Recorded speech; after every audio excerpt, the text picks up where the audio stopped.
I love you, and you're going to do great.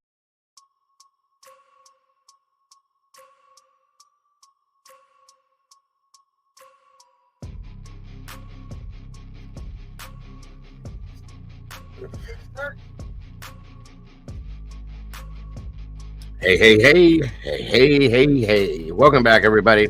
Long time no see. Happy Wednesday night. It is actually July 17th, 2024. This month is almost over.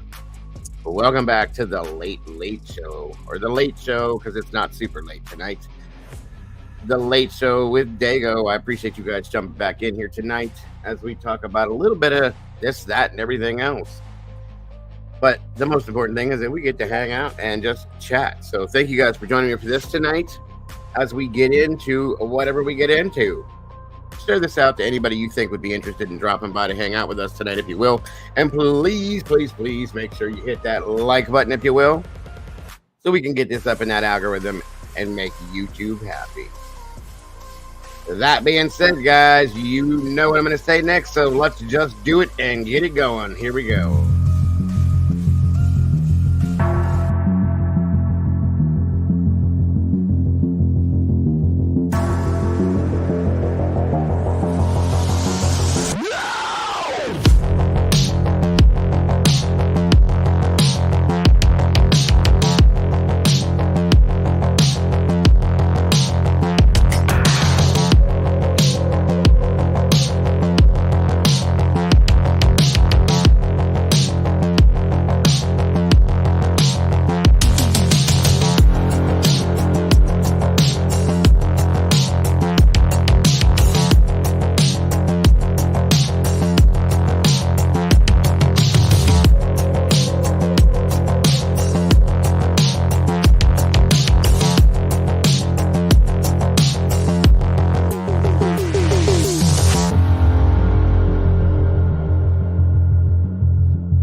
Hello, hello, hello, hello, hello, hello, hello, and welcome back, guys.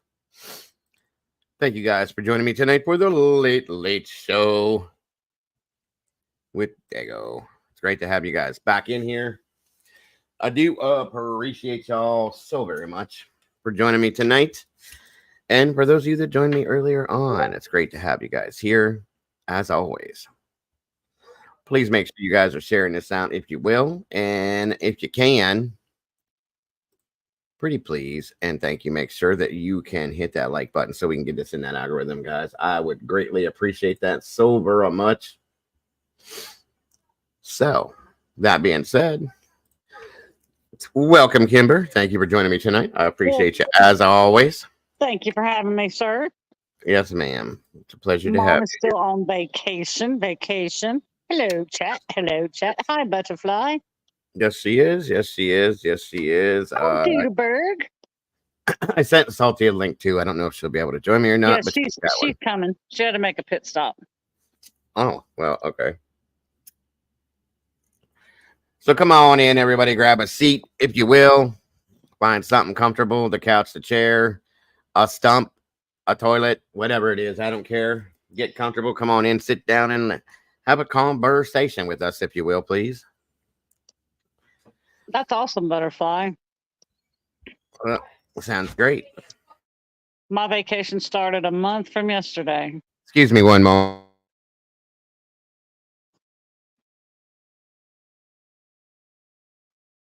Oh, he left me up here. Y'all want me to sing for y'all? I don't think y'all do. This room will clear out.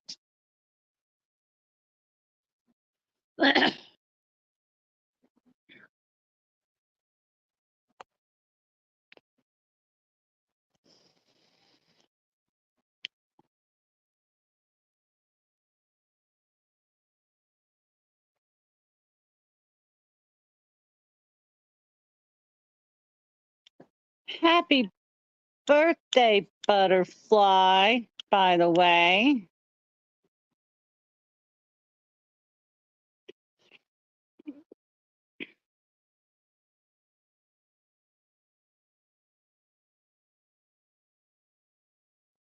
Today's her birthday? Well, she said she's going on vacation tomorrow for her birthday. I'm not sure when her birthday is, but I told her happy birthday. When's your birthday, Butterfly?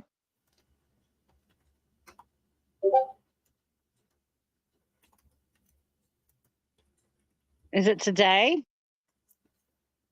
Tomorrow. She won't be here tomorrow. You know what that means. Well then, okay. Let's see what we got here.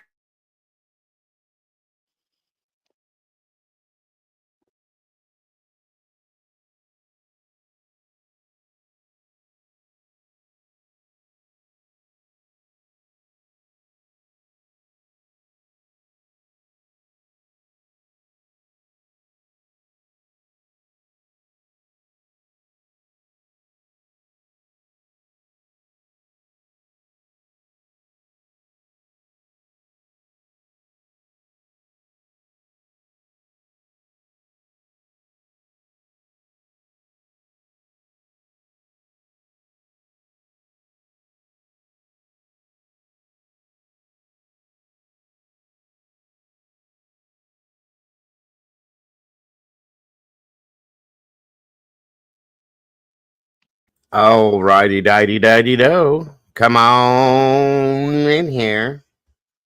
That you ain't gonna be in here tomorrow. And happy birthday, early birthday to you. I hope you have a great day and a great vacation and an amazing year leading up to your next birthday for next year. So here you go.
Happy birthday to you, Butterfly. I hope it's a wonderful day.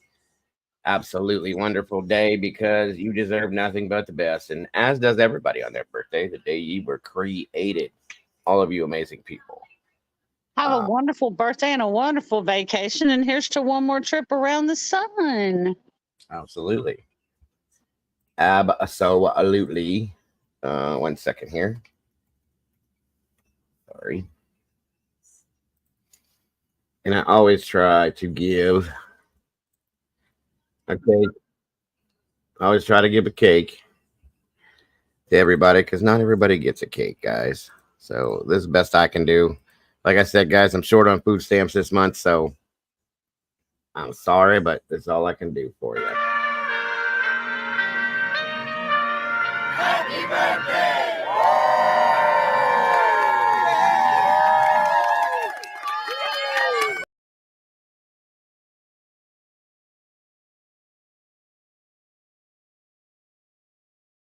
There you go.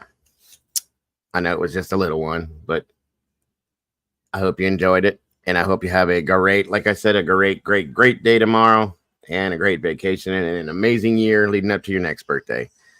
And Doodle's walking around passing out cakes. So there you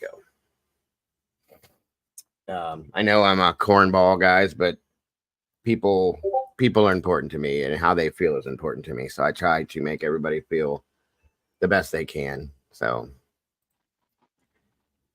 you deserve it. Everybody deserves it. There you go. And if you happen to see you tomorrow, well, I will just tell you again. No big deal.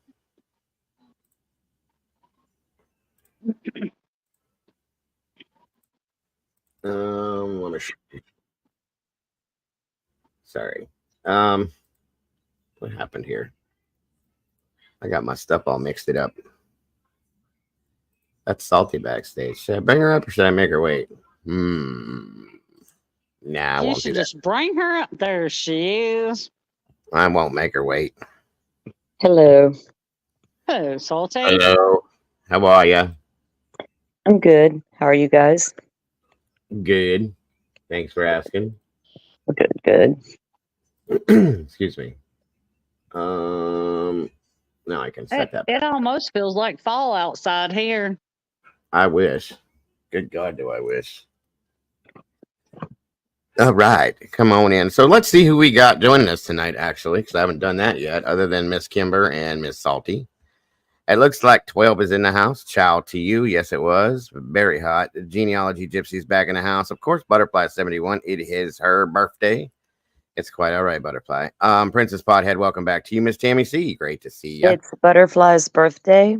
Yes, it is. I just Happy birthday. Happy birthday. There you go. Sunshine, welcome back to you. Great to see you. Norma Fralin, welcome. And it's great to see you. Doodlebugs in the house, passing out cake, of course. Aquarian One, thank you for joining us. Miss Sherry's in the house. Wisdom Speaks, great to see you again. Robert Bell, welcome back to you. Great to see you. Darcy Miller, welcome. Thank you for joining us tonight. I appreciate you.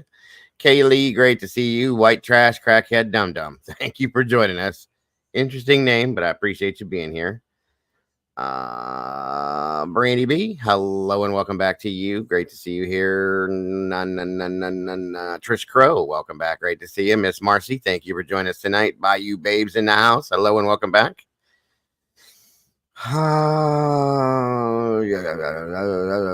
Jules, welcome back to you. Great to see you tonight. Thank you for joining us.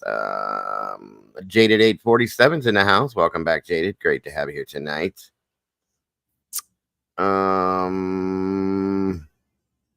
There's Bobby. Old Dude's in the house. Good to see you, sir. Thank you for joining us.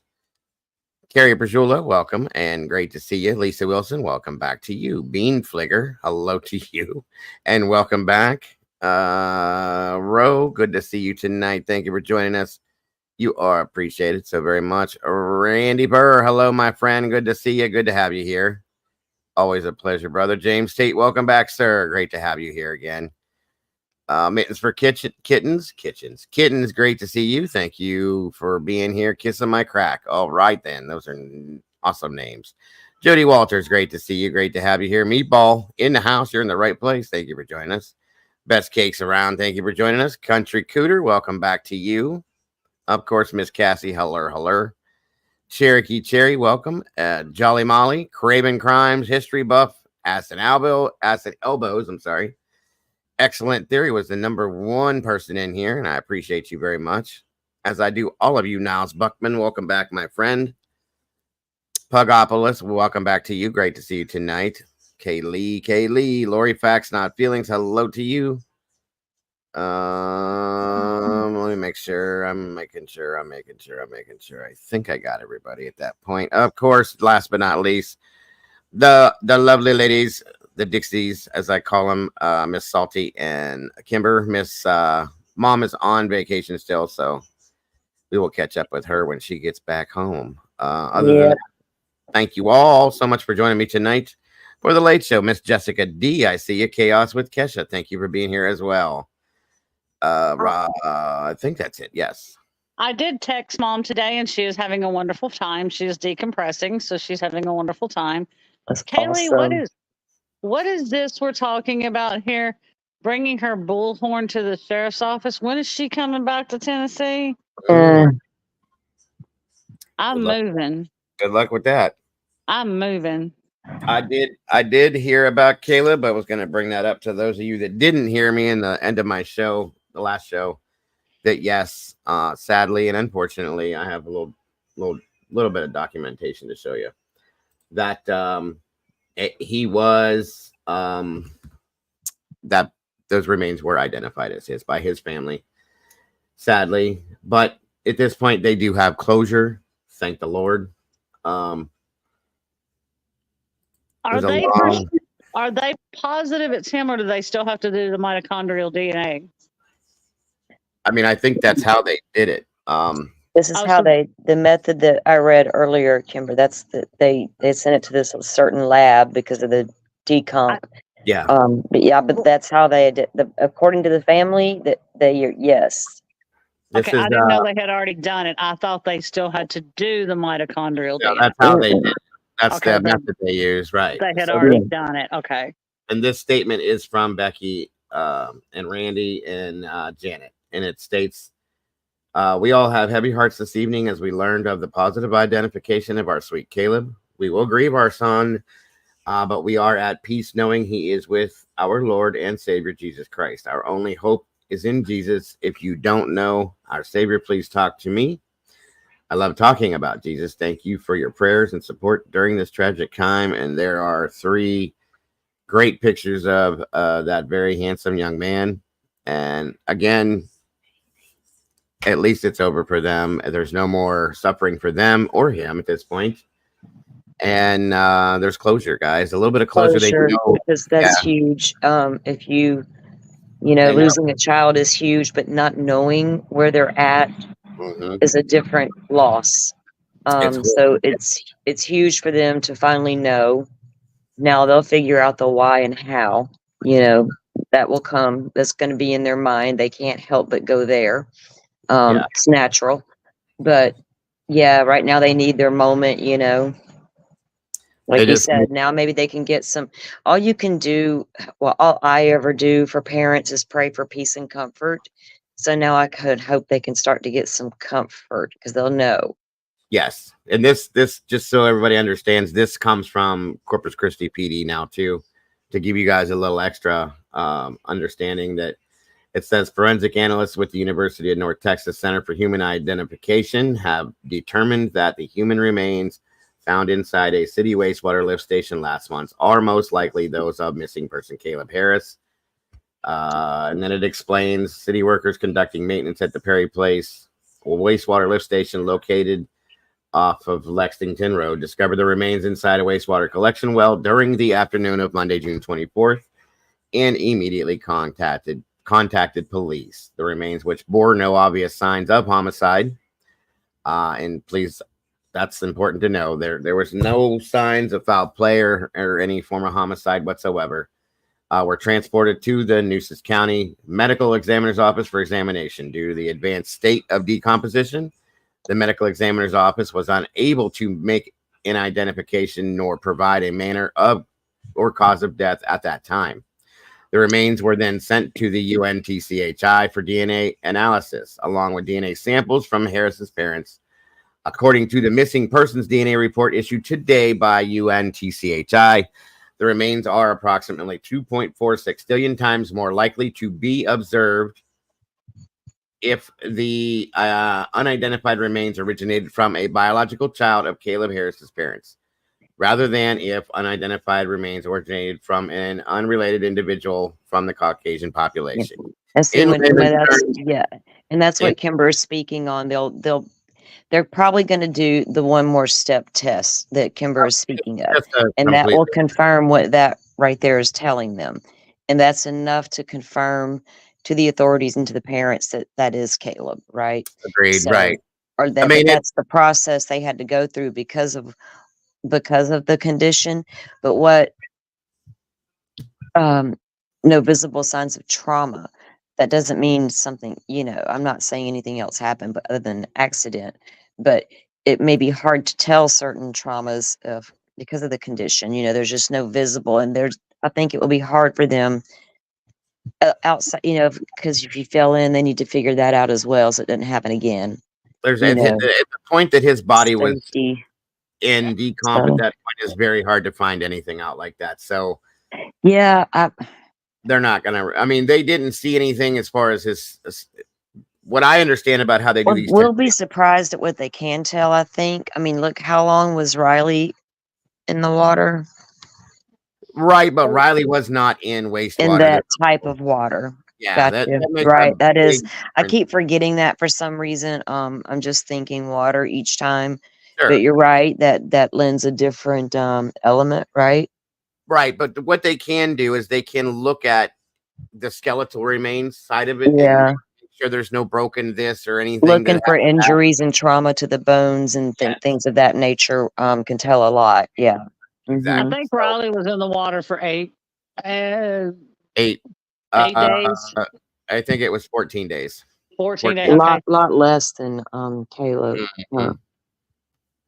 Yeah, because Riley went missing before Right Caleb. before, I mean, not too Riley went terrible. missing right before Sebastian Yeah, disappeared. Didn't- It kind of overlapped because they were looking for Riley when Sebastian went Yeah. missing. Caleb disappeared first. yes. And then we did see a couple videos I showed you guys of the possibility of him walking back through that field, falling down into a giant hole. Yeah. Maybe possibly it could have did some damage to his neck, which would be instantaneous Yeah. death, and then it could have caused some other issues too. Mm-hmm. He could have drowned within the wastewater if it knocked him out. And it Things was a like very foggy night, and with those holes Yeah. that we all saw the holes in Right. the ground. Goodness, I mean, yes, stranger things have happened, right? But accidents do occur every day. And I tell my grandkids that accidents are called accidents for a reason because they're accident. You got to be careful, So And that, I try to teach them be careful and what that means. And Yeah. so, I mean, I'm not saying he wasn't careful, and I'm not saying that, but accidents do happen. But we're just so prone to go with everything, and we can't help it. It's our nature, but goodness, you need to figure that out so it don't happen again because that's dangerous. It absolutely. cost an innocent. You saw the pictures, right, Dago? That was like captured who he was Yeah. and what we know of him. That was him at his happiest moments. Exactly.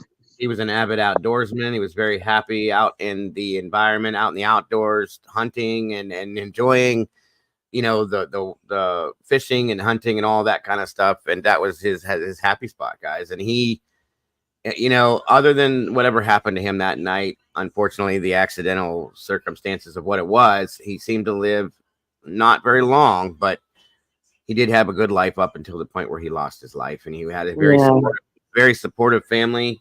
They were very much supported by religion as well, which is a comforting thing for a lot of people, guys, believe it or not. In the end, it might be the only thing that saves you sometimes in this situation, and because they already have a strong faith, that's all they got right now, and they have to lean on it. Yes. Agreed. And I hope that this does bring them, the multitude of closure that they need to be able to move forward within their lives without Caleb at this point. So I'm grateful to know that they have that at least. Blessings and prayers for the family, and rest in peace, young man. Right. And that's the problem with these cases, guys, is when you don't have the body or you don't know, like Salty said, this, like the case I covered earlier. Okay, 39 years this woman has been waiting to get an answer as to what happened to her little 8-year-old little girl that disappeared in 85. Mm-hmm. This woman 47 years old now, and she still has zero kind of closure whatsoever of anything. I can't imagine that. Okay, losing a child is bad enough, but to not know anything, I mean nothing. No, that's not something it would be so hard. You can't go through I have talked to someone in that position, and it's hard, and you have to, it's almost like they get to a point, I think, where it's almost like a parent who knows, because they get to a point where they accept what's happened, Yes. but they're never in give up mode. You know what I mean? They're still searching, because until you bring them to me, then you can't prove to me they're gone. Yes. So, JC, and that's hard to sleep with at night. It is. There's a lot of sleepless nights. It would be horrible. Yeah. So, Yeah. And at this point, I think it's good for them, unless they challenge something, to accept that it was just a horrible accident of some sort. They have I think, I guess they'll do a lot, some further testing. I don't know what all they're going to do, or how they'll do it, or what further they'll do. Who knows? But if they do, there'll be indications and things, and they'll probably accept whatever's there, like, for what it is. You can only do that sometimes. Agreed. I agree. Yep. And I agree, Phil. Pray that they have and maintain the strength to carry on. Absolutely. And yes, exactly. They do have a very high faith in Jesus and in God. And you see that within their statement, and that's wonderful for them. It is. So they have that to lean on, in a sense. And I absolutely am grateful that they're able to carry that with them, to use that to move forward. So welcome, Virginia. And another good, and it's not a good thing, but they have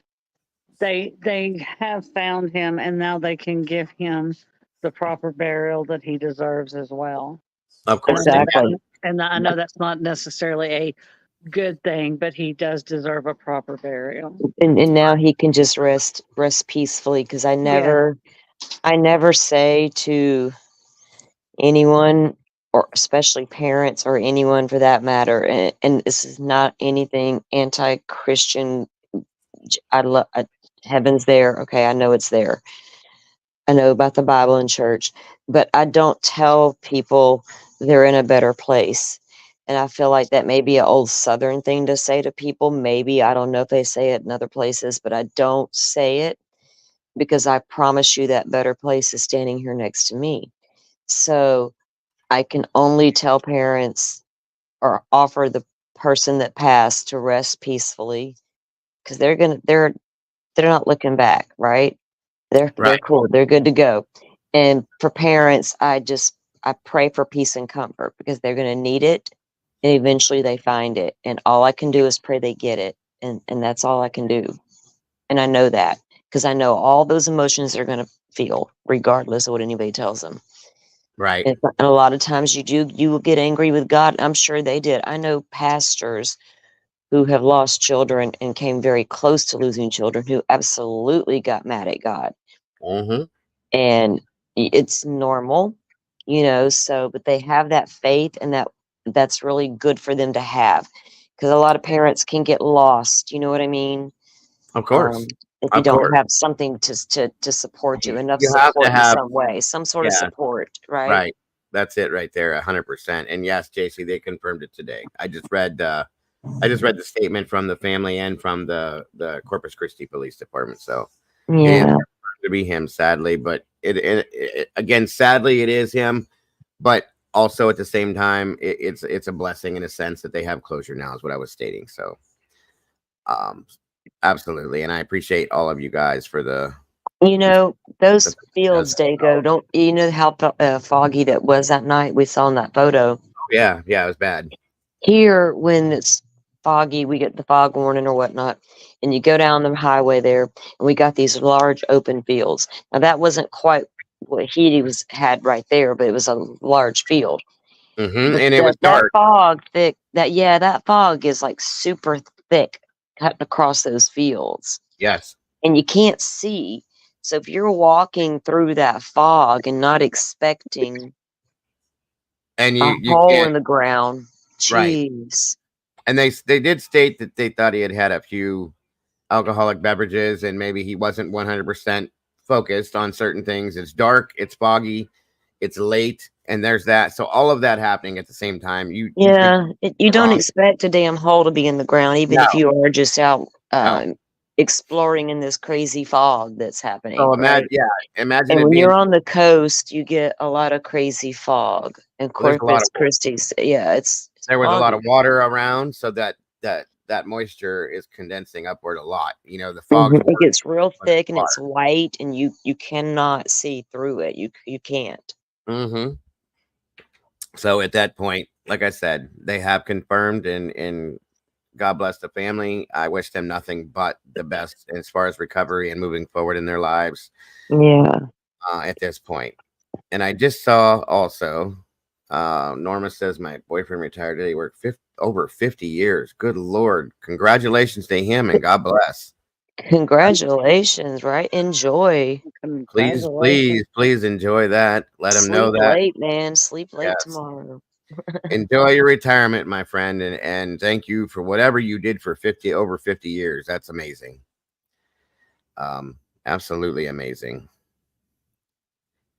Well, that's what they're claiming, JC, is that they believe it was an accidental scenario. So I'm going to be comfortable with that and move forward with that. Well, it said there was no signs of trauma yet. I mean, I don't think they've officially said either way, because it's just been released that it was him. But right now it appears it was could have been just an accident. Yeah, and they said there's no signs of homicide or foul play. So no signs of homicide.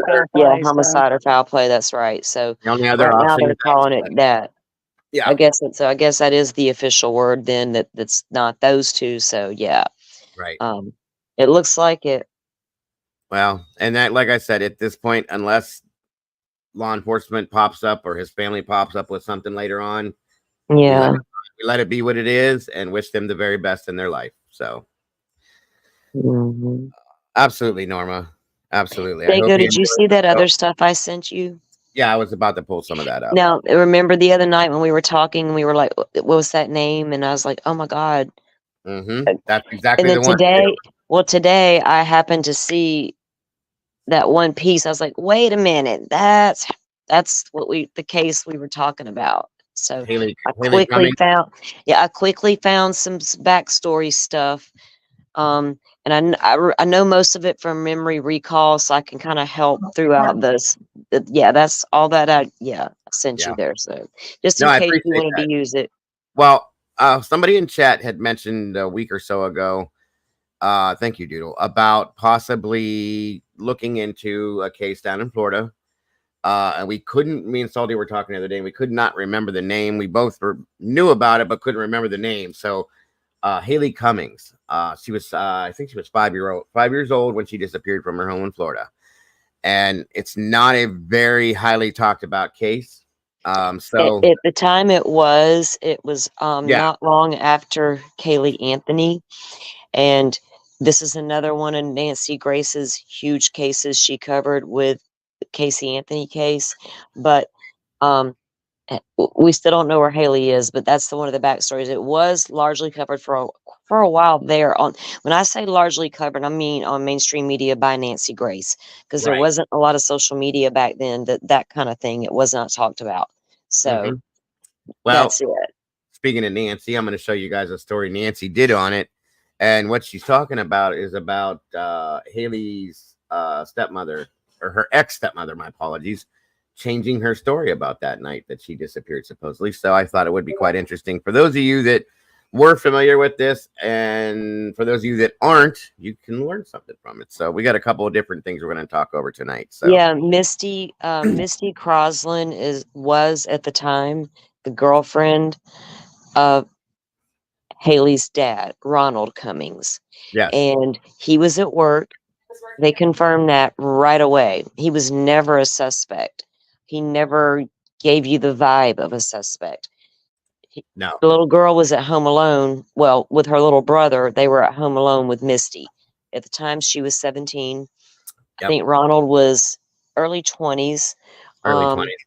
Yeah, and so that's the backstory on those two and who they were to the children. What she was to the kids. She was Dad's girlfriend. She lived there. She was 17, and they were alone with her. And now Nancy's talking in regards to the fact that lady herself has changed her story. We have a little bit more following this to go along with that as well. So, no, thank you to, of course, one of my amazingly awesome producers that sent this to me. Thank you again, Salty, so very much. Yes, I said trigger warning, nasty grace ahead. That was funny, Phil. Yeah, y'all take Nancy with a grain of salt, but I'll let you know if she spews any misinformation. But I doubt she does with this case because she was pretty on this. Yeah, she's got the facts on this one. This was one of her. Let me tell you, she was all up in these people's business, and they talked to her. They talked to her a lot, especially Ronald. It was crazy to watch. Very much so. So again, if there's any audio issues, please let me know, and let's get rolling. Thank you very much. Is with us the St. Johns County Sheriff, former Assistant Chief Investigator for the State's Attorney's Office. He, along with John Merchant, investigated this case. You know what? There's no way we can let go of this case because justice has not been obtained. And I know, Rob, you and John Merchant feel the same. When I hear Misty Croslin and her story, her concocted story, and the near hyperventilation in her voice, I'll tell you why she's worried. She's not worried about Haleigh. Oh, Hellno. She's worried because Ronald Cummings just got home from the night shift. And he's like, what the F? Who comes in and steals a baby out of the house in the middle of the night and you slept through it? And he's right. It's BS. I mean, you had to do a backflip when you heard this story for the first time, Hardwick. Sure, Nancy. And the time she opened her mouth, of course, on February 10th at 3 a.m. in the morning time, and she has lied every single time that she's opened her mouth since then. And with that being said, we have dumped so many resources in this case since 2009 because of her inconsistencies, her lies, her cover-ups, when we could have maybe got Haleigh back in the early hours and recovered her if she would have been truthful. But she has led us down every single wrong path, lying, bringing us to sites where bodies have been dumped, where we searched, divers were in the water in these creeks at Shell Harbor Marina, found alligators' teeth and fingernails and toenails in there looking for Haleigh. But again, since the time she opened her mouth, Nancy, she's been a repetitive and a compelling liar, and she does it to this day while she's serving a prison sentence. I always thought this girl just looked dark to me. She just has that look in her eyes, like. When she's looks a lot older now than she damn well used to at 17. Definitely. She always looked very spacey, very like on something. Was not definitely. Always. Yes, I never seen her on the news and stuff back in the day. I never trusted anything she said. I had that vibe immediately. You know what I mean? So and a strange fact about this case, not long after the little girl went missing, and the story is when Misty put her to bed, the kids had a mattress on the floor, and they had a mobile home, a double wide, I believe it was a double wide. Yes. Somebody apparently came in the back door, took her out of the bed, and walked out the house. And Misty never knew. The little boy never knew. And I'm not saying it cannot happen. Elizabeth Smart happened. Right. But all the lies, like they said, the officer said, started immediately with her. 3 a.m. Yep. Yeah. She just always lied. Always. But anyway, Ronald married her just a few weeks later. And man, Nancy did not let them get away with that shit. No peace at all. No peace at all. Right. But then he came out and said, well, y'all ever heard of keeping your enemies closer? Like he held on to this girl. She wasn't going nowhere. He wanted to know where his baby was, period. Yeah, so. You could almost tell. It was strange. Very much so. So you guys, Oh, she's in jail, JC. She's in prison. Yeah, but You guys, not for Haleigh's murder or anything no, like that. It's no. other charges. But you guys asked for it, and we brought it to you. And it is definitely a crazy, interesting case. And I would one of these days like to know the truth behind it, truly. But I can look at this woman and say that she absolutely knows, in my opinion. So, and yes, she did forget to mention those guys were in the house that night. That's true too, JC. Very Yes, good point. that was what was it? Her brother, her cousin. Yep. And the other guy, and Brother, then cousin. yeah, and there was the lake search. I think you have a clip of that as well. Yep. Where she took them on this false. Well, remember he was just speaking about doing the searches. Yeah, that would be some footage from one of those searches. Yeah, it's a lot of stuff, man. Why would you do all that? She invented a lot of stuff in this case, from what I remember, and it was yes. What are you doing? If you didn't do anything wrong, what are you doing this for then? You know what I mean? And none of it made any sense, and it still doesn't. So let's see what they're saying about, of course, like Stalty said, this was Nancy's like baby case. I'm telling you, she loved this case. She was all over this case. And when Haleigh's father did marry her, Nancy went nuts, and she would not, like Salty said again, let it go. There was no peace for them in their life. None of it. It was just boom, boom, boom, boom, boom, boom, boom. She was There all over. was even at one point, was it a private investigator? It was like, oh wow, a few months into the case, goes down there, befriends this girl, because this girl's a freaking airhead. Befriends her, ends up getting her in the car and stuff with her, and records everything, and then just puts all that out there. Oh man, I have to find all that shit too. It's crazy. It was a crazy case. It really was, and it kind They of were trying to trap her, I guess. Yep. Man, you got to watch those PIs. They're shady like that. They put your ass out there. Very much so. But if it were to bring the truth out about this, then I know, right? It's like damned if you do and damned if you don't. Yep, that's it. That's it. So it's interesting, Sunshine. I'll tell you that much. So here we go. I have gone over that very area, with a fine tooth comb. I have looked through every location that has ever been mentioned. And you're right.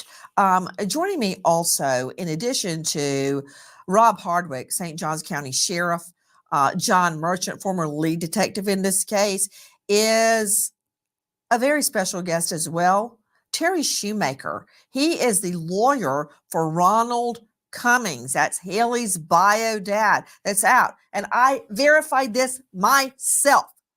Out working at night, trying to support his family, literally punching a clock. Have you ever had to do that? Because I had. At Sears and Roebuck. You punch the clock to show exactly when you go in and when you leave. I hear Ronald in the background raising teetotal hell. How in the world could somebody come into the house and steal my daughter on your watch? And that's why Misty Croslin was so hyped up. Yeah, absolutely. I mean, we all know that Ronald was at work that night. He was never a suspect because his whereabouts were always verified. He gets home and all of a sudden he finds out his daughter's missing, and Misty is starting with the lies right from the get-go. So of course he was upset. Of course he was very aggressive, and of course he was very concerned. But Misty never once, and all the times I met with her and all the times that I talked to her, she never once gave any indication of what had happened that night. The story's changing about what happened to 5-year-old Haleigh Cummings. And I know that Ronald Cummings, the bio dad, has had a lot of ups and downs. But as I've told many a jury, what do you want on the witness stand? A nun, a priest, a virgin? Because I don't have that. I don't have that to put on. But what I do have is a bio dad who comes home from work, and I can verify he was at work, and he can smell a crock full of BS a mile away.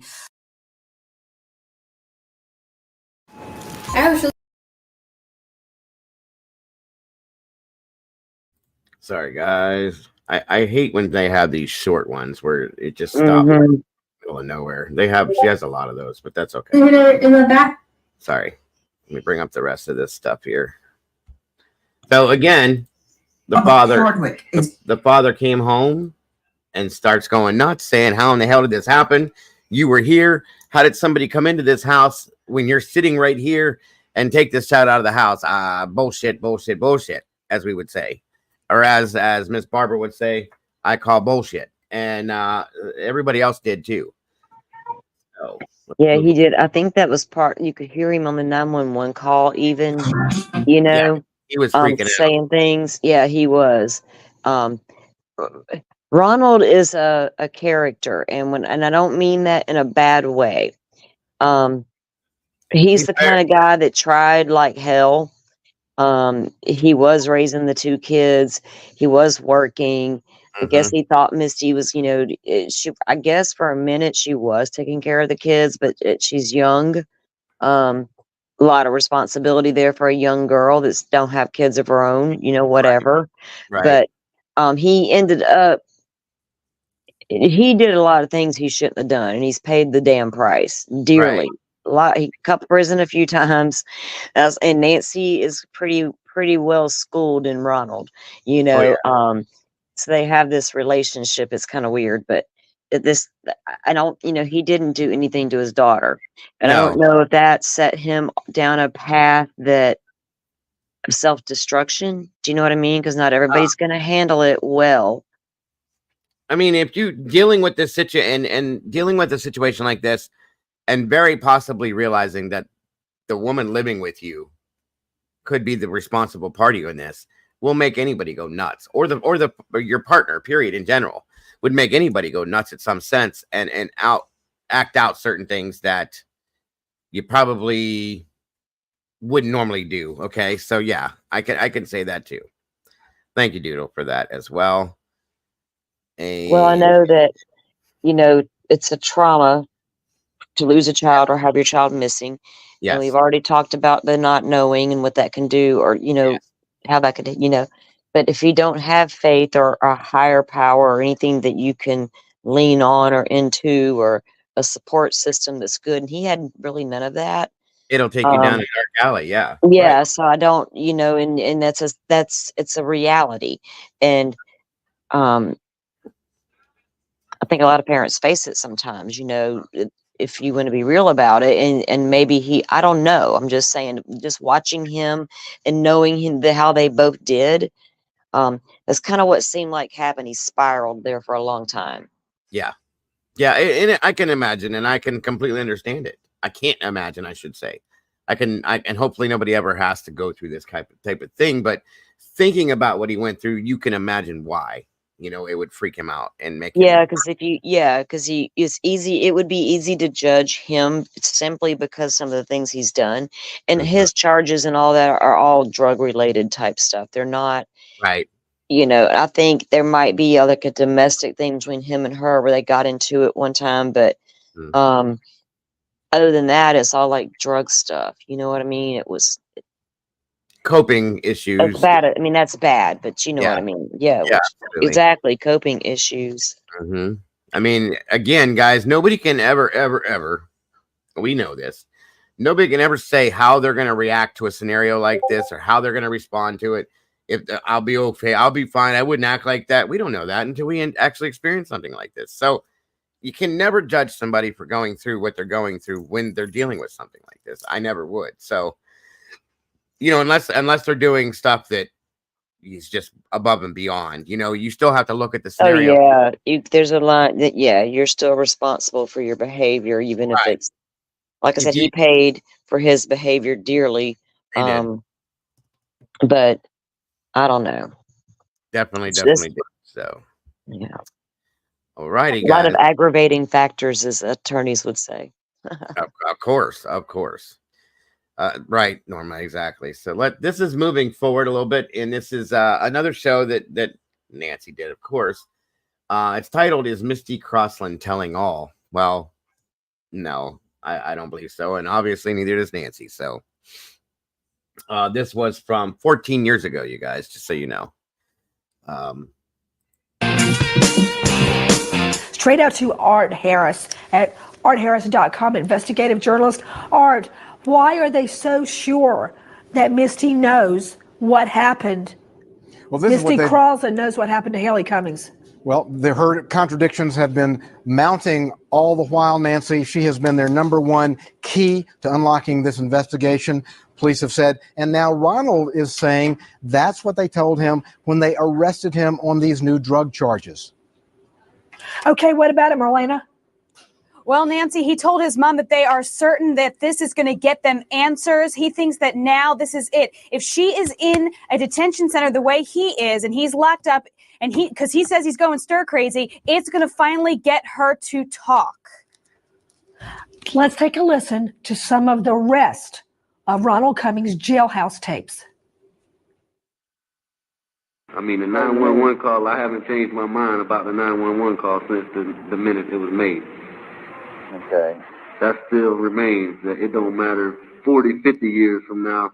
If I find whoever done it before they do, you know, whatever might be done, whether they took Haleigh because they lost a child or whatever the case might be, you know. Yeah, if I find out who or however there's 2 people, 3 people, whatever did, whatever took my daughter wherever, then when I find out, if I find out before the police, it's going to be done for them. Done dealing. I'll have satisfaction knowing that I got the person who stole my daughter from me. Let me ask you one other thing. What's your relationship with Misty? There really isn't a relationship, you know, just, I guess, ex-wife / friend. Okay.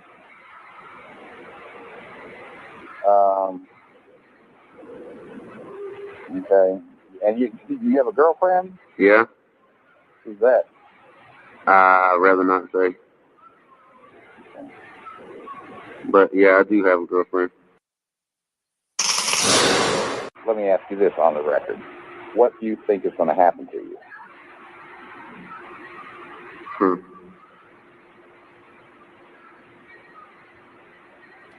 I'm going to prison.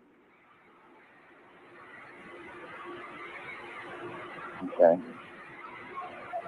That's what you think. Can you say how long you think? Nah, I don't have a clue. Let me ask you this. What? Yeah. Can you send me a newspaper every day, man, so I can read it? I don't know. I don't know. I'll have to figure that out. But I'll do what I can. I mean, I'll pay for the newspaper or whatever. No, you can have a newspaper? Yeah.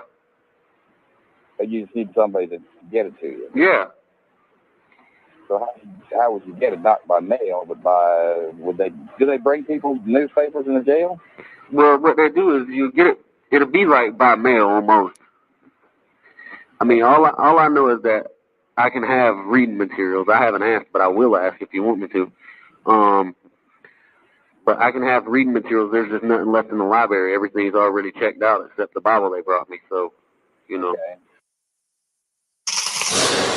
I mean, the cell can't be no more than 8. It might be 10 by 12, maybe, on the side where the toilet ain't at. So, on the side where the toilet's at, it can't be more than 8 by 10. That's what I'm saying. It's not. This is not very big at all. It doesn't sound big, and I'll tell you what, it gets smaller and smaller. Oh, yeah. It does. They let you read anything, they let you have, you know. I got a Bible finally last night.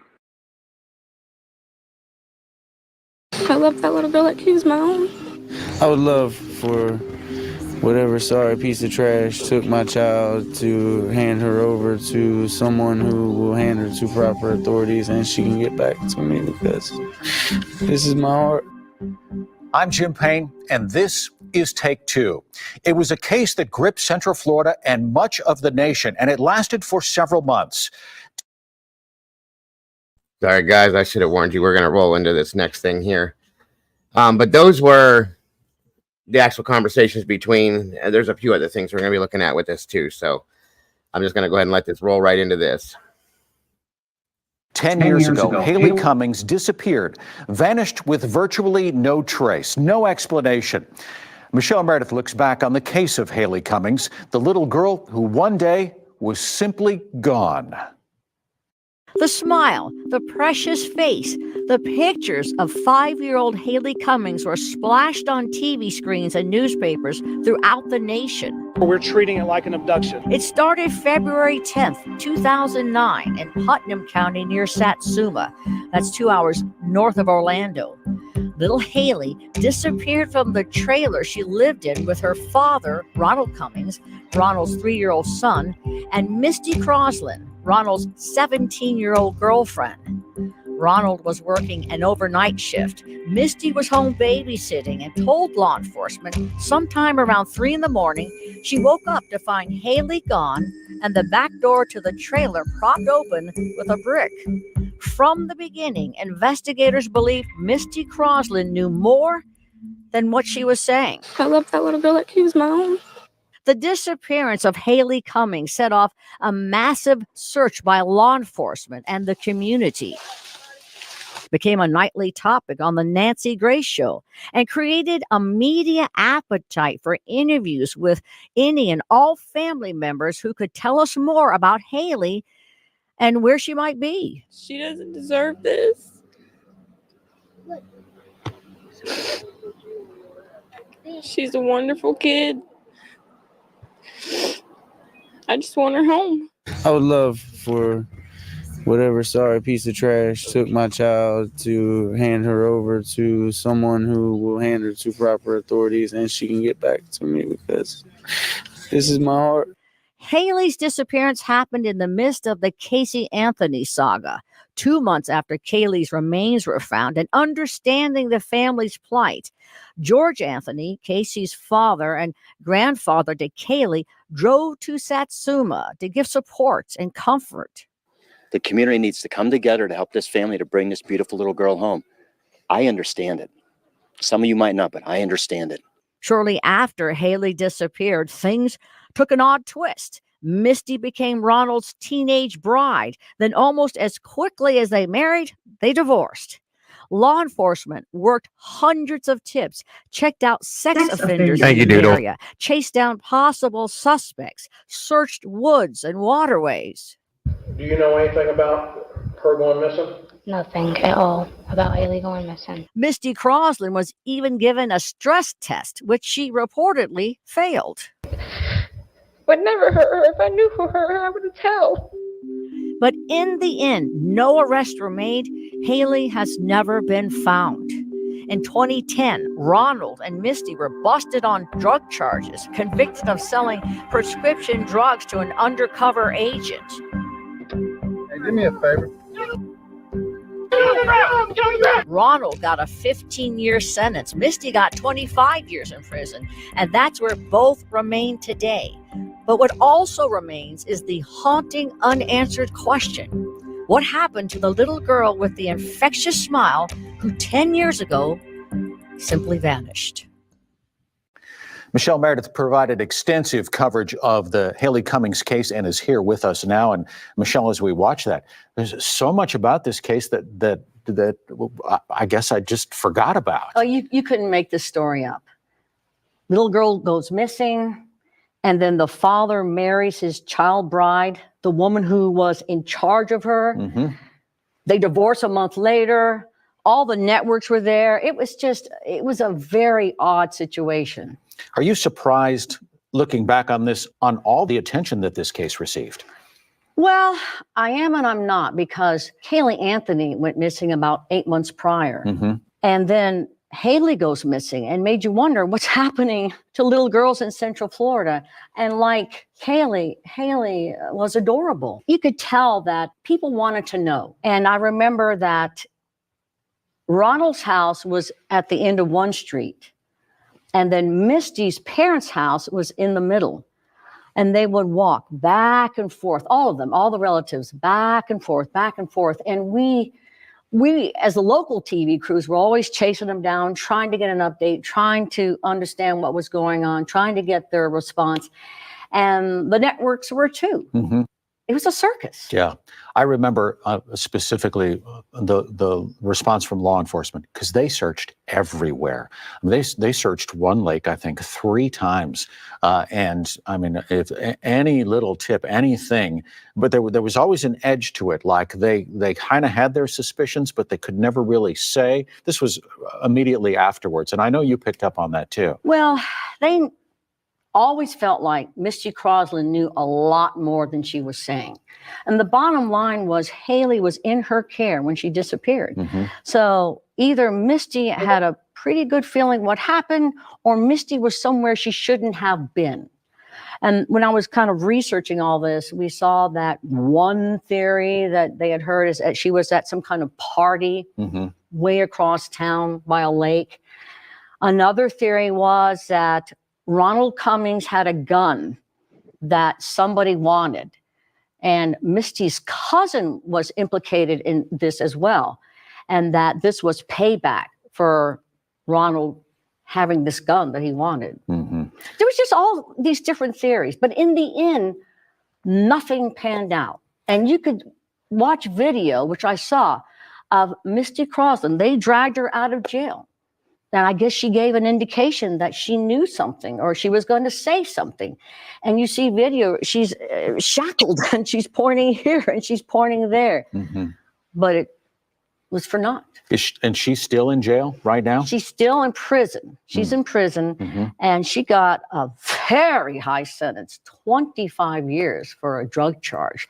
And I think it was hoped that this would inspire her to come forth to say something, Mm-hmm. but it didn't. And the father, Ronald, I have heard stories about him. He was a person that was really hard to like. He actually spat on the ground next to one of our reporters who was trying to just have a conversation with him. Just kind of an ornery fellow. And he too is in prison. He and Misty were popped on a drug charge. And as you saw in the story, they had undercover video and it was wild. And when we interviewed him, sometimes, as you saw in the story, he just looked out of it. I never saw him be that rude. But he became less and less approachable. All of them became less approachable as it went on and on and on. So, Misty, for a second, she was the last person to see Haleigh alive, and it was clear that investigators from the get-go weren't buying her story. So why didn't they take her into custody right away to kind of turn up the heat on her? Do we know the answer to that? That's a good question, and I guess they didn't have probable cause. And she kept spinning her story, and it changed. It was never consistent. But to answer your question directly, I don't know why they didn't take her into custody. Mm-hmm. And I know that they worked her in terms of trying to get information out of her hard. I know that a different agency, as you saw in the story, did this polygraph test. It showed that she was lying. And I don't know. I think only these detectives know. Mm-hmm. But it was, from our point of view, it was like maddening. Someone's got to know. Someone knows. Someone knows something. Yeah. They're just not saying. Late last year, the National Center for Missing and Exploited Children released an aged progression photo of Haleigh showing what she would look like today, 10 years after the fact. So it's clear that investigators are still working this case pretty hard. I read an article where the lead detective was interviewed, and he just said it's so sad that they weren't able to find Haleigh, and you could tell it broke his heart. So they have not forgotten Haleigh. And I often wonder, because I covered a story similar to this, and in the end, the little girl's remains were found. A construction company was digging up ground for a new subdivision, and 8 years after her disappearance, her remains were found. Wow. So sometimes I wonder if that's going to happen. And I think sometimes the family hopes maybe she's still alive. You have a father who is now in prison for drugs. You have a girlfriend who's in prison for drugs. So what was life like for Haleigh growing up in that family, and how did that contribute to what we're talking about today? Well, poor little Haleigh was surrounded by this drug culture, and not only were her parents involved, other members of her family were allegedly involved in drugs. And it makes you wonder if little Haleigh ever had a chance. So sad. Michelle, thanks for all of your great reporting on this. Thank you. Appreciate it very much. Take Two is an in-depth look at the big stories. Yeah, see, the back door was propped open with that brick. It was a cinder block. And her parents did live nearby there. Like she said, they could walk back and forth. Yep. So that's where the rumor had come into play with her brother, the cousin, and the friend of theirs or whatever. Right. That were over there that night. You know, Absolutely. because it was kind of in a rural type-ish area. There wasn't a ton of houses around, to say the least. You know what I mean? They were spotty. It was spotty kind of thing.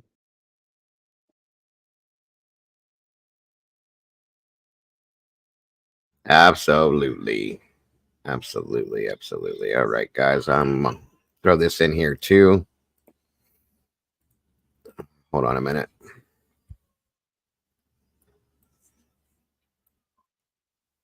All right.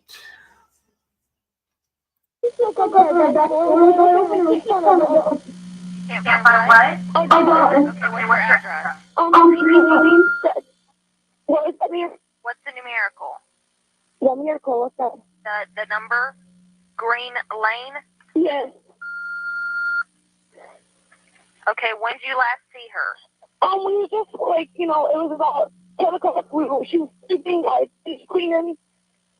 Okay, how old is your daughter? She's 5. Okay, what was she last seen wearing? Ma'am? She was in her pajamas. We were sleeping. Okay, all right. You said your back door was wide open? Yes, it was brick. Like, it was a brick on the floor. Like, when I went to sleep, the door was not like that. Okay, the back door, listen to me. Your back door was wide open. What are you talking about, a brick? Yes. What is the brick? It's on the back door, on the stairs. Like, it would have, like, a walkway. Uh-huh. And there was a brick laying there? Yes, it's still there. We got them coming, Tom. We got them coming. They're coming. Okay, what's the color of your house, ma'am? It's blue. It's blue? Okay.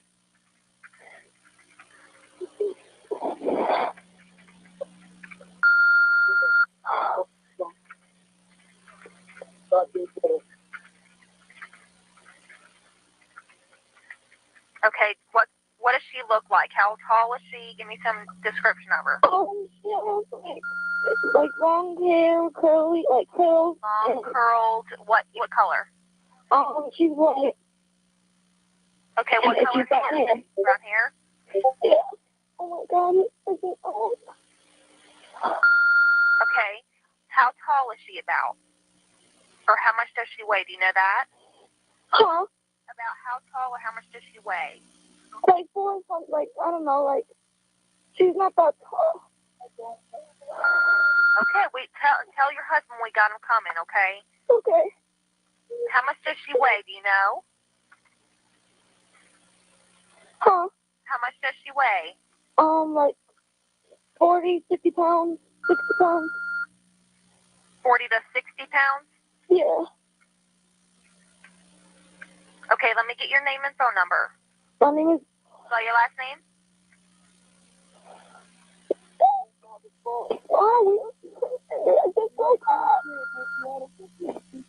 Okay, was your back door locked, do you know? Yes, but that's what always stays locked.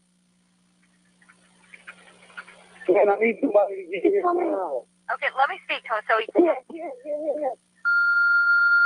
I just got home from work. My 5-year-old daughter is gone. I need somebody to be here now. I'm telling you. Listen to me. We got 2 officers. If I find whoever has my daughter before y'all do, I'm killing them. I don't care. I'll spend the rest of my life in prison. I'm telling you, you can put it on record, and I don't care. Okay, it's okay, sir. We got him on the way. Okay, can you give me what kind of description of her pajamas that she was wearing? I don't fucking know. I got work.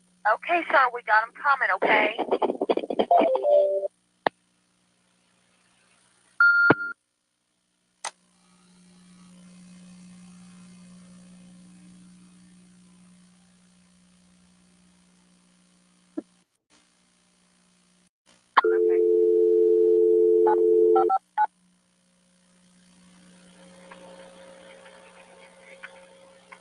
Yeah, I'm gonna get that.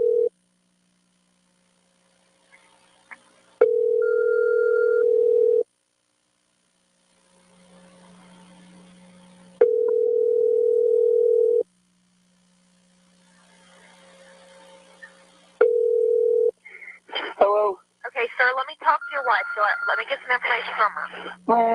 Okay. Can I talk to her? Okay. How the fuck do you let my dog go, bitch? Ma'am? Yeah. Okay. Listen to me. I need you to answer some questions. Does the door look like it was pried open? Does it look like you had some sort of someone try to enter into your house? Hold on. And another thing, make sure you and your husband don't touch the door anymore. Don't mess with the door or anything. No, it doesn't. It doesn't look like it is? No. Okay, now listen, tell your husband do not touch anything. Make sure it's sideways. because we're gonna try to get a canine out there. Okay. She said don't touch anything because they're bringing canine out here. They better motherfucking bring something in. Let's find that motherfucking game. I don't give a fuck about prison. Prison don't scare me. Okay, we understand. We got him on the way, okay? What's her name? How do you spell her first name? What's her middle name? Yeah. And the spelling of the last name is... Well, that's my last name. That's not hers. Her name is... Where'd you do it? What's her date of birth? I'm supposed to kill somebody. Okay, well, tell them we understand. We need to get her date of birth. What's her date of birth? Fucking date of birth is we need to find her. Fuck her date of birth. Okay, listen to me. I'm getting this information. I'm not the officer driving out there, okay? They're coming out there to handle that situation. I need to gather all information from you over the phone. It has nothing to do with me driving out there. The officers are taking care of that, okay? They're coming out there, okay? Okay.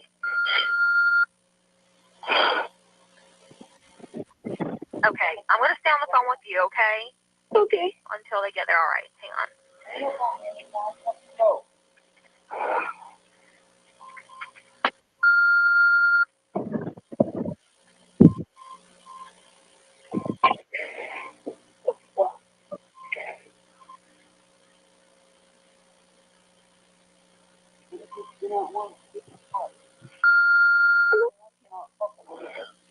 Tell him we got him coming. He needs to try to calm down a little bit, okay? The officers are going to come out there and do what they can. We can't have him screaming and yelling at the officers whenever they get there, okay?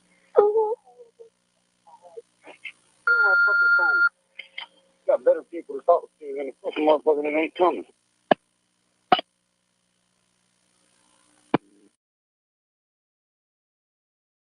The father. He was not a happy camper. You can tell he was very, very, very unhappy in the background. And I can't say that. I mean, oh God, I don't blame him at all. No, I don't blame him either.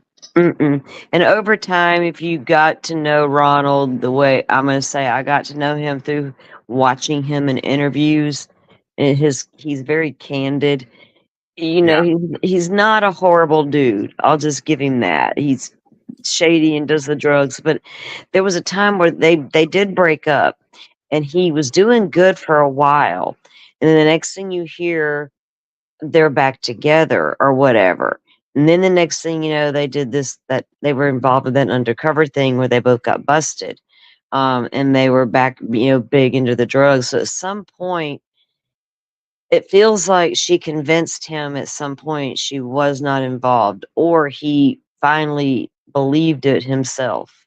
Right. And I often wondered, especially with the the reason they searched that lake and the back door being propped open, the family home being right there, the family, the brother and the cousin, whatever situation, did she really not know until after the investigation started somewhere down the line that maybe they did go into that house and take her? And then after all that was done, did she realize later that could have been that is exactly what I don't know. I don't know what happened. Apparently the cops really don't know either.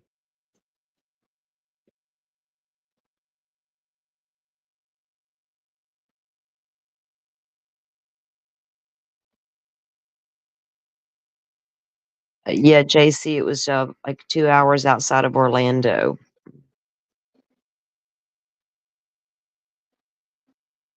In one of the state's most notorious child disappearance cases, was jailed Christmas morning. Sheriff's deputies say they found Ronald Cummings passed out behind the wheel of a car that had crashed into a Putnam County street sign.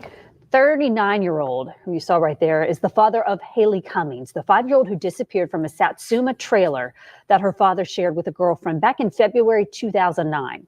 On your side, Ann Schindler has been digging deeper into exactly what happened, and Ann, Cummings had just gotten out of jail just a few months ago. Yeah, that's right, Heather. Cummings was just released from prison in October for drug trafficking, a conviction that dates to January 2010.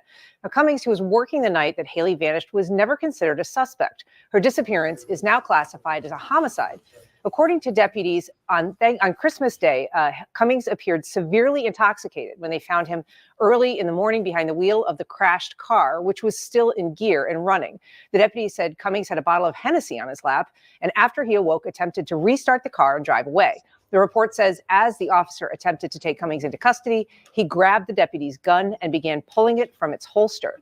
The deputy was eventually able to handcuff Cummings with the help of rescue personnel. He faces charges now, including battery on a law enforcement officer, resisting arrest with violence, and drug trafficking with levels of oxycodone in his possession.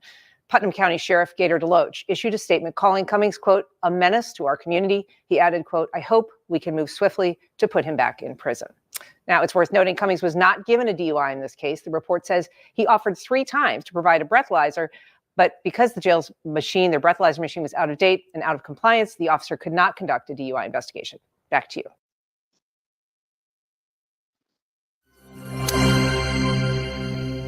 New allegations are starting to line up in the search for Haleigh Cummings. First, Misty Croslin, and now her brother are offering dark details about the night Haleigh vanished. West 2's Craig Lucy with the late-breaking information. And Craig, all accusations point to one man. Martha, we have heard a number of stories in this case. Now, 2 different attorneys are sharing the same story. They say Misty Croslin's cousin, Joe Overstreet, murdered Haleigh. Since February 2009, investigators have been prying Misty Croslin for information about what happened the night Haleigh Cummings disappeared. As recently as March, she told her mother while in jail she didn't know anything. Now, according to her attorney, she's changing her tune. He claims Croslin told investigators Haleigh was taken by her cousin Joe Overstreet and stuffed in a bag. Suddenly, there's a similar story coming from the attorney for Misty Croslin's brother, Tommy. The 2 of these people have not been in contact with each other while in jail. So it's not like they're collaborating on stories or anything. Tommy Croslin's attorney says Overstreet most likely strangled Haleigh and dumped her body in the nearby St. Johns River. Warder says Overstreet went to the Satsuma home that February night looking for a hunting rifle. The gun wasn't there. Joe Overstreet lost his temper and took or did something to Haleigh that evening. Jim Warder maintains his client didn't hurt Haleigh, but saw a lot. Tommy rode with him where Joe Overstreet disposed of the body off that dock, which was the subject of search. Haleigh's family believes both Croslins and their cousin have all been lying since 5-year-old Haleigh vanished. Haleigh's mother does, too. I don't care if they're in prison or not. They just need to tell what happened. The truth needs to come out so my baby can come home. We called Joe Overstreet's attorney today, but our phone calls were not returned. The Putnam County Sheriff's Office has said that this is a homicide investigation, but they won't reveal many details about what they know. Still, many who follow this case very closely think that the end is near. Martha? Astounding new developments in a story that has captivated the nation. Good evening, I'm Jane Velez Mitchell. Little missing Haleigh Cummings vanished in the dead of night from her father's Florida trailer. And now Haleigh's father is making headlines for going to a new secret child custody hearing. Yeah, yanked out of jail to go to this hearing. Tonight, we're re-examining everything about this confounding case. And also tonight, police are telling us this is not a cold case. So before we look at anything else with that, so I don't know how many of you guys that knew the case heard that whole story about the cousin doing what he supposedly did, so on and so forth. The fact that Misty and her brother both threw that out there. The way that they explained that, and they just did it again, I remember hearing that, was that neither one of those two had any way to speak to each other, the brother and sister, Misty and her brother, I'm sorry, but came off with the same story. That's kind of interesting to me. Yeah,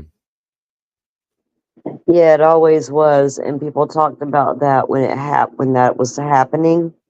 Yeah, and I personally feel though that if that is true, I just personally feel that she has more involvement than she's putting out there that she does. Anyway, So was the child's mother involved in her life? She lived like about, I think it was an hour or two away. Was her name Crystal? Crystal was involved in their life, but they didn't. Crystal had her issues as well, and so did Ronald. But Ronald was the better of the two, I think, at the time when they were little, and he was working and all that in the beginning, until Haleigh disappeared.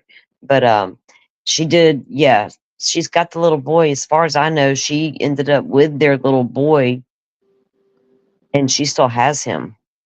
So that's my understanding as well. I always should say. They investigate Haleigh's disappearance constantly.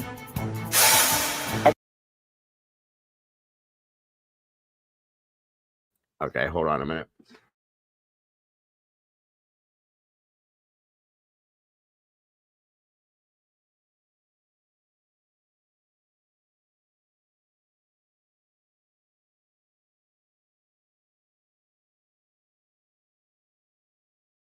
Good old 1122. Never fails.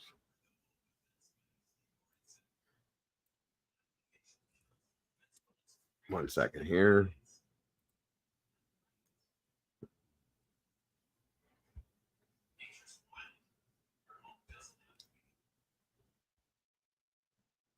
All right. So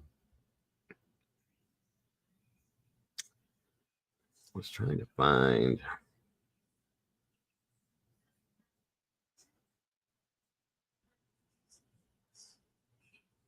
Where's it at?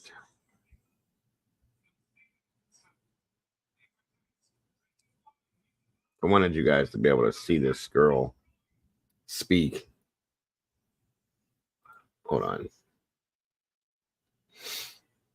Okay. This was a pretty clarified interview with her.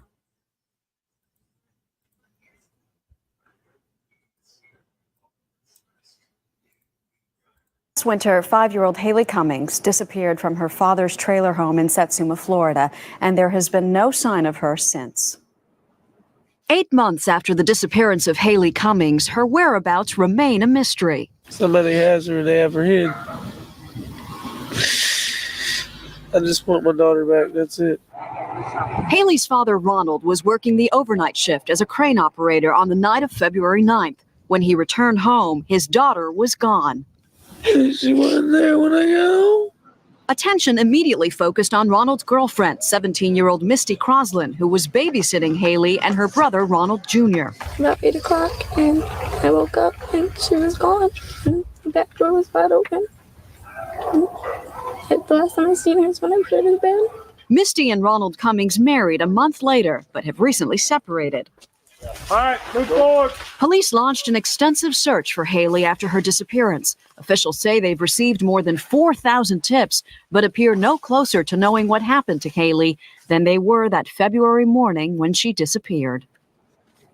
Haleigh Cummings' 6th birthday was in August. Here with us exclusively this morning is her stepmother, the last person to see her, Misty Cummings. Good morning, Misty. Good morning.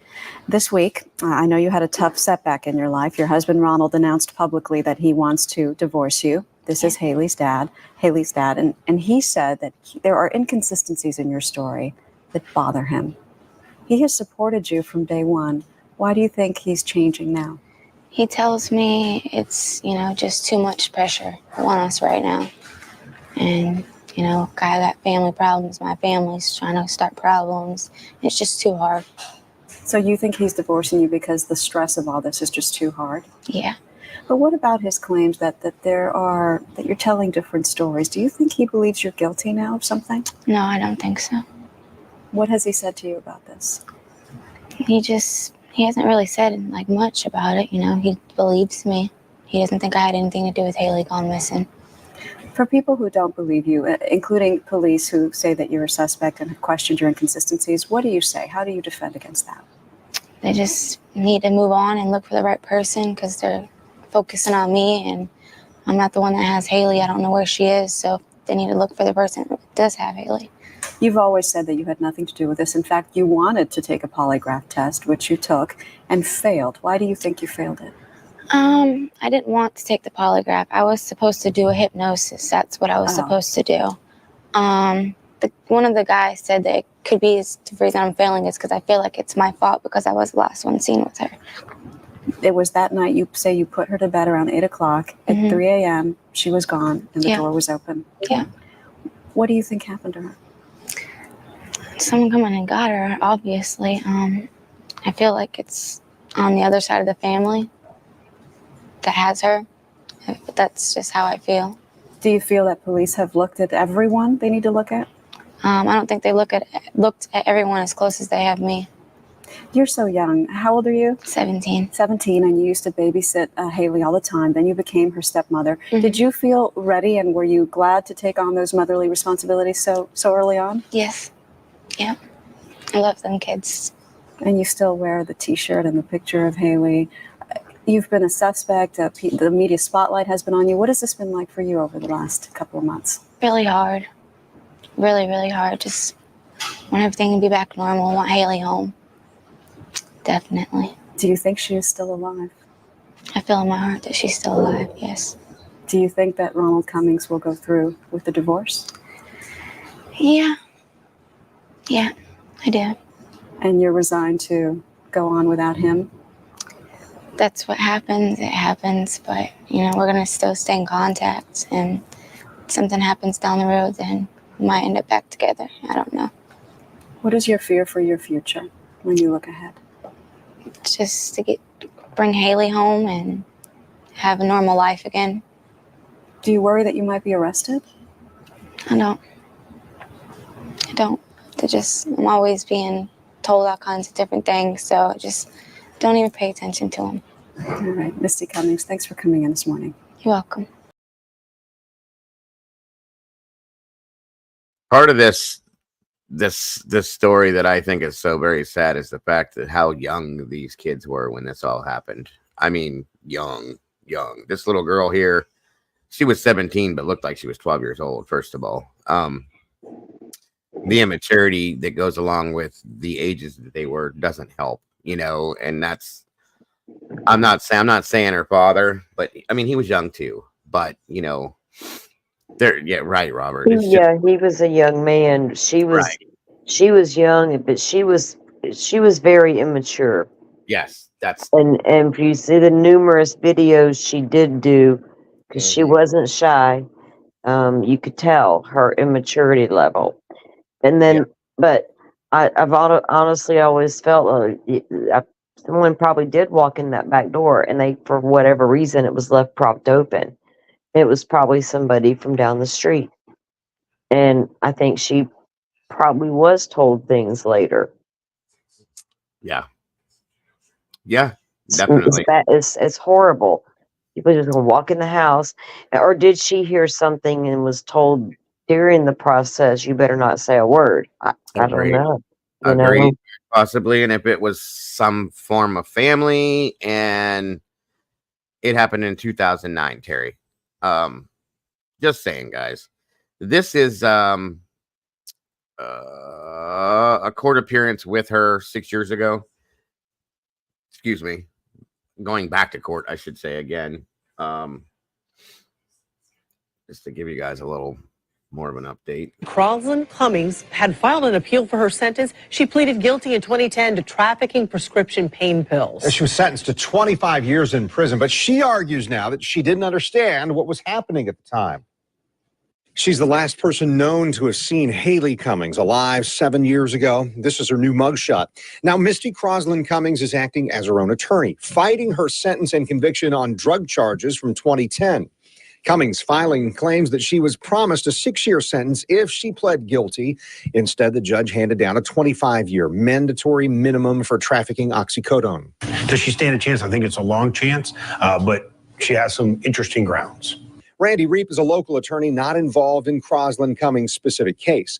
Reep says it's not as unusual for defendants to represent themselves as it may seem because lawyers can be expensive. For that reason, I think that you find that there's a lot of pro se or people representing themselves litigants in a 3.850. I guess my point is it is not uncommon to see people having to do it out of financial issues.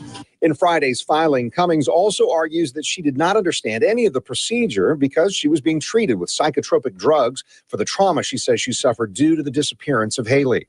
Reep says any judge would cover that ground before accepting a plea. If the question of that is I am under medication, but I appreciate what I'm doing, then it should be allowed to be proceeded. There are people who need medication in order to make very important life decisions. It is a ground. It's a very subjective ground. And I will tell you that Judge Berger made a finding in order to give her a lawful sentence, made a finding that her plea was knowingly, voluntarily, and intelligently entered at the time. Haleigh Cummings was a 5-year-old Satsuma girl who disappeared in 2009. She has never been found, and Putnam County investigators have concluded she is dead. Haleigh Cummings' father, Ronald, is expected back in court today. Haleigh had gone missing years ago. Ronald was arrested Christmas Day. Ronald Cummings was arrested after a crash specifically. He faces several charges, including battery on a law enforcement officer and drug possession. News4Jax reporter Aaron Farrar is joining us now live this morning. Aaron, Cummings' attorney is now asking for his bail to be reduced. And this is the file that his attorney filed, or this is the motion that his attorney filed just almost 2 months ago. In this, the attorney is asking for his bond to be reduced. Right now, Cummings is being held at the Putnam County Jail on $185,000 bond. This is video from Cummings' Christmas Day arrest. According to an arrest report, Cummings tried to pull a deputy's gun during a struggle. The report also says Cummings told a deputy, quote, "You think I'm afraid of prison?" during the encounter. He was eventually arrested on counts of drug possession, drug trafficking, and resisting arrest with violence. Cummings was released from prison back in October after spending more than a decade there. He served time after pleading guilty to drug trafficking in 2010. His then 5-year-old daughter, Haleigh, went missing a year earlier and has never been found. And Cummings was never a suspect in his daughter's disappearance because he was at work that night that she disappeared. Regarding this current case, Cummings is facing 7 different charges. Reporting live, I'm Aaron Farrar, Channel 4, the local station.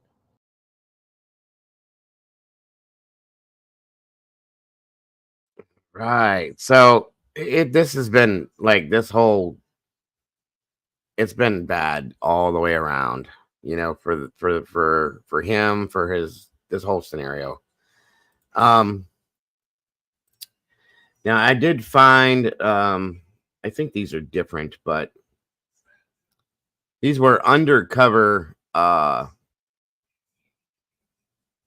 excerpts from a surveillance in that drug case against the two of them, and they were recordings, I should say. I'm sorry.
There's 9 of them there, man, brewing. And there's some more coming that are actual, they say Lawrence have on them. So, but them yellow Percocets, man, I'm gonna have to get 8 for them, but there's gonna be 50 of them. Watch your eyes. Go ahead. No, you're right. There ain't nobody. Now, see, I had to wonder. I don't know what the details and the drug charges and stuff, how bad it was. It was bad. I mean, I know it was bad, but I didn't get like detailed details. And I had to wonder if the judge looked at this scenario and thinking that, knowing the case about Haleigh, maybe that's why he gave her the max that he could give her on that case, because of what his thoughts were possibly about that situation. I've heard of know. Well, just saying as a thought. because in Florida they have to, okay, well, part of maybe, but they have a point system, right? Yeah. And she had been in enough trouble with the drug charges in the past Gotcha. that she had accumulated enough points that there was no way out. That if she Gotcha. was found guilty of the current charges, she would have to get the maximum sentence. And I think that's what had happened in her case. Makes sense. Pills were always Ronald and what's her name's thing. Yeah. It was never it. I think there might have been some meth stuff in there somewhere, but it was always pills with them too. Back then at that time, opiates were horrible. You could hear him saying Percocets. That was huge around here back then. So, yeah, the pills was their thing. Right. Absolutely. It happens. Okay. Moving on. Oh, good. Yeah, this is a good spot here. And it was what? $7 a piece, 9 of them, $63.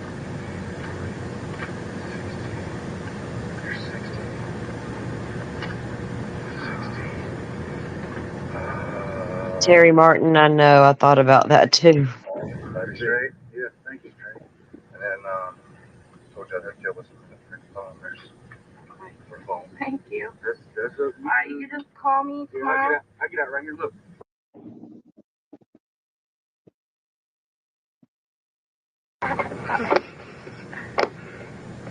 $190.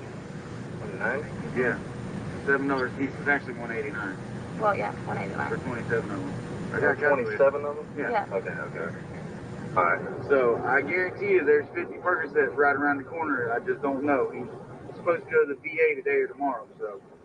Well, like I told her earlier, I'll just give you a call when I'm done out there and start heading that way, and we'll see what's up at that point. Okay. Yeah, if I can. I mean, I don't know if you do Roxy or whatever. Thank you, Doodle. Yeah. Oh, that guy's walking. I'm gonna have you stop a little bit back here, and I'll make it out the car and walk. Okay. Because he don't like to see anything. I don't want to meet nobody new either. Let us out right here, and we'll walk up there. All right. You want us just to hang out right here? Yeah. Just go down and turn around. Turn around and come back, man. All right with you. Let me up front. I like coming down here, man. This is not a good area for white people. Oh, that's good. Well, I got your back, dude. I ain't never scared to swing. I usually got my gun because I got a concealed weapon permit. I totally Glock 40 everywhere I go. Yeah, you told me about that night. But I just don't have it now. So, but yeah. Yeah, Misty told me about some bullshit y'all got into.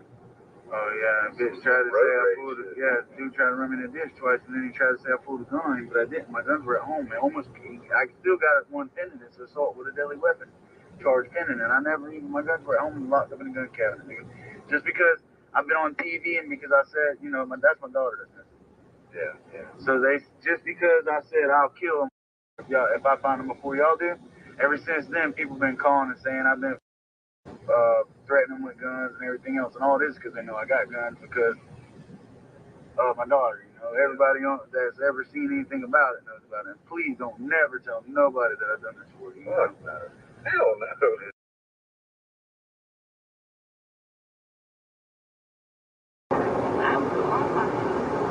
Did he give you some of that money the other day when we left? Oh, yeah. Oh, okay. What was it, $20, $30? Yeah. No, he gave it all to me. saw you stick your hand out like, that's my money, bitch. I did too. He did too. Yeah, I ain't playing with him. He knows better. He has a job. He has one. At least they won't hire me around here. I've tried. I've got applications everywhere. They will not hire Misty Croslin.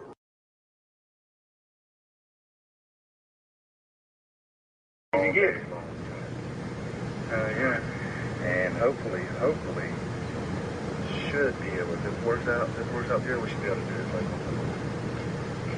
once a month. Retirement plan. I don't know. You know what I'm saying? Not a retirement plan, but an extra kick every time.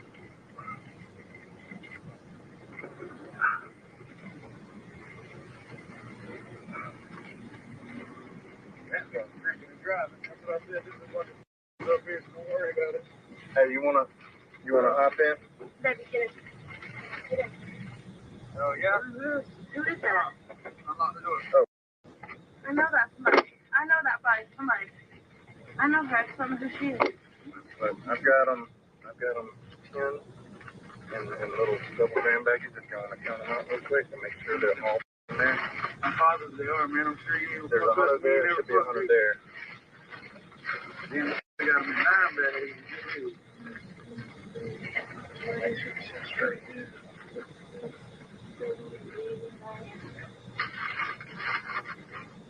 $100 in there. 100 in here. They're all in 10 packs. There's 100. Yep. That should be 10 in each one. Yep. So just whenever. I mean, It's gonna take a couple days for you to get rid of 200 of them now. Well, I got 2 weeks to play with, dude. So I mean, 2 weeks, whatever. Okay. I'll get it for you, no problem. 2 weeks, I can make the money to pay for them and eat them myself. Right. uh-oh. Hang on. Hey, do me a favor.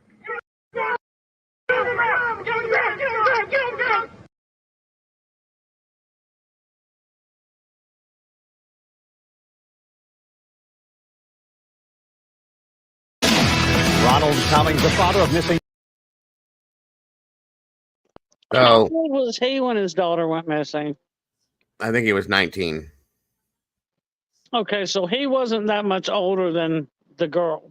Yeah, I think he was in his early 20s, Dago, or like Oh, really? I thought he was 19. closer. No, he was like early to mid 20s. He was older. He was Okay. older than Misty, but he was like early 20s, I think. He and Ronald, you could also see after Haleigh went missing, his downward spiral. Like it just continued. It just never got better. He never like learned his lesson. You know what I mean? He just continued to go down, and you could see the progression of it. It was Oh, sad. yeah. Yeah, definitely. Which I can understand. Like, he was slightly troubled to begin with, and he was young. And then when this happened, I agree with you. Everything you see from there forward, it just got worse and worse and worse. For somebody to grab a police officer's gun and these types of things, you can tell that he just doesn't seem to have in a sense, you can tell it's that I don't have nothing to lose type like personality at that point. You know what I mean? And that's sad because things like this will do that to you when you feel like you have no hope because your heart, as he called her, his daughter, there's nothing. And it's been, years at this point. Like I get it. I'm not saying I would do the same thing. No, people no. handle things differently. You know what I mean? No, So, there's plenty of parents out there of missing children and deceased children that don't right. And do I think this, but there's plenty that do. I'm not, I'm just saying it's just there. It is what it is. You could see his downward spiral throughout the time. And I think these two they didn't come from the greatest of ease to begin with. Okay. So, they had their cards stacked against them their whole lives. And this just made things 10 times worse, in my opinion. So I thought this was kind of interesting to go along with this as well. I figured I would show you. Thank you, Doodle. And thank you guys for getting us in the algorithm. I appreciate that so very much. You guys are amazing.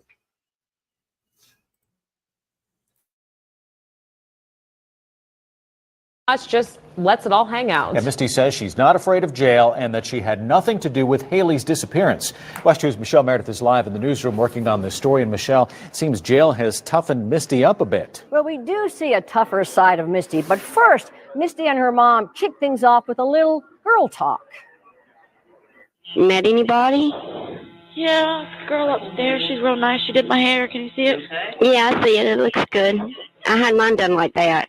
What's wrong, baby? She had to do it through the little bars, but she did it for me. She done it? Yeah. Don't cut it. I'm not cutting it. I ain't gonna try to put on these in here and cut my hair. In these tapes, we see a different side of Misty. They can all put this on TV and kiss my A sassy, defiant side. The last time we saw Misty in jail, she was in tears. Mom, I want out of here. I want out so bad. But Misty's not crying now. She has a whole new attitude about being locked up. If they give me 20 years in prison, it'll be okay because you guys will come see me. I'll get out and everything will be fine. I'm not scared. I'm not scared.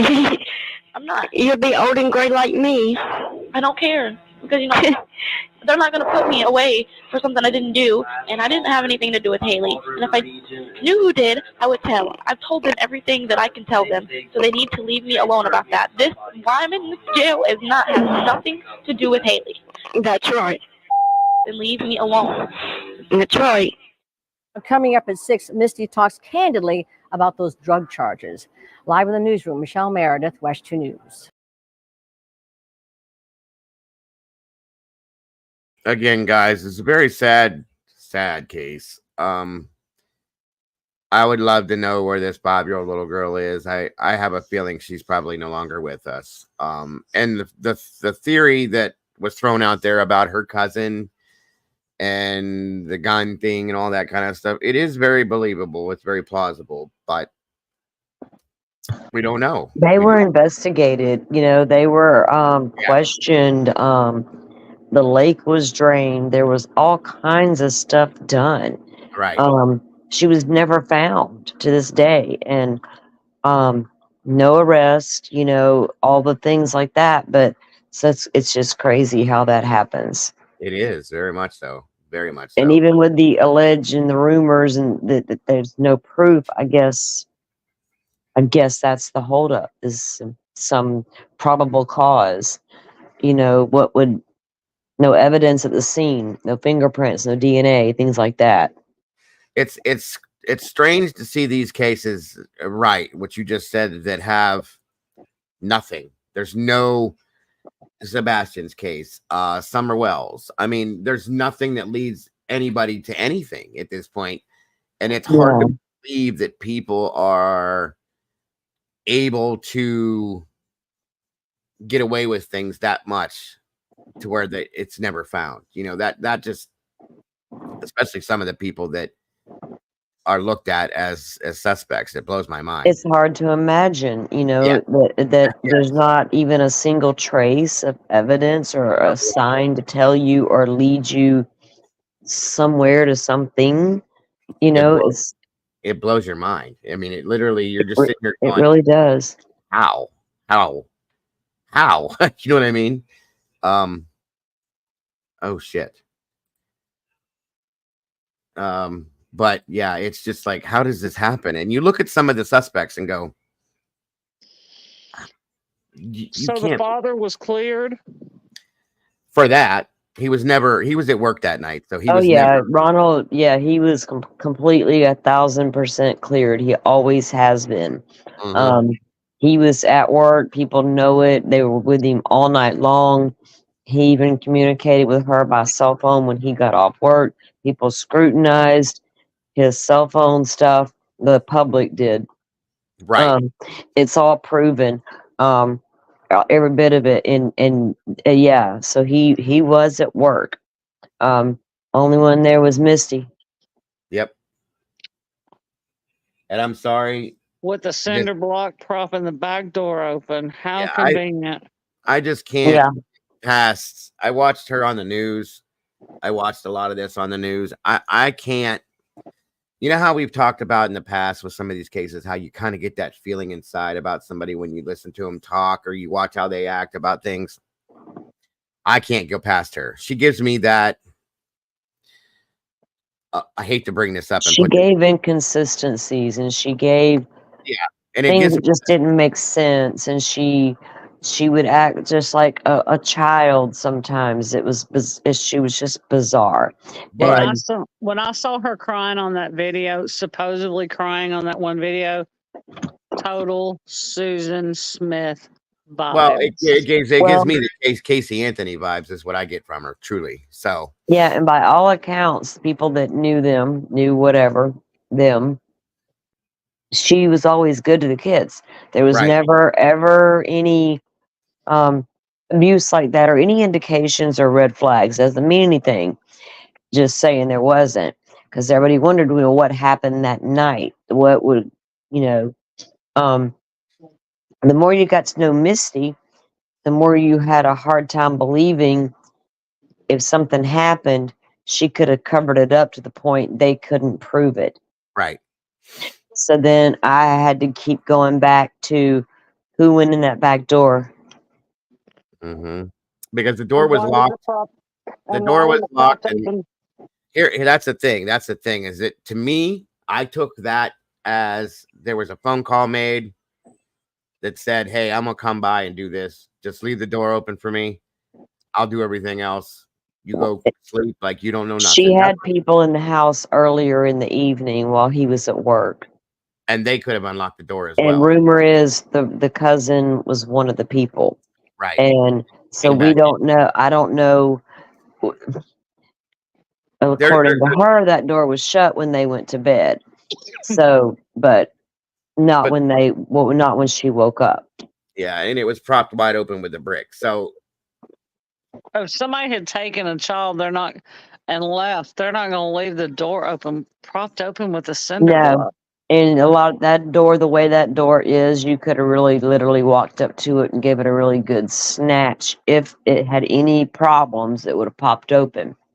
And the thing is, not, you would have had to leave it unlocked. You could have just left it unlocked. Why would you need to prop it open? There was really no need to prop that door open. So I never understood the propped up door thing.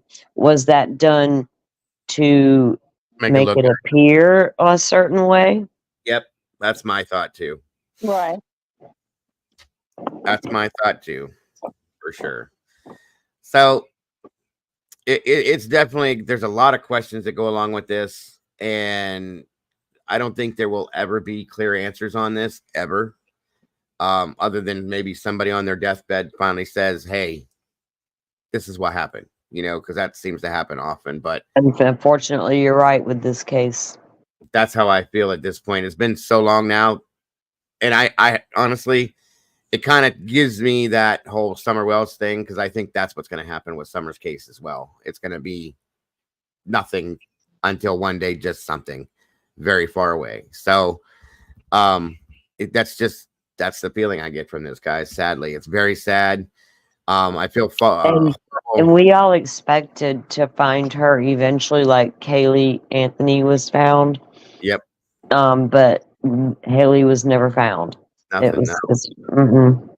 It's beyond sad. It is, and I feel bad. No matter what he's done, what he's been through, what he's doing now, what he will continue to do, the man lost his daughter, his little baby girl. Okay. Yeah, he really did love her. He loved both those kids. He really 100%, did. 100%. That's not something you can give back ever at that point. That feeling. Glitter, I see what you're saying about to let someone in about the propped open door, but I mean, she could have just left the door unlocked to let somebody in. Yeah, that's what we meant. Yeah.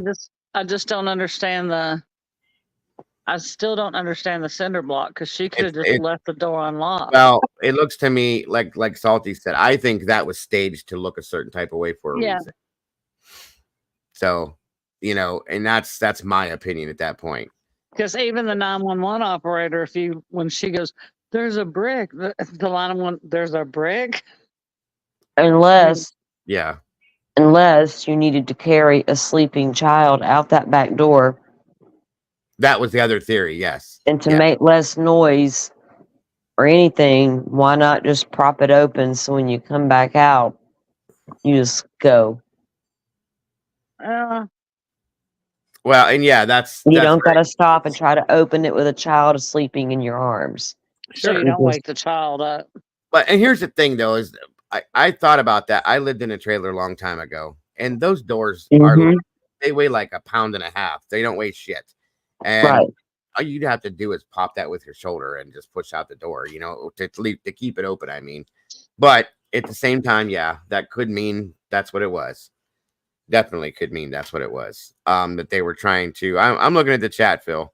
That maybe it was propped open to carry her out. That's very possible.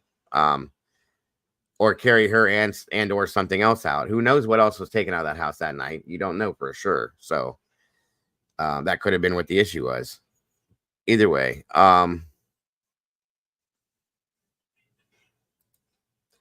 Speaking of Summer, I heard some creators last night talking about the Summer case and that they were following true crime before Summer went missing. Some people did come in for Summer. I've been following. When I first came in here, it was Gabby Petito, Brian Laundrie. That's when I jumped in here. And I was still very quiet about it. I didn't do a whole lot with it. And then the next case was Summer for me. So, yeah. A lot of folks come in at different various cases. A lot of people came in for Summer's case. A lot of people came in for Summer's case. A lot came in for Brian Laundrie and Gabby. A lot of people came in at Kylie Rodney's case. And then, of course, the 04 brought in the most, I think, truly. And now Sebastian has brought others in. And pretty much those are the main cases that have brought people out to YouTube for this. So, but yeah, also, guys, I wanted to bring something else to your attention tonight that I see what you're saying, Glitter. I got you. Blows my mind. Oh, yeah. I see what that means too. What the hell is going on in Sumner County, folks? Because for those of you that didn't hear about this, dude, I'm saying, wow. Literally, that's all I can say is wow. This is crazy. And again, it's the same area, okay? And there's been not just this and not just Sebastian. There's other things that have happened in this area, guys. And it's like, seriously, what is going on down here? It's crazy. For those of you that didn't, for those of you that know what I'm talking about, you know what I'm talking about. For those of you who don't, I'm going to show you real quick. Must be a Sumner County thing. Makes sense of a tragic, disturbing crime that left a 7-year-old little girl dead. Her mother is accused of drowning her in a Hendersonville creek over the weekend. News 2's Sarah Smith returned to that Drake's Creek. to speak with a friend close to the family. 7-year-old Piper Elliott reportedly killed at the hands of her mom, Brandy. Investigators say Brandy drowned the little girl in Drake's Creek last Saturday. She was a good mother up until Saturday when all this took place. Kip Zemer, a close family friend. I never in a million years. You can't say something like that. She was a good mother up until Saturday. Come on now. No, you don't do something like this. Right. She just had a bad fucking day kind of thing. No, ma'am. No. No. It doesn't work that way. I'm sorry, but that's crazy. I just figured she'd ever do that. Never. And to find out she did, and then she admitted it. That's messed up. Zemer says Piper's dad, John, was in the hospital when this happened. John told me that Brandy called him and she didn't sound right. And she hung up on him a couple times. And then it was going straight to voicemail. Right now, Brandy is in jail. But on Tuesday, this is what she told the judge. When my daughter was 2, kind of lost it like I did this time. And I had postpartum depression, and they gave me medicine for it. The state may go after the death penalty. A part of me says, she needs some mental help. Then a part of me says, whatever she gets in the justice system, she deserves. The Hendersonville community heartbroken by this senseless murder. Zemer set up a GoFundMe to help Piper's dad. He's going to need some help. He's going to need some support. He's got the town backing him up right now. Brandy Elliott doesn't have a bond. Her next hearing is scheduled for August 14th. In Hendersonville, Sarah Smith, News 2. And do y'all know why she killed her? Do you know why she drowned her? Because she She just was, needed some peace and quiet. yeah, she was bothering her or whatever. No, she just needed some peace and quiet. She wanted some peace Yeah. and quiet for a few minutes, so she drowned her baby. Stop And having then, kids. and then she realized that what she had done, and she tried to do CPR. That Mm-mm. you no, this is crazy. I'm sorry, but No, what you meant to say, lady, was you either have ignored your doctor's orders and your medication label, or you have failed to acknowledge you're having issues to start with. Somebody that lives in the same house with you has probably missed a bunch of red flags. You didn't just snap and decide you needed a peaceful moment. and this is went on. This is I'm on gonna like hold you down to no, that is not. it's a build up. This is a build up. You know, it's not. No, I can't accept that. And I swear to God, that woman looked familiar to me. That Brandy Elliott. I saw her face, and I'm like, God, where do I? And I pray to God it wasn't because she was helping to search for Sebastian or something, and she was No. imagine. But I Doubt it. swear I saw her face somewhere Oh, before. you mean like the video footage somewhere? Yeah. Oh, maybe. No, not Lord. that close. No, not that way. Just in one of the videos we've seen of like 30, all those people that were out searching for him or something. That's where I'm thinking maybe or something like that. But it's just she looked really familiar, and I'm like, I know I don't know this woman, but what the hell, you know? And again, I mean, it's just ridiculous. I mean, that's one of the big out of all, there's a lot of horrible crimes committed out there and a lot of crimes on children and all the things like that. But when these parents do it to their children, that's the one thing, because when we hear what happens to children, it's horrible. When we hear their parents did it, it's like, what, it doesn't make geez, that's next level. Yep. Absolutely. Yes. B, if she comes to Tennessee and she goes to Sumner County and protest, they will. Sumner County. Let her go. Sumner County will arrest. I just ignore her. No, they won't ignore her. Sumner County will arrest her, and trust me, she does not want to go to jail in Sumner County. She will find out. Let her go. She will. So she will FO. So let her go. She can do what she wants. Yeah. Just as long as she stays away from my county. Actually, I don't care. give her a loud and proud bullhorn so they can make sure they really hear her good, so she can get in trouble. Let her go. Let her hang herself. Who's gonna listen? People that ride by and honk at her. She'll be listening when she's in jail, because you're not supposed to protest in Sumner County. So she'll FAFO. Let her do it then. Let her hang herself. Florida's laws on that changed recently, a while back too, and the way the law reads is a lot like Tennessee's law. You're allowed to protest because that's your constitutional right, but what you're not allowed to do is step out into traffic and block the traffic and be a nuisance and cause a danger to society. That's what you're not allowed to do in Florida no more. We had somebody get hit by a car downtown Pensacola during the height of some protests. And after that, the governor's like, we're not doing this. So they can't really ever stop. I mean, I guess Sumner County can do what it wants to do. I haven't really took a look into their politics like that. But here you can still protest, but you just can't act a fool while you're doing it, because you are supposed to you have the constitutional right to assemble and peacefully protest. That woman don't do anything peacefully. Exactly. There's a limit to our rights. People need to realize that. It don't mean you get to full blown go out there and be all crazy balls to the wall shit. And that's why I said, let her go, let her hang herself, because she doesn't know how to do it. Period. Exactly. Fools gonna be fools. I mean, she's always telling people FAFO. She's about to FAFO. Let her go. Let her go. Lord. Let her do it. Let her do it. Maybe somebody will film it. I'm sure they will. I'm sure they will. I won't be here to film it. I'll miss that whole Goodness. circus. I'll be Moving on on, as vacation. Dago would say. Moving Yep, on. moving on. Or my bullhorns, I can scream that. Moving on. Yeah, she's a mess anyway, so be it. Let her do her thing and pay the cost. That's all I can say. Go bullhorn, go. Go bullhorn. Right.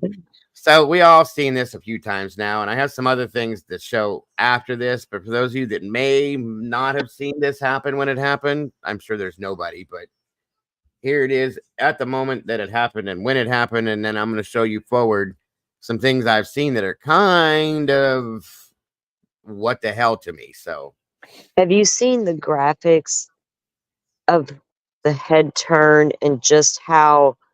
Oh yeah. How close it was? Perfect timing that was Yes. For Trump's sake. I mean, yeah, it was wow.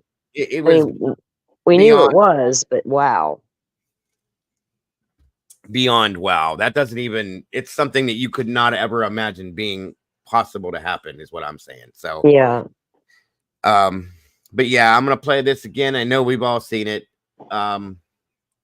Just watch it and then watch what we watch after this, guys. Is really kind of interesting. I would have never thought, looking at a scenario like this, and everybody that's involved would have been as interesting as this is, but this has been really interesting to read and hear these interviews and to see the things, how they all played out and everything. I'm kind of blown away, to be honest with you. I'll just say that.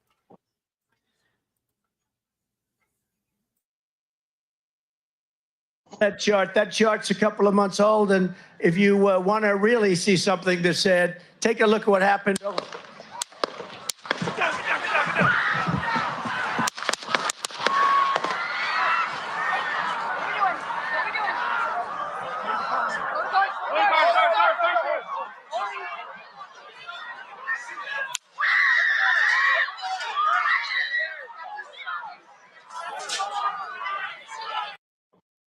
The other thing I want to tell you that gets it blows me away too is how stupid these reporters are with these cameras. They're running up here to try to get a picture of him while somebody's shooting a gun. How stupid are you? They're kind of doing their job, and we're kind of sitting here consuming it. So they're doing their job. Secret Service's job was to stop that dude as he was climbing up that ladder when the crowd was screaming, "There's a guy! There's a guy!" And you're gonna see there's more emerging, right? And we're going, what? Because Mystery, I saw your comment there. I have done everything in my power for 2 years to avoid politics. But I saw this, of course, and then I see immediately the aftermath of what was actually happened, and then more and more and more is coming. It's like from a true crime standpoint. Dago and I were talking. Wow, the failure here is incredible. And that's the thing, guys. Is I don't do politics. By all means, this is not political. This here is definitely, in my opinion, on the true crime side of things, because it's really, really crazy how this is all played out.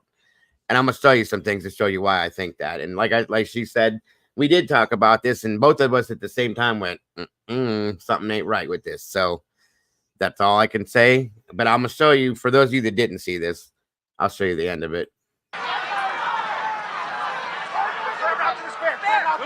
Hold. When you're ready, on you. Ready? Move. Up. Move. Go. Up. Hawkeye's here. Move it to the stair. Stair, get ready. We ready?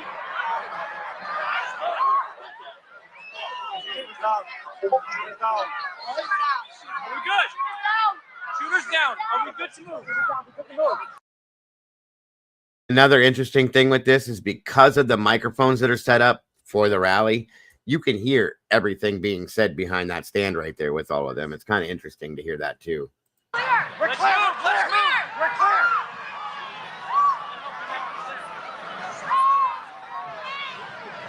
Come on. Let me get my shoes. I got you, sir. Let me get my shoes, sir. Hold that in your head, bloody. So we gotta move to the bus. Let me get my shoes. Okay, my shoes down. What's up?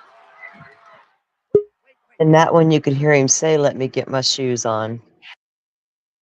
Yeah, absolutely. And it's interesting to see.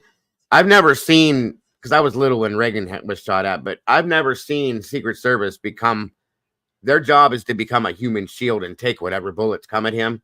And that's what they do right here. They wrap their bodies around him and walk down the stairs until he gets to the truck and shove him in there. And I was like, wow, that's crazy.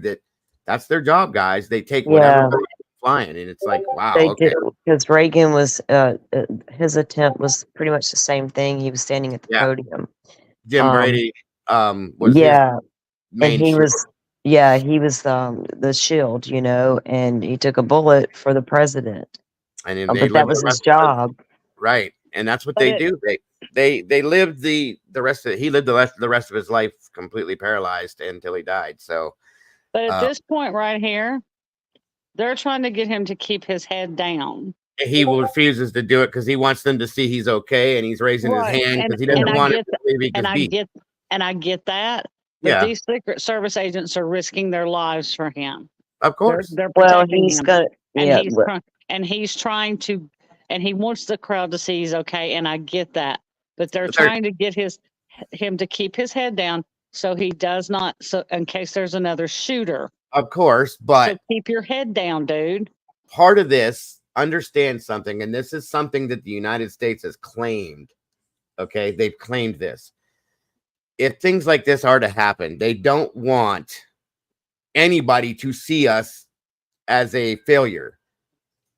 Part of what he's doing here, I read a little article about this a couple days ago, is one, Trump is Trump. You know, he's very, here I am. Okay. Yeah. But also to say, we can't be beat. I'm still here. You can't take it down. If this was a terrorist action, if this was from another country by state, whatever it is, that's part of the other part of it too. You didn't win. I'm still here. it's a mix of both of what you just said. It's him, Right. his personality, and to show he's not, this is not weak. I'm not weak like that. You didn't take, you didn't succeed. So that's his way of reacting to things. Right. Was it from a safety standpoint ideal? No, but he meant, you could tell he meant, no, I'm doing this, and they're just like, they got to let him do it. It is what it is. Right. You're not going to beat me no matter what you do. And he's like that. We know he is. So, yeah, you know, and I have no dog in the, you know, I'm independent. I don't do either side. I don't. Same here. Same here. I mean, but still understand that when we say Right that, is right and wrong is wrong. this is still wrong, period. I don't care who you are. Excuse me. Sorry about that. But yeah, that's what they're doing. And it really amazes me to see and understand that these people, this is their job, is to give their life for yours, period. There's no two other ways to look at it. Yes, their job is to shield the president and our former president and give their life for them. Every former president has Secret Service agents. Yeah, of course they have to. And that is their job. Jimmy Carter still has They Secret all Service get them for agents. life. They all get They them. all do. Yeah, for the rest of their life. But also the bigger picture is here. We also have to remember that 2 people were critically injured, and a firefighter, he lost gave his life to life protect his family. Yeah. protecting his family. He shielded his family, and he lost his life. Yeah. And that's true too. That's true too. On we go.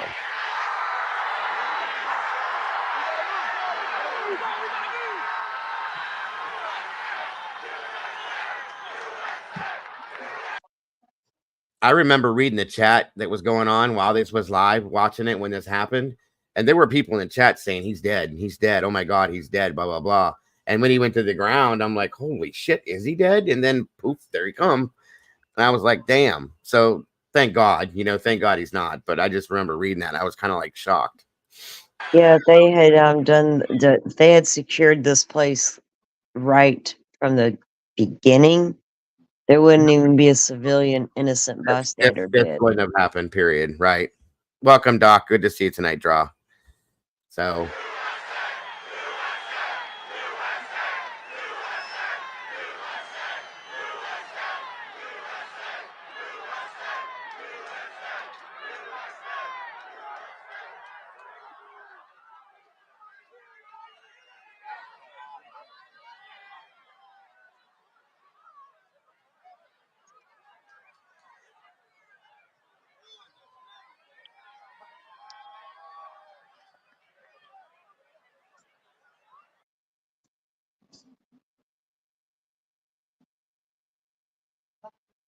So that was the issue in itself that happened.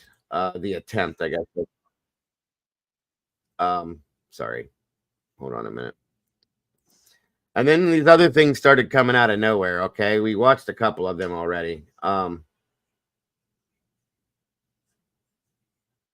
the hell? Oh, hold on a minute. I'll show you this real quick first. Jesus, Tennessee. This just happened 30 minutes ago. I don't know if it's a big thing, but still. News from News Channel 11. Some developing news tonight. An officer-involved shooting in Johnson City. A bystander took video of an incident earlier this evening. Take a look.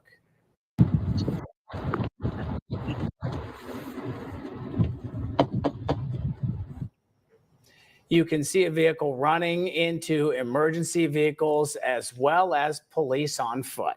News Channel 11's Karen Jenkins has been on the scene gathering information. She joins us now live. So Karen, what have you heard so far? It says in the title that it's a TBI investigating officer involved shooting in Johnson City. So somebody from the TBI. We know this all started around, well, a little bit before 9 o'clock, actually. It's been confirmed that there was a pursuit by the Tennessee Highway Patrol and then cars crashing. You saw that video, and an officer involved shooting. I'm going to step away and show you the scene as it is now. Officer still on the scene investigating. You see where that THP Cruiser in that blue Jeep crashed behind me. A neighbor further down Cherokee Road towards Johnson City said she was sitting on her porch when she saw the chase go by with the officer with his lights and sirens going on. And then neighbors here close to the scene said they heard shots being fired and the officers drag the suspect out of the blue Jeep. Ambulances were on the scene earlier. We assume they took that person away. No officers were injured in this event. The THP confirms there was a pursuit, but they have deferred to the TBI, who is now in charge of this investigation. A statement from them reads that at the request of Judicial District Attorney Steve Finney, TBI agents are investigating an officer-involved shooting. Again, this is on Cherokee Road and Lone Oak Road. That is right in front of Cherokee Elementary. Everyone is still on the scene here, and so they are diverting traffic. If you come out this way, you will be diverted around the area. We'll stay on scene here until we find out more and bring you the news as it happens. Back to you in the studio. So I was listening for names because I lived right outside of Johnson City. I know where that road is. Highway Patrol was involved in the shooting. Right, and then the TBI. Well, they listed it as TBI investigating officer involved shooting in Johnson. Yeah. So yeah, Well, because it's the different agencies. So right. Highway Patrol shooting, Tennessee Bureau of Investigations will be investigating that officer involved shooting. So yeah, I mean, but like Jesus, Tennessee must be. Is it always this crazy in the summertime down there? Possibly. I think it's like, Florida went through it. So, one thing happens in your state, everybody kind of hones in, and then everything starts hitting the news that comes out of your state that may not. I'm sure there's stuff there's 50 damn states. Yeah. It's like, it's just, I don't know. It's like, I don't know. It's like a heightened awareness about that state all of a sudden kind of thing. I think that's what it is here. I think That's it's just what I'm saying. I think it's just heightened awareness. I think that this stuff normally goes on around here. I just think that it's more heightened awareness because, like, that's in East Tennessee, but I think it's just more heightened awareness because of certain things that are going on, like that woman that drowned her child. Sebastian's gone missing. There's been so much drama surrounding the Sebastian case. Once one thing happens, everything gets noticed. It's just like a snowball effect. So people have a heightened awareness of everything that goes on around here right now. Yeah. So it's just we're just the go-to state right We're now. all just normal. We're all just normal after all. Normal states with normal damn issues. Right. So I thought this was interesting. regarding the Trump thing. This popped up 2 hours ago, and I thought it was quite interesting to hear this. And I have some stuff that comes right directly from the Secret Service director that kind of blew me up a little. And there's some other interesting things to hear about this, guys. It really is. Images tonight, the new details from the investigation into the assassination attempt on former President Trump. Video obtained by ABC station WTAE appearing to show the alleged gunman Thomas Crooks walking the perimeter of the rally about 1 hour before the former president was shot. And tonight, the FBI briefing lawmakers and Now, why is this guy out there all by himself walking around and nobody said a word about this an hour before? And where was his weapon during that time? He must have had it hidden around the building that he was going to, in my opinion. He had like behind a bush. Yeah. Yeah, but that's crazy that he can be seen walking around the perimeter in an area he probably wasn't supposed to be in. And nobody said a word. It appeared that wasn't an area that you didn't need to be in. People were right there nearby and could see him, you know. And so I don't know. He was on the inside of that fence, though, is what I was curious. Is that you supposed to be in there or not? But he was seen then. So I don't know. Yeah, Glitter, I've seen it. I don't know, but if he wasn't supposed to be there walking around in that area, they should have honed in on that dude. Like that was an hour before. They should have known because they should be watching that perimeter if you're not supposed to be in it. You know what I mean? Right. Somebody said something about the guy in camo. Hold on.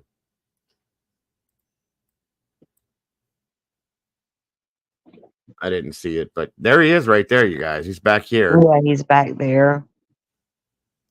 So, and we had all these other people here paying attention to the stage. So here we go. And tonight, the FBI briefing lawmakers, and a disturbing timeline has now emerged. The gunman was actually identified as a person of interest 62 minutes before the first shots were fired. There you go.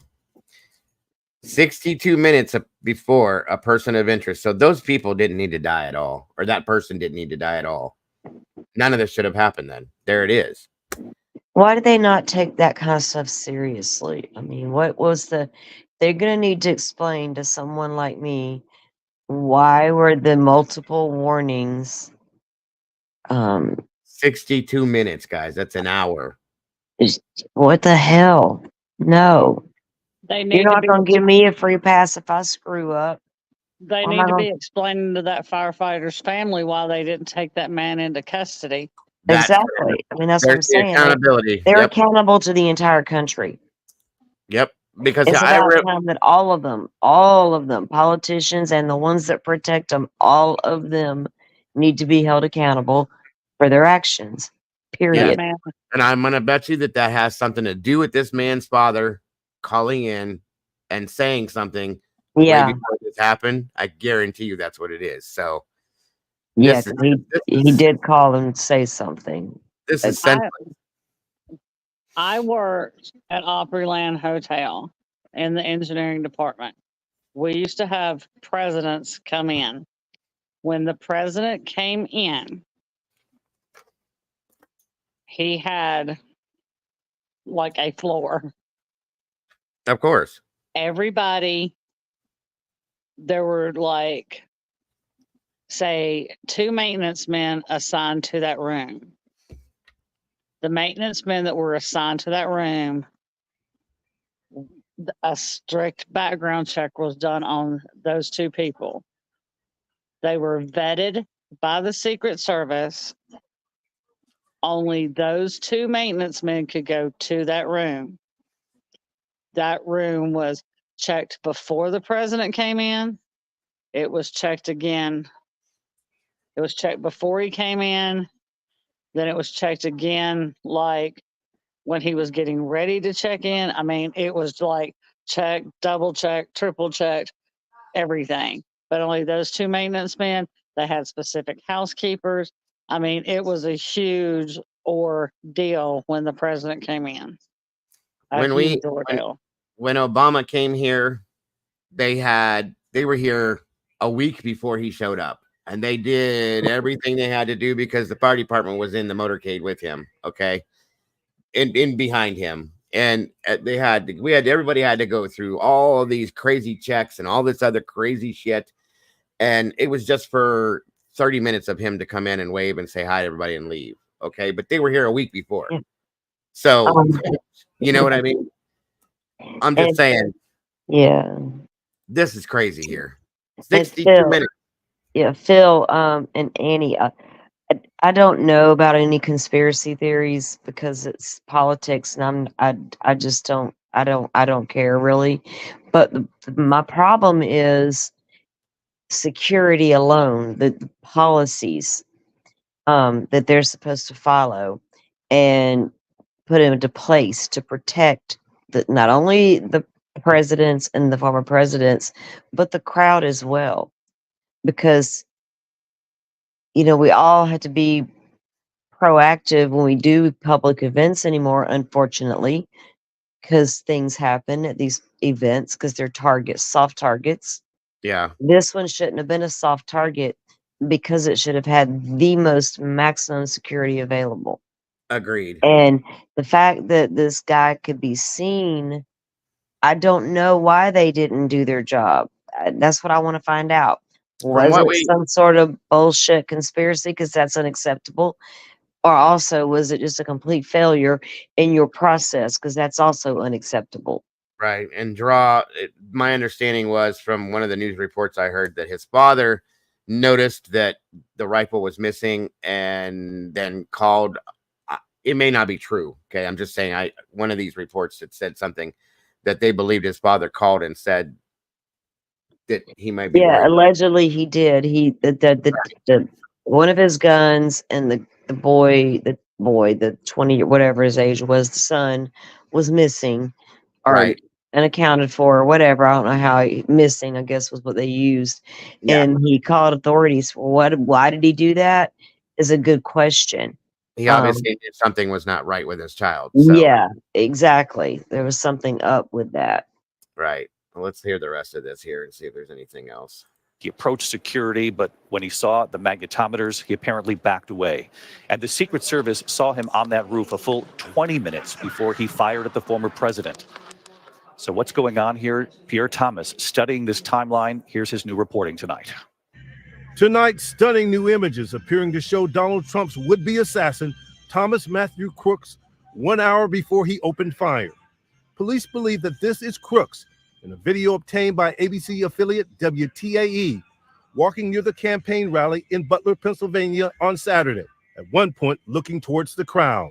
Sources telling ABC News, Crooks walked toward the security entrance with the magnetometers, did something suspicious, is approached by authorities, he backs up and fades into the crowd. And tonight, the FBI briefing lawmakers, who gave ABC News a detailed timeline. At 5:10 p.m., Crooks is first identified as a person of interest, a full 62 minutes before the first shots. At 5:30, Crooks was spotted with a rangefinder, which can be used to determine distances for target practice. Sources telling ABC News he's able to get on that roof by climbing over air conditioning units. At 5:52, Crooks was spotted on the roof by the Secret Service, a full 20 minutes before the shooting. 6:02, Trump takes the stage. 6:12, Crook fires those shots, killing one man and nearly taking Trump's life.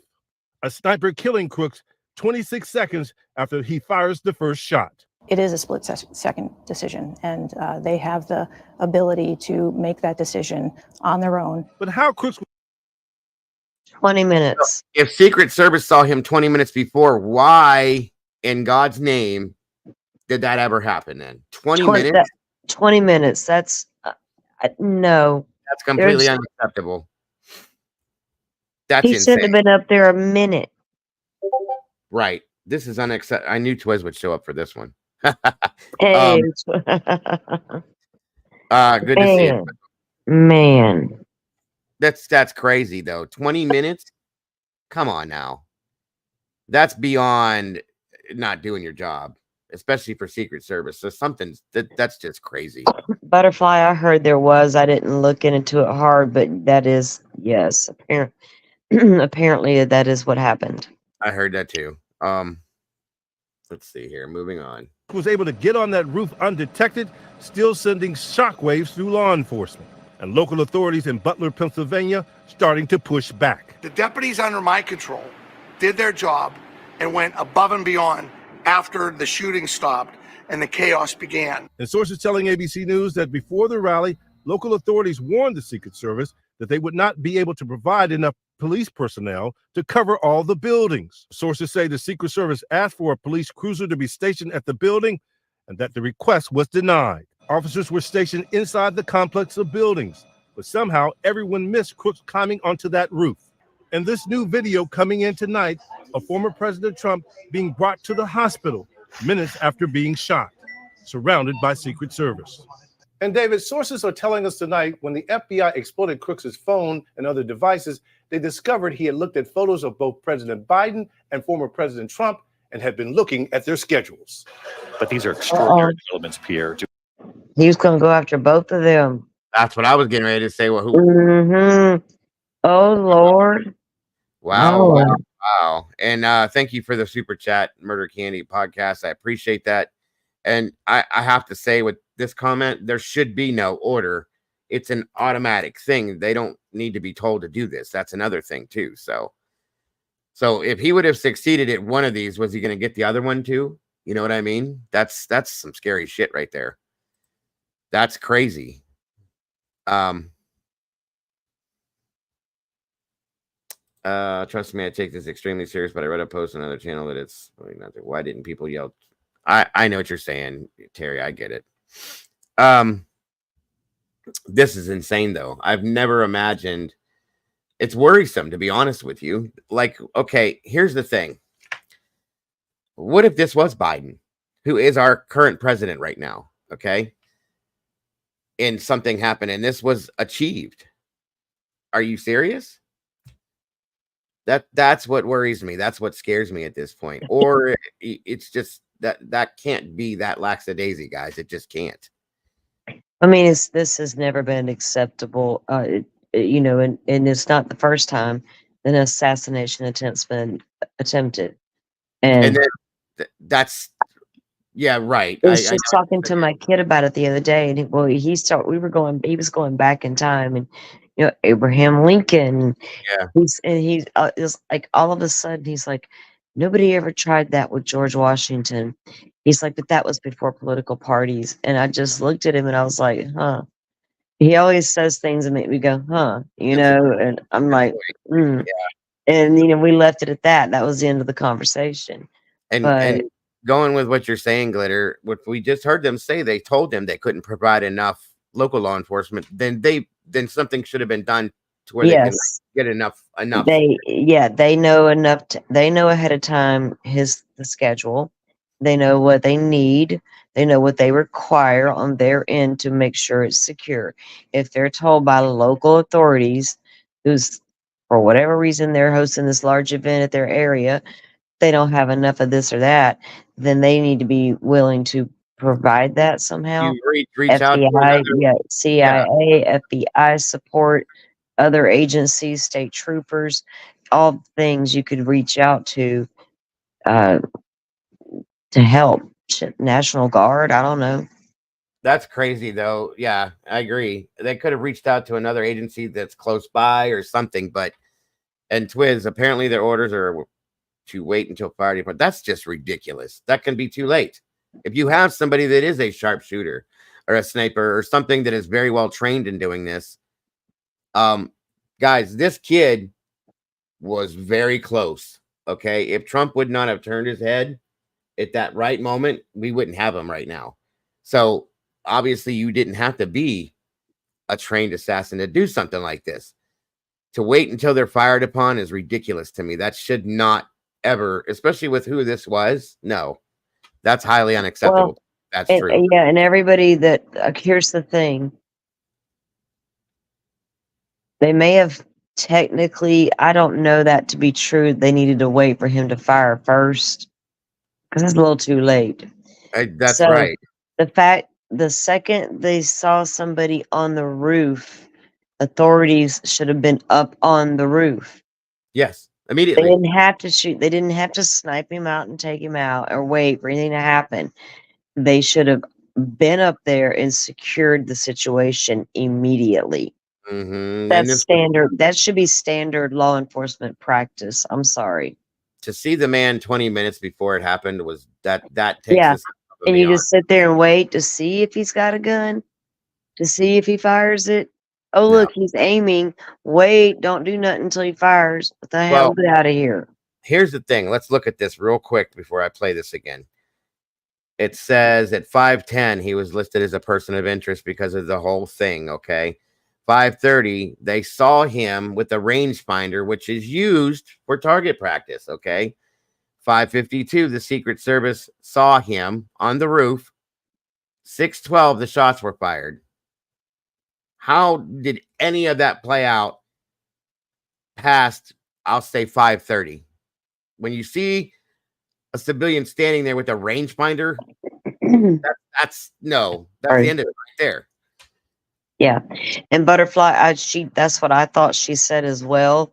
But I'd already heard the reports that, they're instructed to wait to the one fire, and I don't know any of that to be truth or not. So that's why I did hear her say that as well. Yeah. And then it also says a couple people are saying that they're hearing that they have to wait to be fired upon. That's the thing we were hearing, but I did hear what that lady just said, and I don't know their protocols. I don't think that would need to be the case. Either way, okay, I'll give you that. You need to wait, but the second you saw the individual up on that roof, what were you doing for 20 minutes, and what were you waiting for? Not to mention, why was there nobody from Secret Service on that roof itself? Yeah. There's a lot of failures there. Yes, me. That's something I don't get right there. So going forward. To have been labeled a person of interest a full hour before shots were fired, and that Secret Service sniper saw him on that roof 20 minutes before he opened fire. I know you're going to stay on this. Pierre Thomas with the new reporting tonight. Thank you.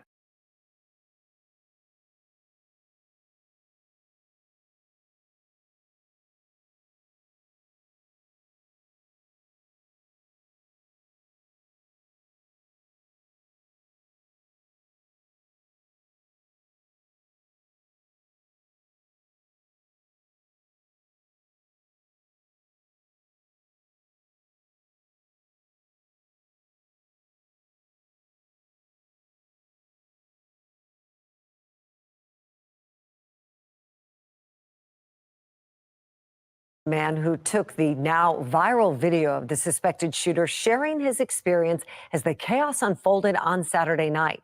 Fox 25's Keith Daniels takes us through his perspective. Well, the man who captured images of that suspected gunman on the roof that day says he believes law enforcement could have done more to stop that deadly shooting. His thoughts as he describes to me what he saw that day. There are images that won't soon be forgotten. Suspected killer, 20-year-old Thomas Crooks, on the roof of a building, taking aim. When I seen him holding the gun like he was taking aim, I thought, oh my God, this guy's about to shoot into the crowd or something. So I turned my phone on. Mike DeFrisha said he started recording on his cell phone. The still photo grabbed from that video. Yeah, we had just got there a little bit late. He and his wife Amber live in Crawford County, Pennsylvania. They were at the Trump rally in Butler Saturday. They arrived late, so they sat outside of the secured area near the building where Crooks waited. We were there maybe 10 minutes waiting for Mr. Trump to come on. And then after he came on and started to speak, my wife shortly after he started nudged me and said, hey, what's going on behind us? And that's when we noticed some commotion. Where's that? Oh my God. DeFrisha said he noticed Crooks climbing the roof, then noticed he had a gun. They tried alerting police, then took cover. I kind of felt I could see the guy with my eyes. I knew where he was at. I got me and my wife behind a big tree, and I felt that we were safe. Then you see the gun, you're like, oh my God, we have to hide. But there's nowhere to hide. There was a couple trees to hide behind. So you didn't know whether to hit the deck or run or just stand still. It's very chaotic in them split seconds. If you want to really see something, chaos after gunfire. A bullet grazed the former president's ear, Mr. Trump narrowly escaping a more serious, possibly even fatal blow. But one man in the crowd is killed, 2 others wounded. Secret Service snipers take down Crooks, killing him. It was devastating to us. I mean, to know that we watched a guy shoot somebody, and also even the shooter. I mean, we watched him get shot right in front of us. I mean, we seen it. We seen the aftermath. The couple believing something more could have been done to prevent the tragic shooting, talking now about who, besides the shooter, should be held accountable. People are trying to say the local cops and this and that might not have done their job. And in my opinion, and I haven't put this out anywhere else besides now that it's been a couple days, we're processing some of this. You know, it's Secret Service's job to keep terror of the president. Well, after what happened, Mrs. DeFriscia says she doesn't believe that she will be going to any more rallies, but her husband says he will, believing what happened was an isolated event. Reporting tonight, Keith Daniels. Yeah, it's not. You can't put this off on local law enforcement. Well, no, and I guarantee you this is going to bring these rallies down to a very dull roar. It's not going to be. Nah, they're just. I doubt it. And that, I will say one thing, that female agent that was standing in the front there, she's kind of a risk with that. As small as she is, she wasn't giving much protection. They should have switched her around to the back or something, because she wasn't doing a very good job of covering him in the front there. That's not really I'm not saying she wasn't doing her job, but that was just a little insane to see that. There's just, I don't understand what the hell happened there. I mean, law enforcement only has a certain amount of manpower to start with. They're crowd control. They're not sniper patrol. That is not their literal job. And so they're basically there for crowd control, not even basically to protect the president or the former president. They're security detail, but they're, for crowd control. They're limited resources, training, everything. When it comes down to the heart of it and that perimeter that needs to be secured, that is solely on the Secret Service. They do it at the White House every day, all day. Well, when they were told that local law enforcement didn't have enough coverage, before they brought him in there, they should have went to another agency somewhere and brought them in before they even risked this. So they knew ahead of time they weren't going to be able to accommodate them. They had time to do it. If they can't figure that simple stuff out right there, they got, what have they been doing all these years? Come on. That's very true. They've been doing this forever, protecting presidents.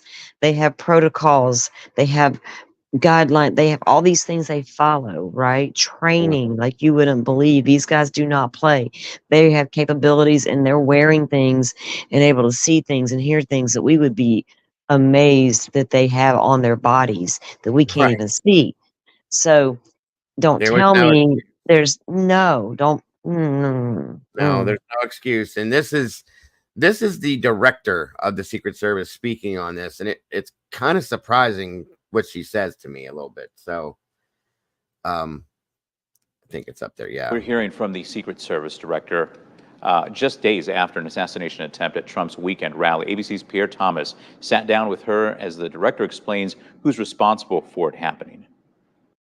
What was your reaction when you saw the events unfold on Saturday? Shock, and then concern, obviously, for the former president. This is an event that should have never happened. Who is most responsible for this happening? What I would say is that the Secret Service is responsible for the protection of the former president. So the buck stops with you? The buck stops with me. I am the director of the Secret Service. It was unacceptable, and it's something that shouldn't happen again. The president and Homeland Security Secretary said today they had 100% confidence in you, but there are some members of Congress calling on you to resign. I appreciate the Secretary's comments, and we're going to continue to be transparent and communicate with people. You plan to stay on? Absolutely. I do plan to stay on.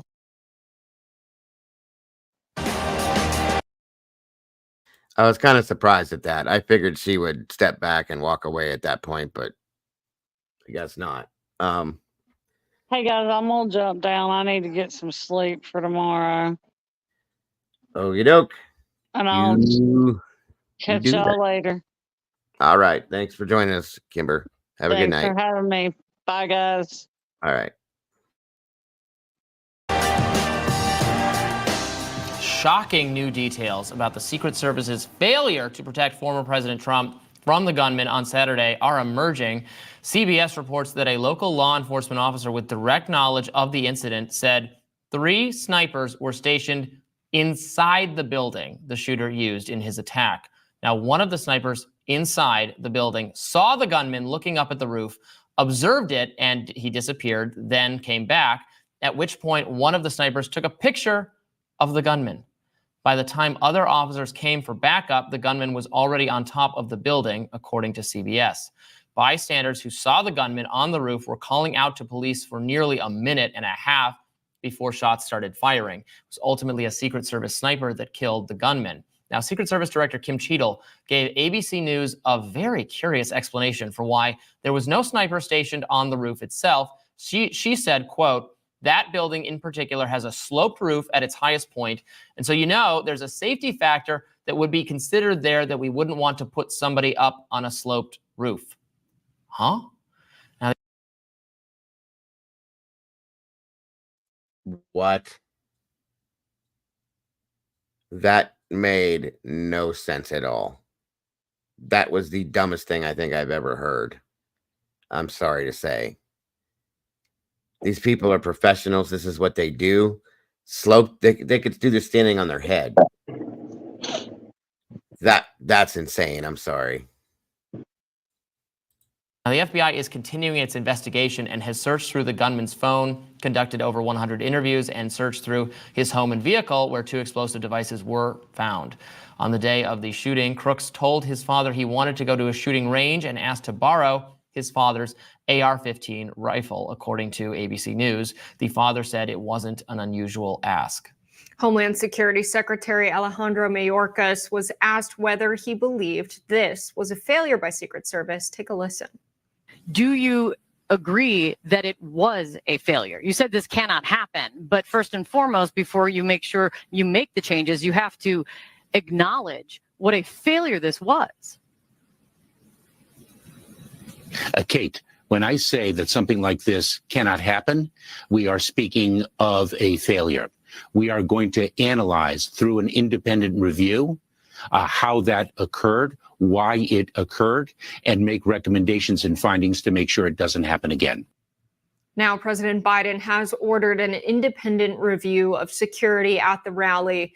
And in good news for RFK Jr., President Biden also directed Mayorkas to give RFK Jr. Secret Service protection. Plus, congressional committees, including the House Committee on Oversight and Accountability and the Senate Homeland Security and Government Affairs Committee, announced investigations into the security failures that led to the assassination attempt.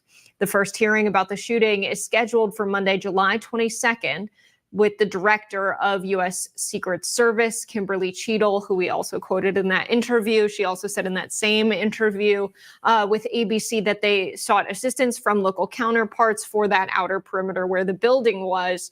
But I do think it's not enough to say, like, we outsource that to local police, and that's why there was an assassination attempt. They've got to change the way they do that. She says the buck stops with me, but I'm not stepping down. Yeah, this is giving me serious flashbacks to Uvalde, the mass school shooting where the shooter was trapped, had barricaded himself in a classroom with children and teachers who were shot and were dying. And the cops waited outside the door and waited and Yes, waited. they did. Waited and waited, despite receiving phone calls from the dying children inside the room that their people were still alive and needed immediate medical attention, despite the training for police officers in that exact situation being to that's the job. I mean, they're heroes when they do their job to put themselves in harm's way for the rest of us. But what the training is don't wait, don't negotiate, don't treat it as a hostage situation. You rush the shooter. That is the lesson since Columbine. When it happened with Columbine, police didn't know how to handle that sort of thing. But in every subsequent case, you're supposed to engage the shooter, not wait for backup, not formulate some plan, engage the shooter. And horrific misbehavior transpired there. In this case, obviously it is still early and we are still investigating and we're still trying to understand what went wrong. But the idea that you wouldn't put a sniper on the roof where the shooter actually ended up using, because the roof was sloped. I mean, it wasn't so sloped you couldn't get up there. The shooter was up there and was able to get a shot off and wound Nick Donald Trump. So it couldn't be that precarious a position or that dangerous a position because the guy was up there and was able to do what he had come to do. Failing, thank goodness, by a matter of inches. So that is, the snipers were in the building. In the building? They got to be on top of the building. It was an obvious, like if you look, I am no expert on security procedures or details. I'm sure you probably aren't either, Jessica. And I think anyone looking at a map of that area would go, that roof looks a little like the right vantage point for a would-be assassin. And you would think that they would have had the foresight to do something about that. So she has offered, this Kimberly Cheadle person has not given us any reason to be reassured that the actions of the police were good here. So I'm very, there are a lot of questions for her still to answer, but this is shaping up to look like an absolute cluster F. Right. Yeah. They should have had someone on another roof that wasn't sloped that had access to that route or a clean shot to that roof, because at the end of the day, I gotta be honest. Cluster F. He said. Yeah, and I gotta be honest. I think that was just, there was no answer as to why there was no sniper up there, and she had to think of something, and that was what came to her mind first, because that's dumb. That is the dumbest thing I've ever heard in my life. It's ridiculous. Right. There were other roofs that were sloped. The shooter himself was up there shooting just fine on that same sloped roof. So that's bullshit. I'm sorry. The problem is they think we're too ignorant sometimes to understand simple things like that. Right. And we're not. That when you hear that kind of response, well, the roof was sloped, you're like, well, what does that mean? The Secret Service snipers are trained. I said they could do this standing on their head, you guys. Yeah. That was the dumbest thing she could have said. That makes her look stupid and ridiculous, and it makes her look incompetent for this job. It makes them all look incompetent. Oh, we can't do that because the roof was sloped. Well, shit, what do y'all do? Agreed. That's absolutely true. That's ridiculous. So this is just crazy. Completely crazy. This shooter, Thomas Crooks, ended up injuring 2 people and killing 1 person. Yeah. And Corey Compatore, I don't know how to say his last name, he lost his life. Yes, that day. Now, he's being called a hero. The heroes that were supposed to be there that day were the Secret Service and the local police officers. That's how you earn the title of hero when you agree to do the job, or you unfortunately do have to lay your life on the line. There are circumstances where you might feel an immediate threat because your target that you need to neutralize has an AR-15.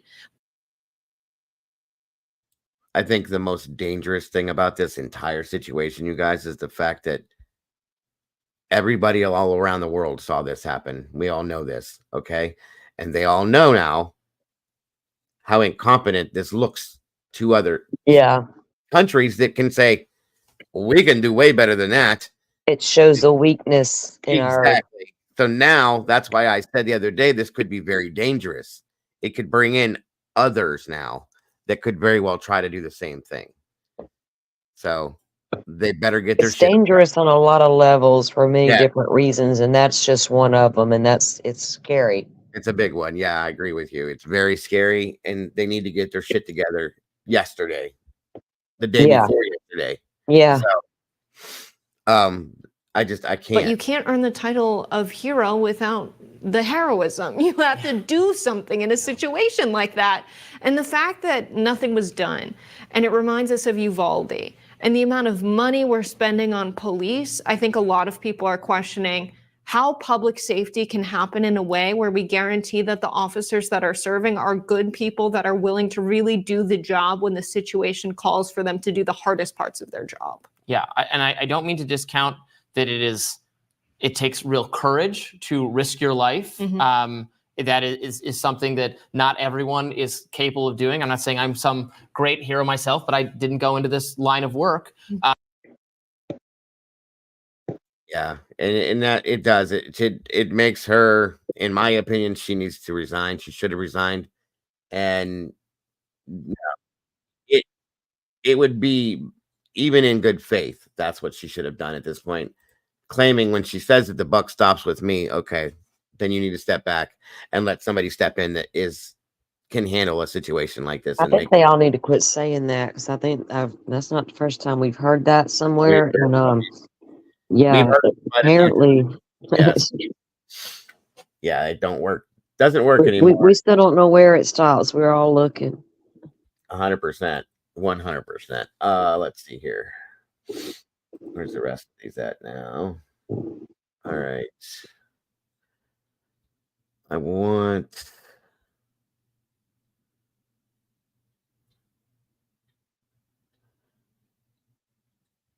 got, where did it go? Where did it go? Where did it go? Where did it go?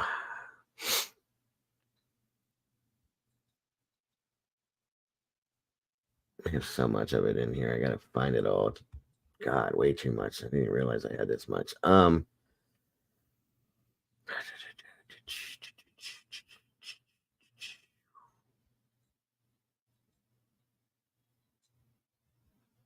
gonna find the things I have. Oh, here we go. Here's another one. Well, which we already know the answer to this, but and this is another problem. I mean, we're hearing from their own people, from officials out of Washington and the government that this is a screw up. So that says a lot by itself. The assassination attempt on former president and current presidential candidate Donald Trump has left the entire nation shocked, in disbelief, and asking so many questions about how this happened. Joining us with his insight is former Secret Service agent Christopher McClinic. Mr. McClinic, thanks for joining us, sir. Good morning. Thank you for having me. Of course. I've had the great pleasure of traveling with presidents and presidential candidates as a correspondent. What I know from that experience is that Secret Service always does an advance trip to assess the security situation ahead of the candidate's arrival. And what I think many of us can't understand is how that rooftop that the sniper used less than 400 feet from the stage with a clear view of the stage wasn't either manned by an agent or a local law enforcement person. How is it possible that a gunman got to that rooftop and was able to fire his weapon before even being detected? I suspect you have the same question. Your suspicions would be correct. As a retired agent, I can tell you I did advanced work like that on numerous occasions, so many occasions I can't count. And I was just speaking with several agents just yesterday about this advance in particular, and I was kind of sort of reminiscing on some that I've done in the past. And prior to President Trump getting there were what's known as walkthroughs, and that's where the site advance agent, the second supervisor, the other post-standing agents literally walk the steps that President Trump was to walk on the day of the event. I can't tell you how many times I've done that exact type of mission, and where myself and other agents have stood at that podium and had the opportunity to look out on where that crowd would have been and see that rooftop as well as other areas of concern. That said, I find it impossible to believe that a Secret Service agent, a supervisor, no one did not notice that site needed to, that area needed to be covered. So I know it's still preliminarily in the investigation. I don't want to say whether it was covered by an officer or an agent, or it should have been and that person wasn't there. But absolutely, it should have been covered and would have been covered in any other circumstance. You know, we always say hindsight's 20/20, but as an expert who's looking at the situation, can you clearly see security failures here and things like you said, the rooftop being secured, having someone posted there, but anything else that stood out to you? Well, there are several things. Like I said, Draw, I do think he was the only one at this point because nothing else has come forward yet with anything else. But initially, I heard there was two. Of course, you know how that works. So I think he was the only one in this situation itself at this point. So. Back to armchair quarterback. I wasn't there. There will be plenty of time to analyze the film footage, to analyze all the single shots that were taken, and re-listen to the audio. So there's a lot of responsibility out there. I will say right now that the rooftops, the overhangs, that really does concern me that wasn't covered, or if it was covered, it obviously was not covered correctly, and it led to this, for lack of better expression, tragic failure. We saw the professionalism of the agents on the ground and the Secret Service counter snipers who killed that assassin almost immediately after the shooting. And I remember seeing those folks during my rotations working at the White House. They'd be walking back and forth on the roof, their uniform, they'd carry big bags.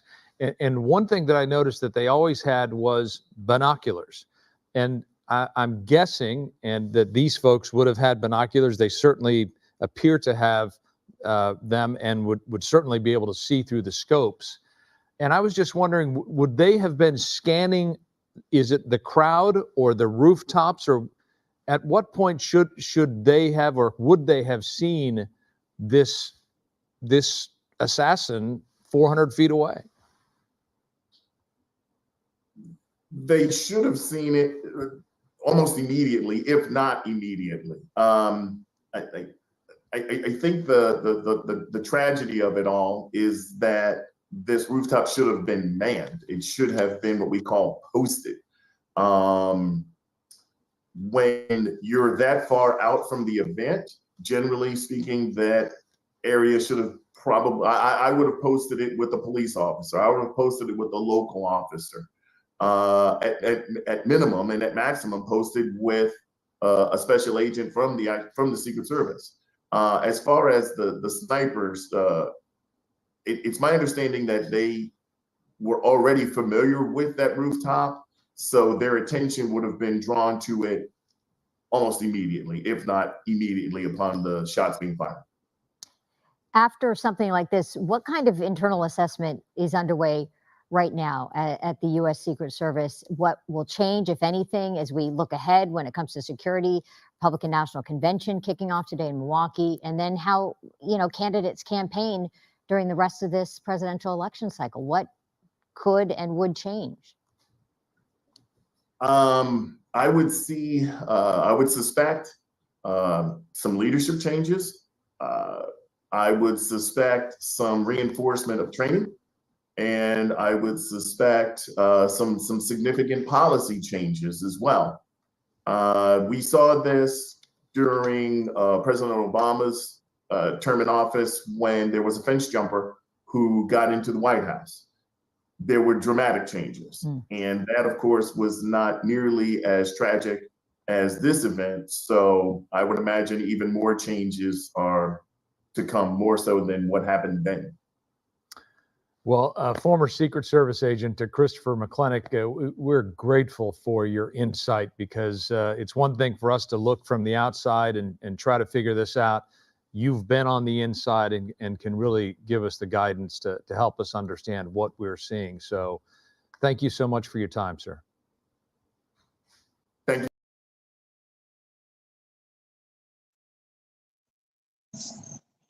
you. Oh yeah, forgot about this guy. Excuse me. From this community, from Butler, Robert, come here and talk to us, if you will. You can come a little closer. Sure. You stopped us here. We're here doing our show, and you stopped us. And you wanted to talk to me, and you wanted to tell me something.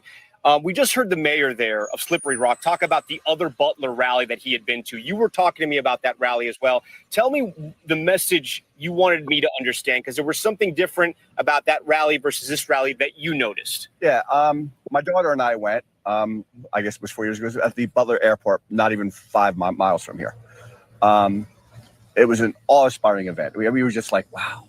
But the one thing we noticed, we walked in there, and her and I, we're close. And the one thing we noticed, that The airport has a lot of hangars, buildings like this. They hold planes.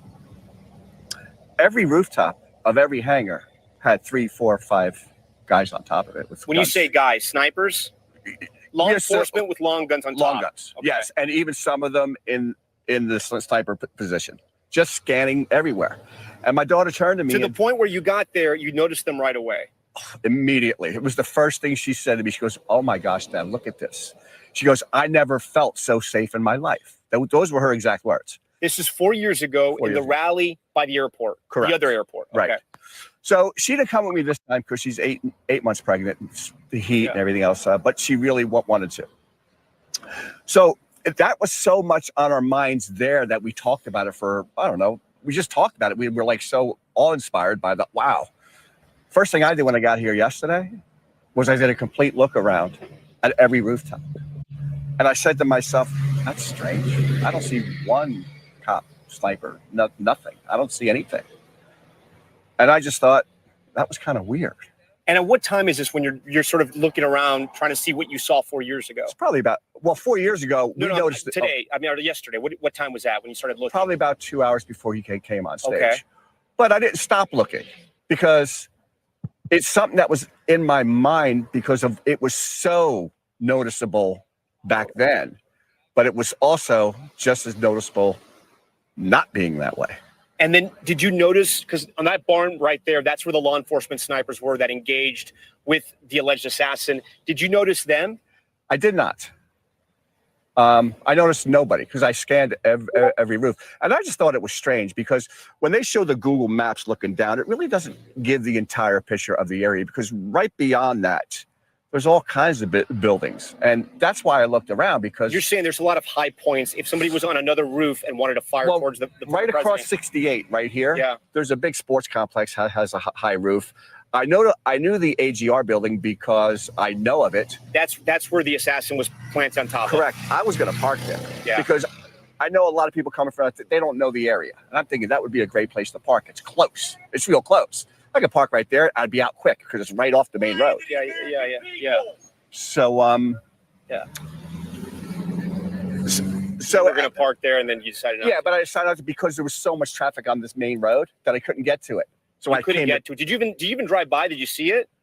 I drive by it every day. It's easy because I drove by it as well. It's easy to walk into, essentially. Like if you were to drive over there, you could walk right into it. Well, that's why I was going to park there because I knew that.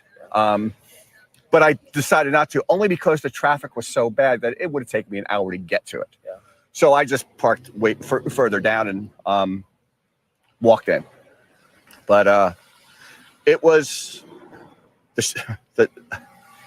I still can't process it. I think that's why I came back here today because I wanted to look at the where I was at and say, how lucky are? I mean, somebody died. That's a shame, but I still can't. I mean, last night I was up all night. I don't even think I slept well, thinking I just can't believe it. I'm just you still couldn't believe shocked. what you saw. I can't believe why. I mean, I think the big thing is the why. Well, I mean, have we really come to that point? I mean, I do remember when Reagan was shot. That was that was different, but that was basically the last time. And I'm still, like, I called my daughter, I called my girlfriend, and we were in tears. Because as I'm walking away, I walked away from the gunshots. I mean, that's the first thing I did was walk away. And there were vendors with Trump supplies, probably as long as this row here. And this one guy's on the phone and he screams, "They just shot Trump. He's down." So I immediately got on my phone and called somebody. And I called my girlfriend. She's in tears going, "Trump is shot. Trump is down. Trump is." And then I froze. I didn't know whether to go out, whether to go in. I just stayed there. And I'm like. I think a lot of rally goers were probably just like you, Robert. They didn't know what to do, and they were in shock, and they're still in shock. Thanks for watching. Stay updated about breaking news and top stories on the NBC News app or follow us on social media. You know, I need a complete breakdown of it. Whoever sits at the top and pushes the pencil, they weren't there on the scene. I don't think they're sitting on at the office communicating with the ground, waiting, because first of all, the sitting president gets way more security than the former presidents. So they're just a little bit more limited. But still, this is a security breach failure. And so it doesn't matter which candidate was up there. It could have been somebody you support or not support. This shouldn't have happened in any capacity. I don't understand. I want to know who all was on the ground, who was the one in charge, who was the one calling the shots there, who made all the final decisions on where everybody needed to go. There's logistics involved. There's a whole bunch of people involved. All that's got to get sorted out now.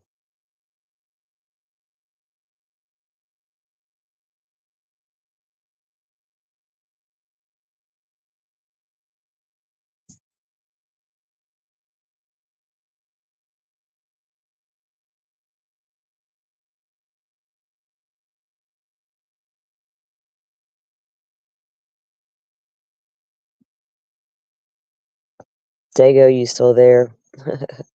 Oh, so shit, I was talking that whole time muted. I'm sorry. I was thinking about saying he must be muted. Yeah, no, I'm sorry. What I was saying was, this whole timeline, in my opinion, needs to be totally accounted for, because there's no for any of this at that point. And I saw your question, Terry, about do previous presidents have the same Secret Service coverage as a current president? Probably not, but they do have a lot, because I've seen. Yeah. When President Bush came here, he was covered. Okay. And we were covered. You couldn't get anywhere near him. So there was a lot of that. Like I said, when Obama was here, there was a lot of that. So yeah. All former presidents do get Secret Service for the rest of their life. For their life. But I don't know if it's not going to be as elaborate and secured as it was with when you were the sitting president. But still, for an event of that nature, given that he was a candidate, and what it was, and there's already, it is what it is. There's heightened stuff in the politics anymore in America. They should have been extra vigilant, and it doesn't take much to do that. That to me, this seems very simple. Well, and I'll have to be honest. I'm not I don't support Donald Trump's politics. I don't support Biden's. Neither do I. But I cannot get behind either one of them. But for me, it's not even about that at all. It's about what I'm seeing. And either way, like I said, if it was something nefarious, which it may be worse than a radicalized punk ass kid who thought he could make a difference with his little stance up there on the roof. Right. Which is bullshit too. Neither one, it shouldn't have been allowed to happen. There was a full 20 minutes of knowing that person was up there. Whether you took them out or not, you should have had people up there securing the situation, period. Here's my thing. At 5'10", when he became a person of interest, he should have been followed the whole time from there on out. Yes, exactly. And at 5:30, when he was seen with a rangefinder, again, he should have been stopped, detained, and probably escorted away from the rally at that point, but he wasn't. At 5:52, when Secret Service saw him on the roof, that should have shut the whole thing down right there, period. Yeah, and then you have to start asking why none of these things were done. Right. Exactly right. So there better be some accountability here. Yes, I was Terry in Cuyahoga. That's where my daughter lives. So yeah.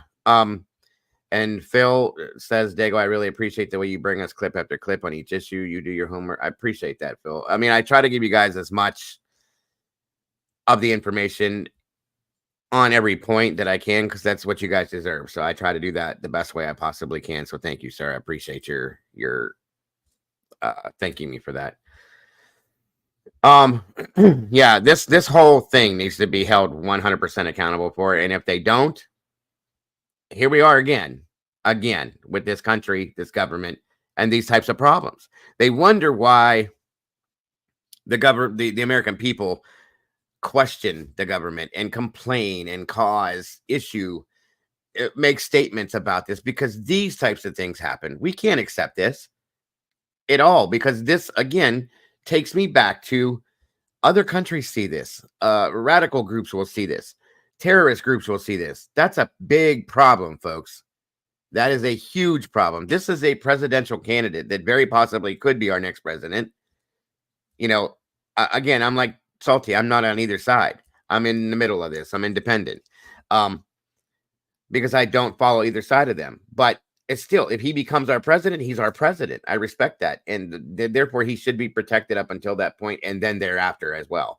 So this is bullshit. That's all I can say is this is bullshit. Here it is. This is telling where Crooks' parents called police and why they did it. So learned that hours before a man tried to kill former President Trump, his family, this man who tried to kill him, his family tried to call the cops. And that is according to federal sources. They confirmed that the shooter's family reported him missing on Saturday before the former president's rally. Fox's Caroline Elliott joining us now live from the crime scene in Butler, Pennsylvania with more tonight. Caroline. Mark, Christina, federal investigators are still trying to piece together exactly what happened before Saturday's shooting. Federal sources tell us the shooter's family knew their son was missing and even called police hours before Saturday's rally. It's unclear what his parents told police or if they realized their AR-style rifle was missing at the time. Federal sources tell us several warnings came in before the shooting happened. In fact, video shows one of them. You can hear rally goers trying to warn police over and over again, telling police a suspicious man was on top of the roof. We have millions and millions of people in our country that shouldn't be here. Dangerous people, criminals. We have criminals. We have drug dealers. We have people that should not be here. On the roof. It's much tougher than it happens. You went on the roof again. Up here. Investigators have been going through the shooter's phone and computer, but so far, no word on a possible motive. Mark, Christina. that's ridiculous too, that they were being warned like that and nobody took heed to that. That's just one more thing. Let me get back to the 1 second.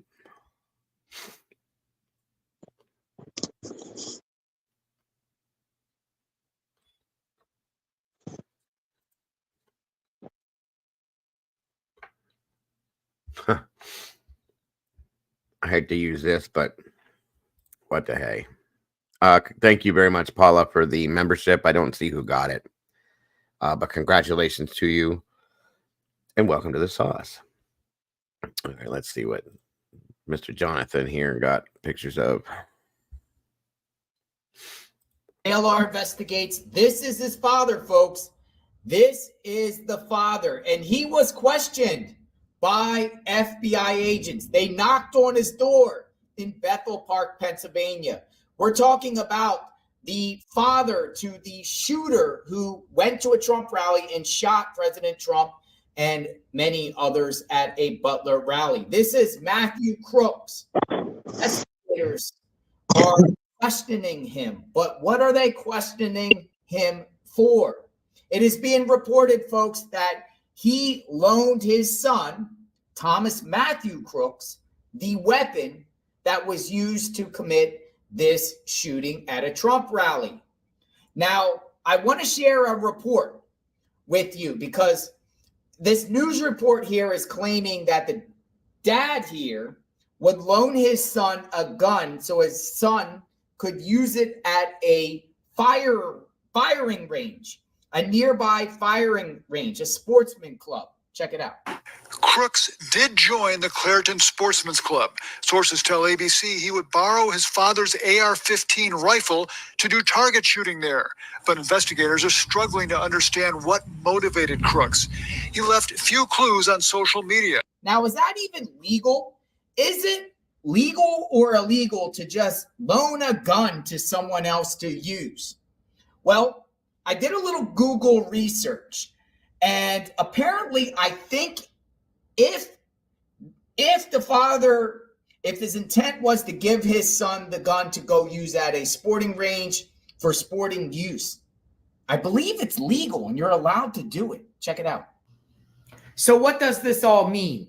Under federal law, an individual may loan or rent a firearm to a resident of any state for temporary use for lawful sporting purposes if he or she does not know or have reasonable cause to believe the person is prohibited from receiving or possessing firearms under law. So, looks like it might have been legal for him to loan his son the gun to go to a shooting range. Let me know what you think. Now, if I'm wrong, please correct me. So I got some information I also want to share about this guy, because the news is also reporting this news clip I'm about to share. They're reporting that he gave the morning of the shooting, Saturday morning, his son told his dad he wanted to borrow the gun to go to the shooting range, not get the gun to go to a Trump rally, but a shooting range. Check it out. As sources tell ABC News, the morning of Trump's rally, Crooks told his father he was taking the AR-15 to a shooting range. Now, I spoke earlier today with the owner of Allegheny Arms. That's a gun store and here in Bethel Park, not far from the Crooks home. He told me they did not sell a weapon to Crooks or his family, but he declined to say whether they sold Crooks any ammunition. Reporting live in Bethel Park, Paul Van Osdol, Pittsburgh's. So what do you think? Unless the father is lying to law enforcement. Now, law enforcement heavily are in the area investigating. We played it live on JLR Investigates yesterday. We played Monday. We played a live stream in front of the house. Agents in blue knocked on his door, and they were also scanning and going around the neighborhood, questioning people. The question I have, folks, is the father right here that you see, is he going to be arrested or charged with anything? Or the mother providing him the gun? Did he tell his dad something else and his dad lied to authorities? Is his dad responsible here in any way? Maybe not even necessarily criminally, but civilly, because there's lots of victims here. And it could be a possibility, folks, since the shooter lived in this Bethel Park home, that the shooter's parents right here, dad, mom, estate, could be sued civilly for what happens, but particularly the victim's family. So that remains to be seen. This is the only image I've seen of this guy.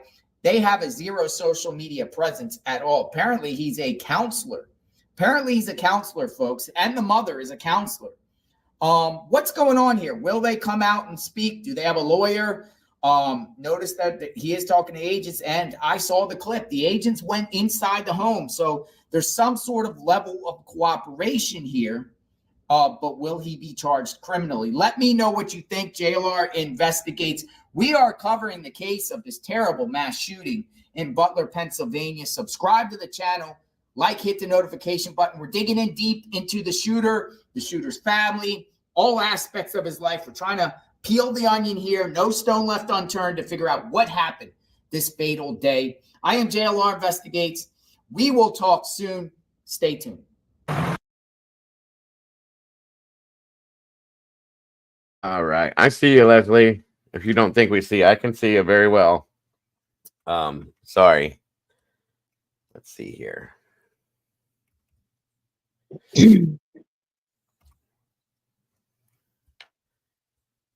Where are we at here? I wanted to give more towards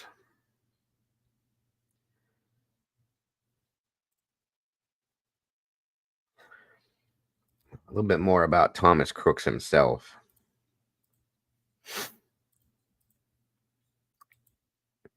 Welcome, Jen Trex. Good to see you.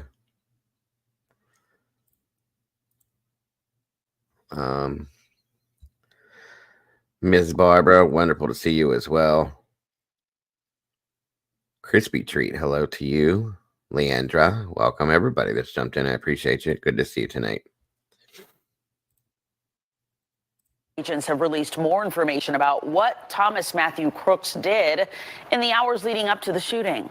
Witnesses told police they saw a ladder leading up to the roof of the building where Crooks opened fire. Now reports have emerged that he purchased the ladder the day of the shooting at a Home Depot. Authorities also revealed he practiced firing at a local gun range, but we still don't know what motivated him to try to assassinate the former president. Neighbors say Crooks and his parents kept mostly to themselves. It's shocking knowing that someone who grew up in the area that I go to school and graduated from there could do something like this. Hopefully people will calm down and stop doing whatever it is people are thinking about. But yeah, like it's just literally insane. Like there's just too much violence. How the hell did this kid get a ladder in here? Thank you, because I'm sitting here, Dago. I'm sitting here thinking that and pondering it, waiting for a break to ask the same question. No. I don't believe that's true because they He said bought it. Okay, so Home Depot. he just brings it. Go Home Depot, get my ladder. Then I'm gonna bring it with me and get it out the truck or the car or whatever. Carry it all up here. What?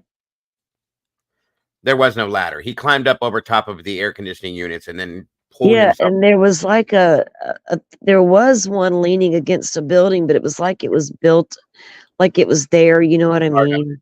Yeah. Yeah, see, like that. This is what's wrong with mainstream media right here. That type of a thing right there, you guys, is what's wrong. I mean, if they saw this dude walking with a ladder on top of everything else, and nobody, and then they still didn't do nothing. Good Lord, Well, sad day. there was a maintenance ladder. The ladder was found in his vehicle. I've seen a ladder on the building. I mean, it could be, but see, they're saying in another report we watched a few minutes ago that he got up on the roof via the air conditioning units, which I can see happening. So, and then he pulled himself up. We watched him do it. He pulled himself up onto the roof and then drug himself up there. So I don't know, you guys. I don't know. And this is one thing I do not like about mainstream media. You never know what you're going to get. So I don't know. We'll see. At least we know better. Right. I got to agree with you on that. Meanwhile, there's still plenty of finger pointing at the Secret Service. A senior official told Fox News that police were warned of a suspicious person at the rally. But Secret Service Director Kimber Cheadle admitted earlier today they weren't able to locate him before the shots rang out. Now,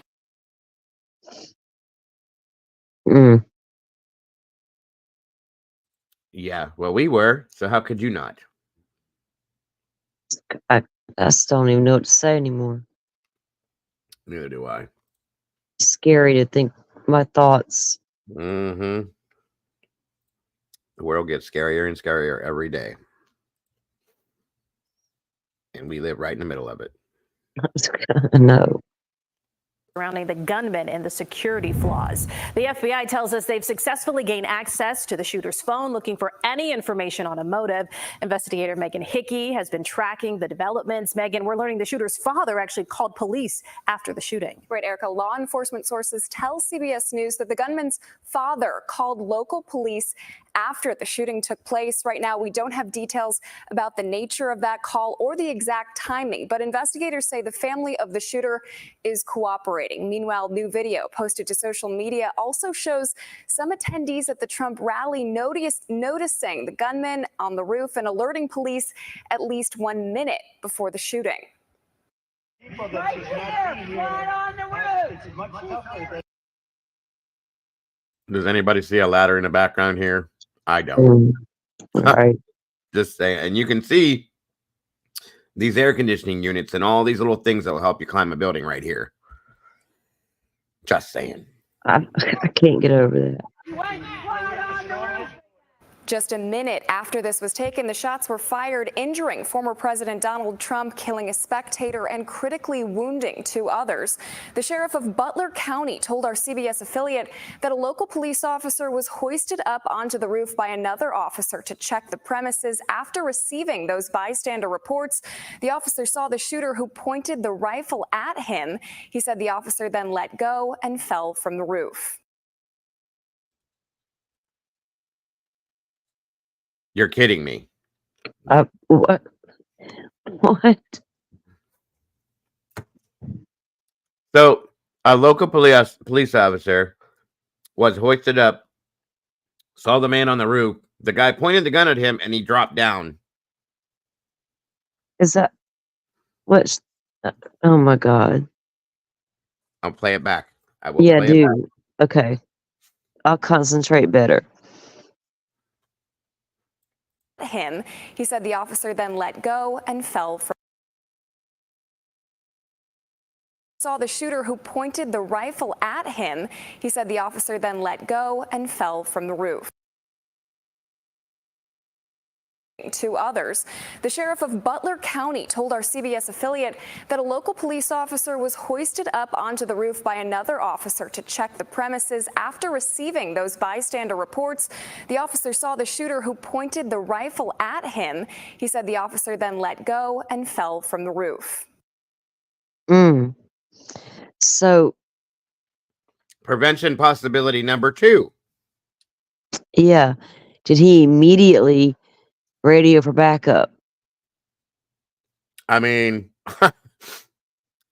Immediately radio guy on the roof. Immediately gun. What the shit? I know what to do, and I'm just laying here in my bed chilling. I don't even know what to say at that point. Twiz said apparently this officer's hurt, or is he?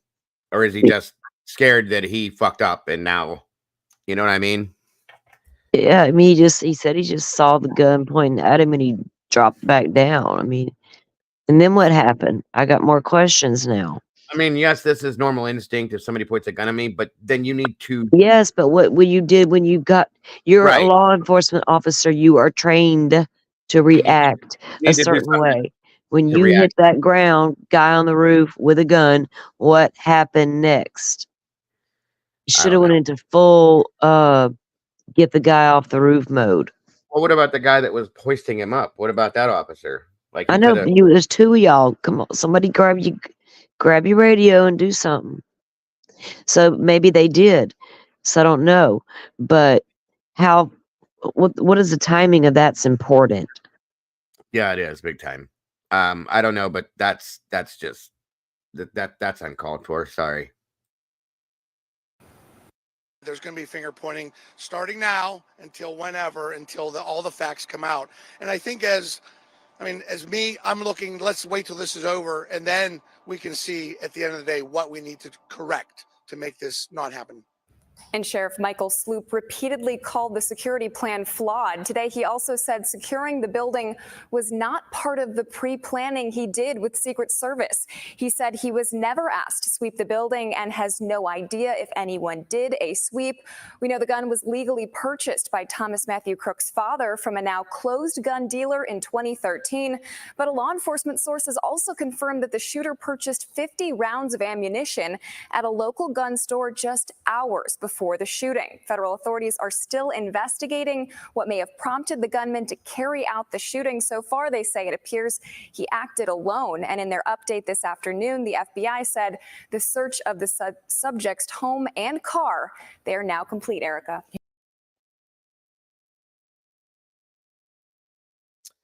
Just gets better and better with everything we hear. I'm just saying. Wow. Goodness, I don't know. Again, just saying, guys, some of this stuff just doesn't make any sense to me, knowing what we're supposed to. There needs to be a complete and thorough independent investigation, but I don't even know if those exist anymore. Yeah, that's very true. And yeah, for sure. This is crazy, you guys. It really is crazy. New details continue to come in about the Trump rally gunman, 20-year-old Thomas Crooks. The FBI says it continues to investigate whether he was a politically motivated, homegrown violent extremist. In the last several months, Crooks received multiple packages, some marked as possibly containing hazardous material. And a former classmate tells the New York Times Crook was an easy target for bullies in school and was nicknamed the school shooter at Bethel Park High School because of his look. Tonight, we're hearing from Crook's former high school guidance counselor. KDK's Mamie Bai is live in the newsroom. And Mamie, you spoke to that guidance counselor, and he says he knew Crooks well. That's right. I did. Jim Knapp, I spoke with him. He is on vacation, but he agreed to speak with us. He tells me that he was Crooks's guidance counselor for 2 years while Crooks was at the high school. He tells me that he doesn't believe there was any bullying that was happening, not any that he saw himself. Now, Jim Knapp is the former guidance counselor of Thomas Crooks, the Bethel Park native now being referred to as the would-be Trump assassin. The 20-year-old opened fire with an AR-style rifle from the roof of a building outside of the security perimeter of the Trump rally Saturday in Butler. Knapp knew him well. Crooks attended Bethel Park High School. During his sophomore year, he started seeing Knapp. Knapp describes him as being intelligent and quiet. He tells me it took a while for it to register on Saturday when he heard that his former student was involved in this incident on Saturday. So I actually had to go back and look up some pictures that I was able to keep from when I was a guidance counselor and some notes that I took myself. And therefore, I was able to look at those notes and look at his picture. And therefore, it started all come back. The recollection all came back. And when I recognized who it was and what happened, it just made my stomach sink and my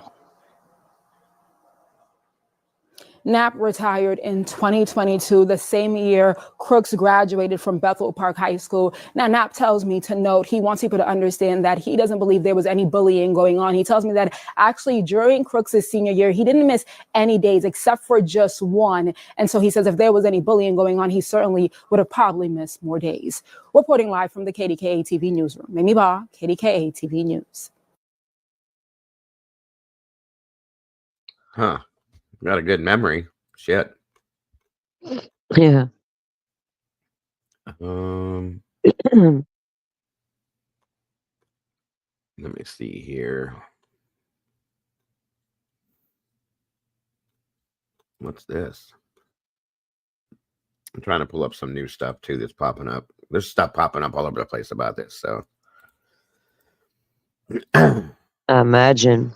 Oh yeah, it's been all day. I've seen quite a bit today scrolling through different things. Just since I've been in here, there's been new things popping up left and Oh right. yeah, I'm sure. All right. Of the two people hurt during the attempted assassination of former President Donald Trump have been upgraded from critical to serious. But investigators are still looking for a motive in the attack as Trump heads towards the nomination at the Republican National Convention. Charlie DeMar reports from Butler, Pennsylvania. A photo taken by local law enforcement and obtained by the New York Post shows the gunman, 20-year-old Thomas Matthew Crooks, shortly before he opened fire at Saturday's campaign rally in western Pennsylvania.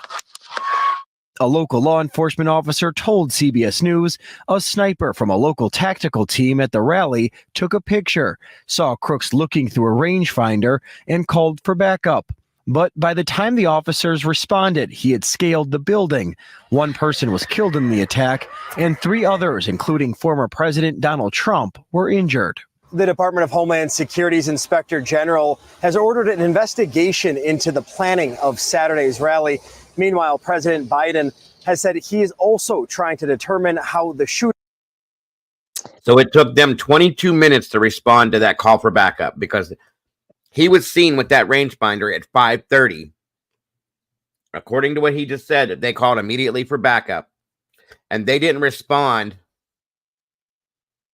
It's crazy. I mean, you just, when you took the picture and you notified, what that should have been an immediate response.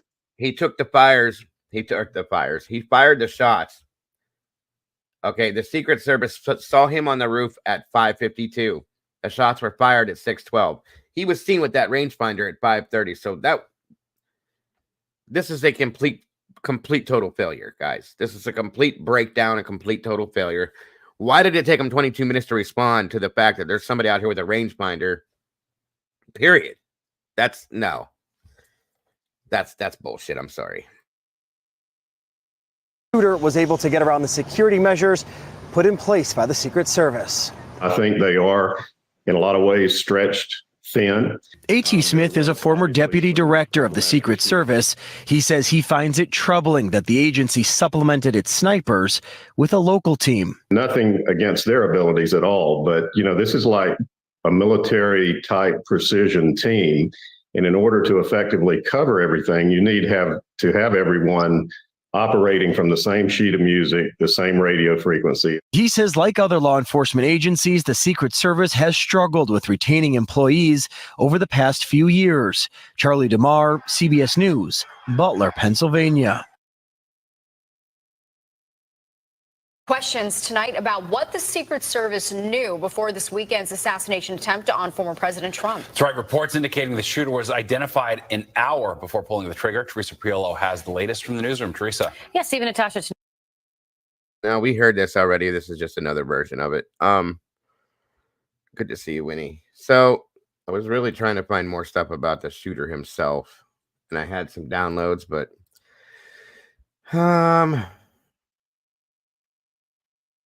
one second here. Let me back up to those again. Hold on. Hold up 1 second.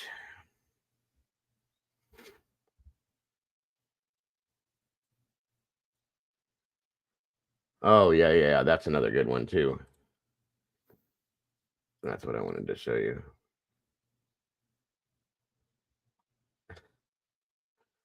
I got your... Oh, shit. What is that? Really? I guess there's a rumor bouncing around. Huh.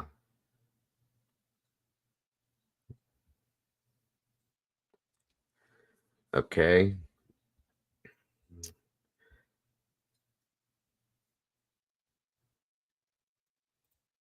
Oh, okay. I see what it is.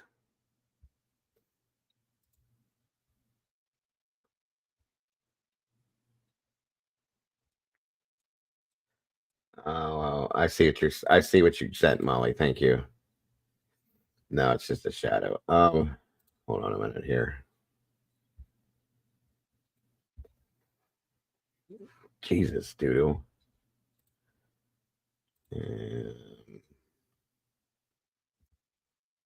Good Lord. Okay, hold on. Now,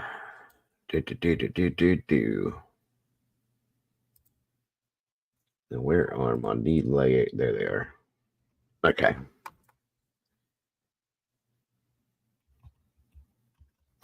We're about done for the night, guys. I just wanted to show a couple more of these things.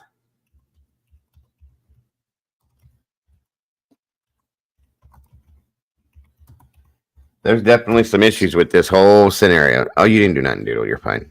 I just thinking out loud.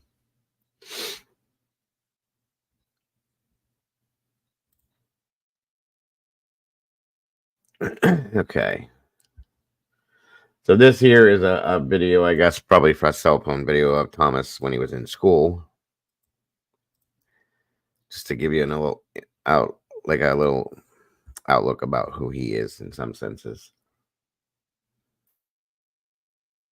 Stop. Dad, my leggings. Stop. Dad, my leggings. Thomas Crooks. Thing to said. Take a look at what happened. A kid that was always alone. He was always bullied every day. You can see the guy there.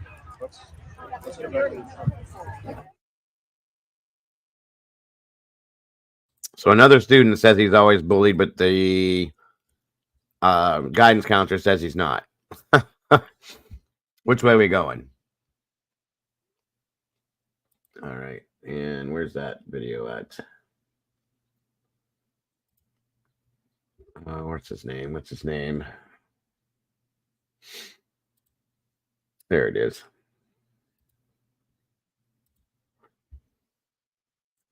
We're here with Dan Bond. Here we go. This is the one I wanted you guys to hear. My apologies. And then that should do it for the night, guys.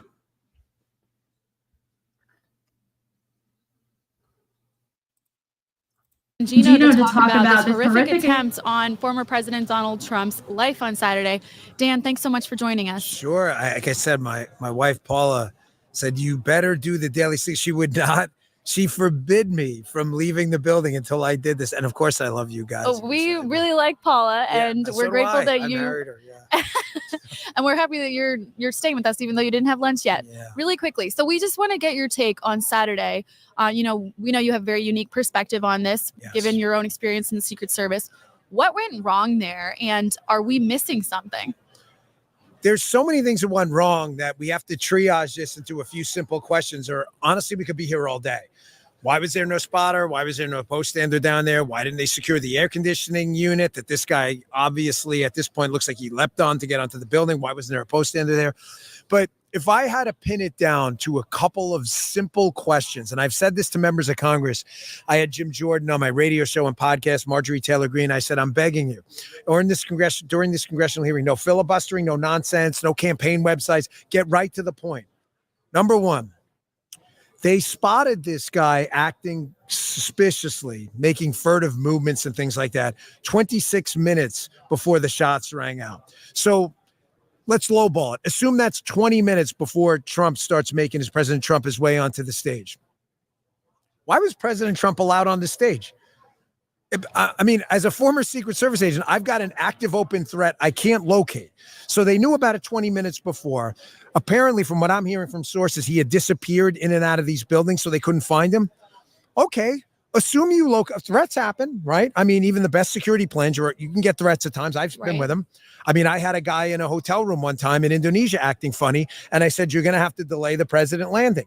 We found what it was, and then he landed on time. It was no problem. Why was he allowed to walk on stage?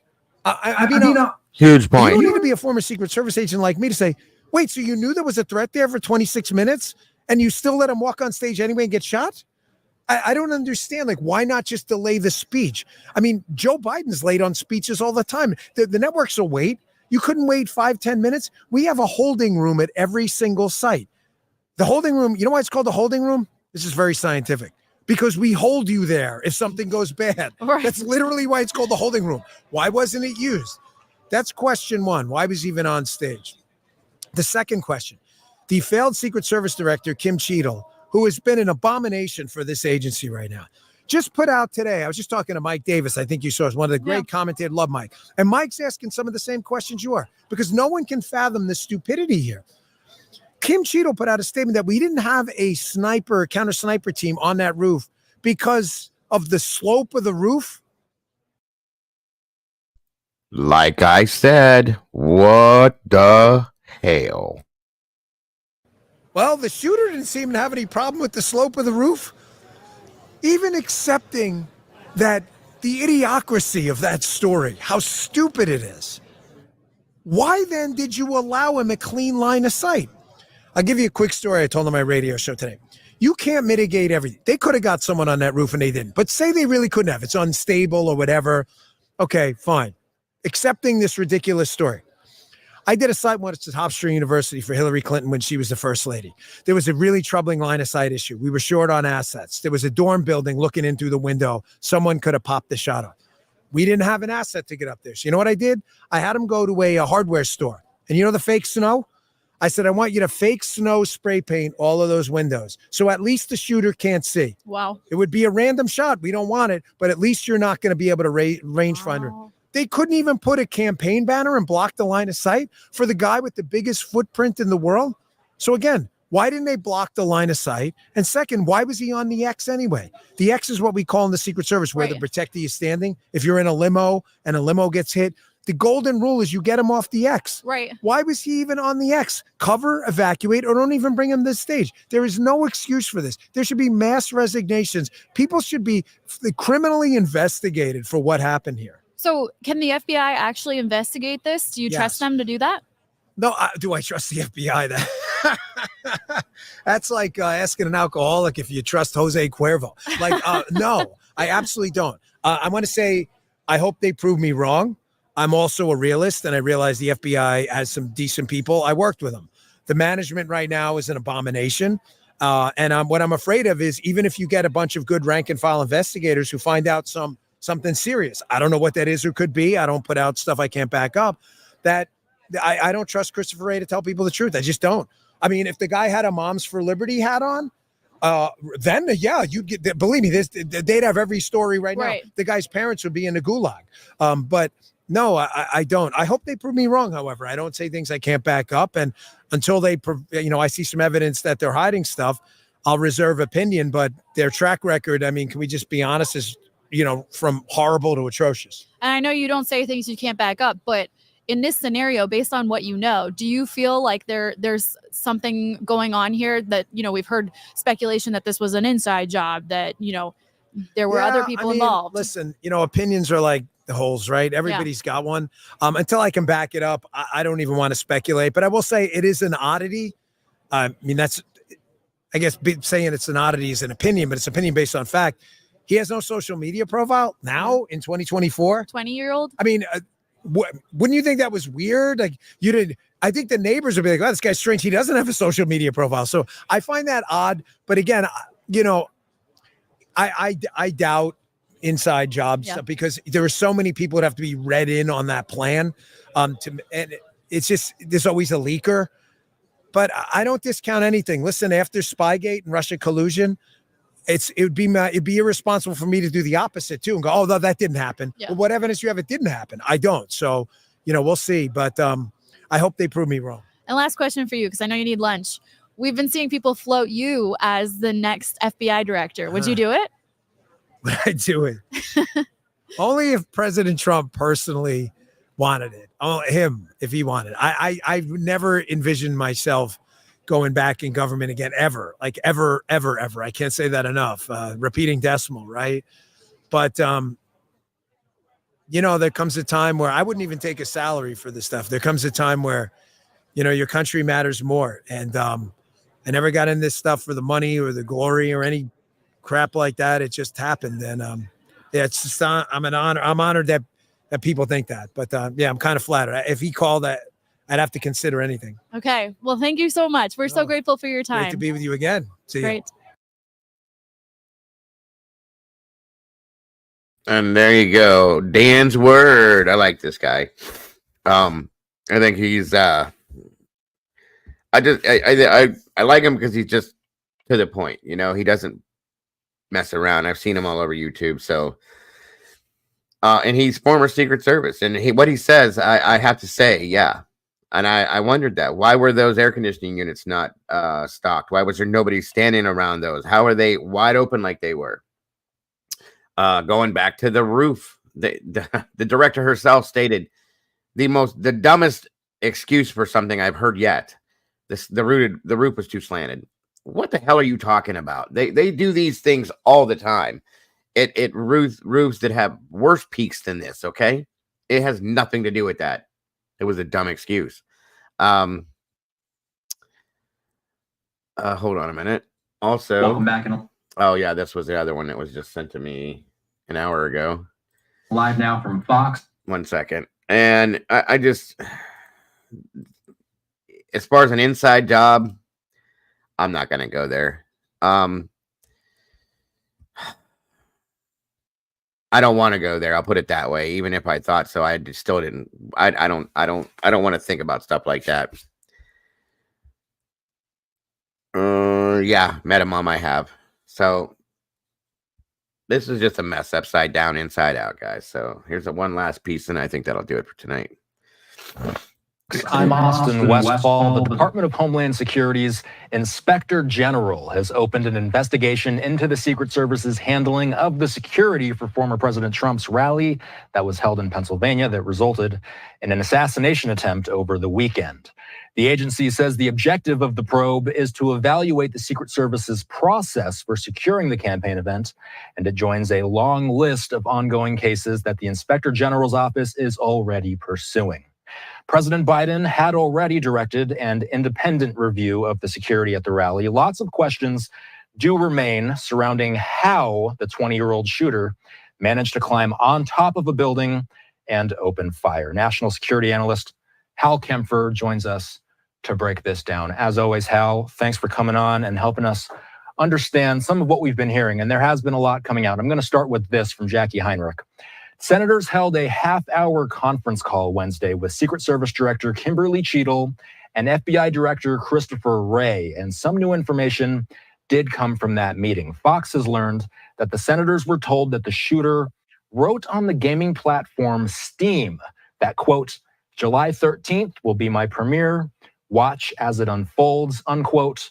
When investigators further reviewed the laptop, they found a few searches in July of Trump, Biden, when is DNC convention, and July 13th, Trump rally. Okay, so we're finally starting to hear a little bit about that digital footprint that you and I have been talking so much about. Hal, what do you make of the latest developments?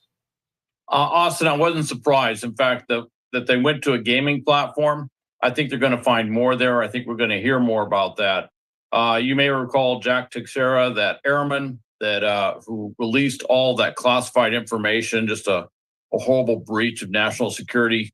Well, he was very active on a gaming platform. And of course, gaming platforms are extremely popular, very, very popular with teens, people in their early 20s. That's where they spend a lot of time. It's where they socialize. It's where they communicate.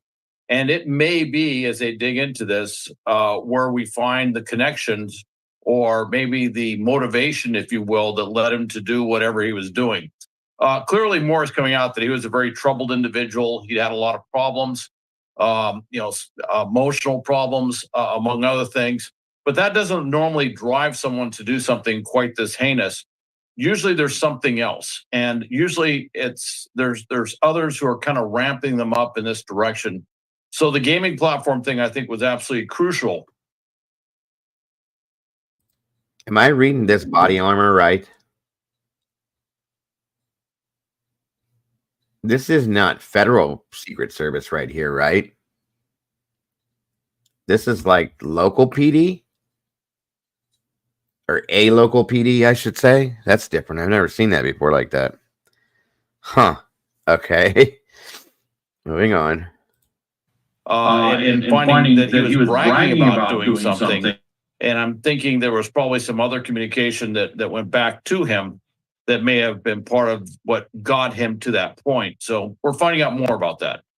So some more reporting that came out of that meeting earlier today. The New York Post reports that 10 minutes before Trump took the stage, the Secret Service was warned about the shooter and designated him as a threat. The Post also says that the agency was warned that there was a character of suspicion on the grounds more than an hour before the shooting. Hal, you're no stranger to security operations like this. When you try to put yourself in the officer's shoes that day, what could possibly lead to the type of behavior we're talking about here? Behavior that, to many Americans, seems so careless. Well, there's obviously a failure in on-site threat assessment, if you will. There were those who saw stuff and they immediately identified as suspicious, or identified him as suspicious. They saw activity they identified as suspicious. But there's a command and control problem that took place on site. If you look at the timeline, there are reports out that they had identified him as acting suspiciously and were looking for him for about an hour before this thing. And they lost sight of him, didn't know where he was. And that right there, like I said in the very beginning of this, and like Dan just said, is where you postpone the rally. If you have one person that looks suspicious, you stop it until you don't have that problem anymore. End of story. And now this is what has happened. Because why would you take a risk not knowing if this one person has 2 or 3 other people with them, or even another person with them? No, he should have never went on stage at that point. If they knew this an hour before, and that's going to get brought up in the congressional hearings, I can promise you that. Why was he put out there? That's insane to me. There's the problem right there. Obviously, he was maneuvering around trying to do stuff, but he actually walked up to the magnetometers and he had a rangefinder. It's not a weapon, but a rangefinder is something that you use to figure out, as it sounds, the range. It's something that a sniper or a shooter would use to figure out range. They thought that was very strange. They reportedly, they had pictures, and then he just. Because it is very strange. You don't bring one of those to something like this unless you're going to be doing something nefarious, in my opinion. Jesus. This is so stupid. Disappear. And then he eventually made his way up to that roof, got up there, and the first time they spotted him, apparently he had the rangefinder in his hand. And if you're doing long rifle shooting, that's probably because you're adjusting your weapon, your sights, or your optics for the particular range you're going to be shooting on. Now, if you look at how the shot itself, it was a fairly precise shot. I watched slow motion of Donald Trump's head turning, and frankly, that was just pure luck that he happened to turn his head ever so slightly right before the round went off, and it clipped, grazed his ear. If he had been turned, if he was where he was just a split second before, that round would have gone, basically into the back of his skull. So he basically, it was something where even if he was a poor shot, and of course there's rumors or there's stories that when he was in high school couldn't make the shooting team, all of that aside, there was that was one of those things where he was actually very well prepared for employing that type of a weapon and what he was doing.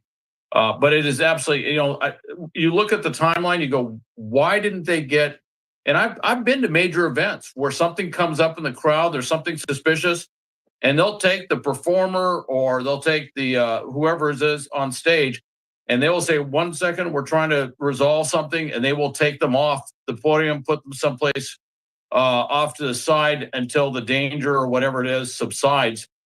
There's a lot of questions as why didn't the Secret Service do that? Why didn't they notify him there was a suspicious individual out there?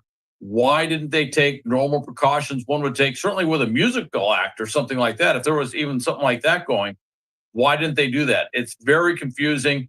I think there may have been some communications problems with the radios, but of course, the big problem they have is that building was essentially unsecured. The law enforcement was supposed to be there, weren't there, and he got up on the roof. Does it appear to you that shortcuts were taken that day? That was my sense. My look, when you're running a big event like that, working security for it, you got a lot of things going on.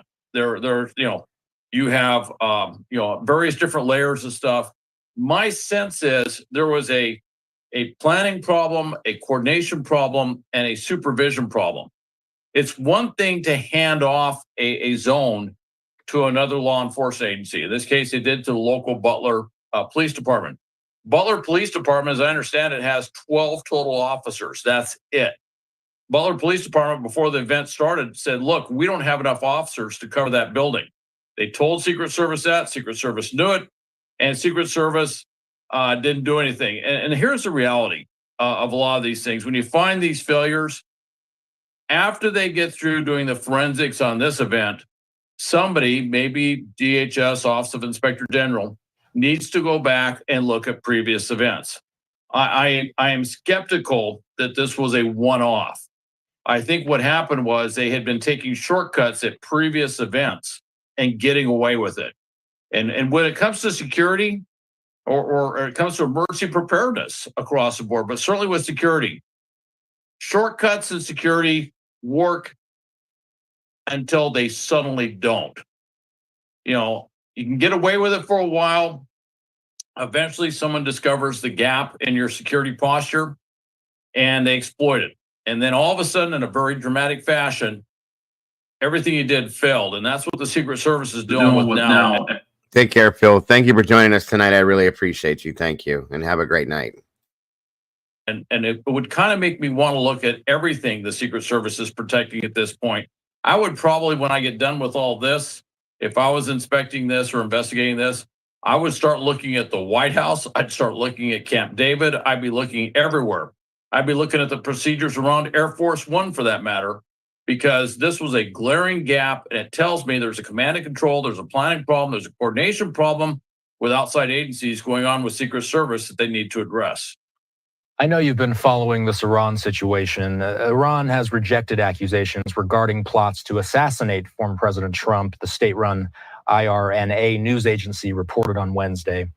The news came out yesterday that a threat on Trump's life from Iran prompted additional security in the days before Saturday's campaign rally, but it was unrelated to the assassination attempt. Hal, your takeaways from the Iran angle to this? I don't see a direct connection yet. that I can figure out. I think it'll be interesting to see what comes of this. This is new, but it's not new. Obviously, the story broke about this specific threat with Iran and former President Trump literally Tuesday morning. I think it was when it broke, and so everybody was tracking this. Although, if you want to go back to earlier in June, there was a 60 Minutes segment that talked about not only the threat against President Trump, but all of his cabinet members, the fact that they're under 24/7 security, long after they've left office, because Iran wants to get even for the basically the assassination of General Soleimani, the head of the IRGC, the Al-Quds force that took place in Iraq, and that was on President Trump's orders. So it wasn't really a shock that there was an Iranian threat out there. That Iran denies this, I would say I'm skeptical of anything the Iranians say, and if they deny it, then it's probably a safe bet that it is absolutely true. And I think the shock that most people get from this, Hal, is they read that headline and it kind of compounds on what we've already been talking about, which is, shouldn't there have been extra security measures in place at an event of this type, given that there was some sort of threat involved in the days before this actually happened? And actually, there have been some who looked at it, and it does look like they beefed up his security detail. He actually had more. The question there is, why? Why did you have this huge gap? And I think there's a command and control problem with what they were doing on site. Now, it sounds to me, I haven't heard anything that said that when they did the advance team went up there and did their plan, that they left this wide open. What it sounds is things were moving along, and all of a sudden, local law enforcement, this is a rural area, local law enforcement says, "Hey, we can't cover that building. We don't have enough. Officers. We don't have. I think they were planning on putting a car there as well. We just don't have enough resources in order to do that." Then the Secret Service should have adjusted the plan, but that takes a dynamic sort of command and control thing. That's where they need to be looking at this in a very different fashion. And I don't want to say they've been winging it, but I think they've been kind of getting through these things. There's no excuse for that. I don't care who you have. There's no. I get what he's saying. I don't want to hear any more of that. But there's no.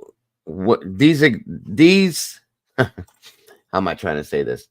There is no room for mistakes with this stuff ever, because as we can see, it takes 1 second for a fatality. And what if that was the leader of the country? Okay, that's the problem, guys. This is like a neurosurgeon, doing his job. There's no room for mistakes, for shortcuts, for any of that kind of shit. He should not have been on that stage. End of story. Nothing else being said, nothing else being looked at, nothing else being talked about. He should never have stepped foot on that stage. They should not have allowed it. We know that there's multiple reasons for that at this point. And now you got to see, is she going to take accountability for this? If she doesn't and resign, I mean, that's what they're going to be calling for at this point. She can fight it as long as she wants to. It's not going to matter. The country, the American people are not going to accept no for an answer, and that's going to cause problems, in my opinion. We, as the people, will not accept this. This is whoever is up there. It could be anybody. It's just not excusable at this point at all, in my opinion. Wow. This is so crazy to me. Oh,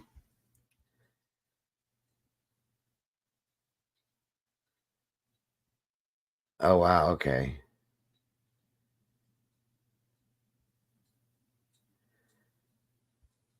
Oh, is this I think this is the slow motion thing here. I don't know if you guys saw this or not. I think this is the one. This is pretty wild too. If I go right up here, can I go down? Yeah. Probably can make a right. The man post is done.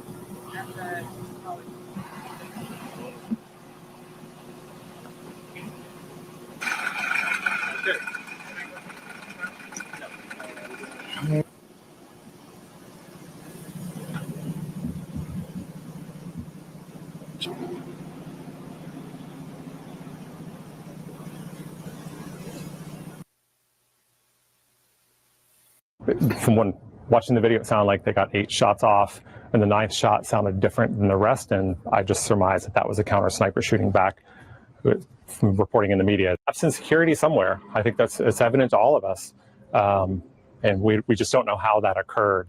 And as somebody who's flown around in helicopters around Washington, D.C. and looking for snipers on rooftops myself, did that for quite a while. That's what you're looking for, and making sure that those doors that go up to rooftops.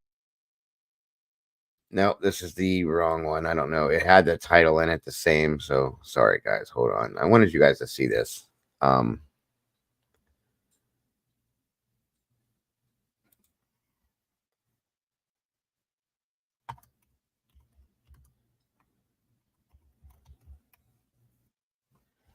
Where the hell did it go? I downloaded this earlier today. Is this it? Take a look at what happened. This might be it here. Hold on.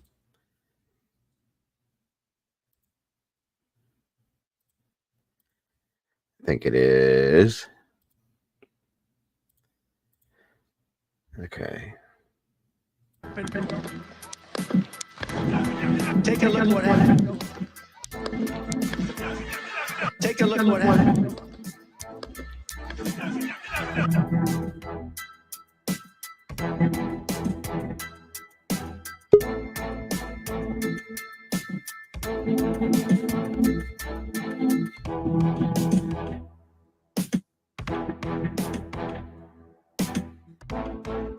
If you want to really see something that said, take a look at what happened.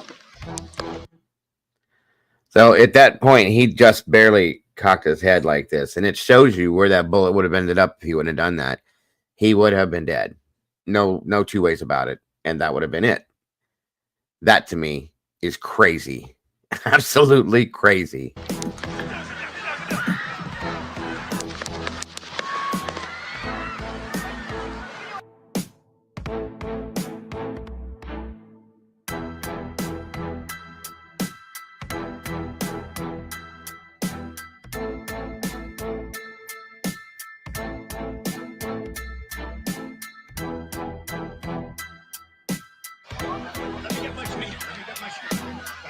Let me get my shoes. Hold up, your head is bloody. So we gotta move to class.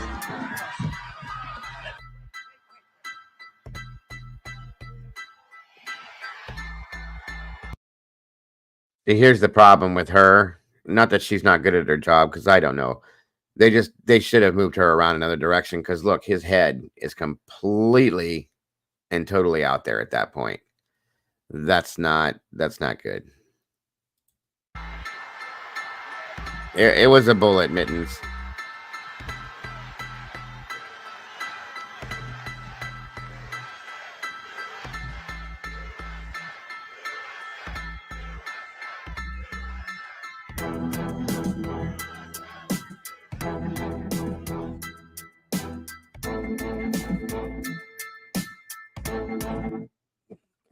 Wow.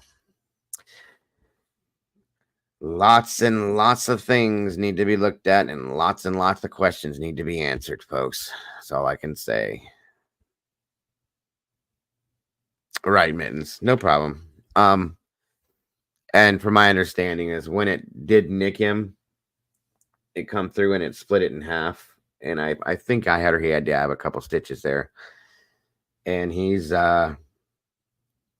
was back out and about. Let me see.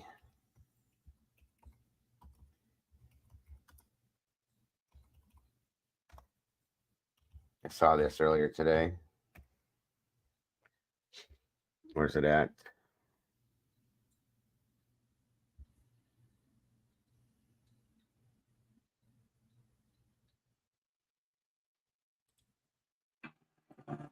Yeah. He's got it bandaged up, and he goes right back at it, guys. No big deal.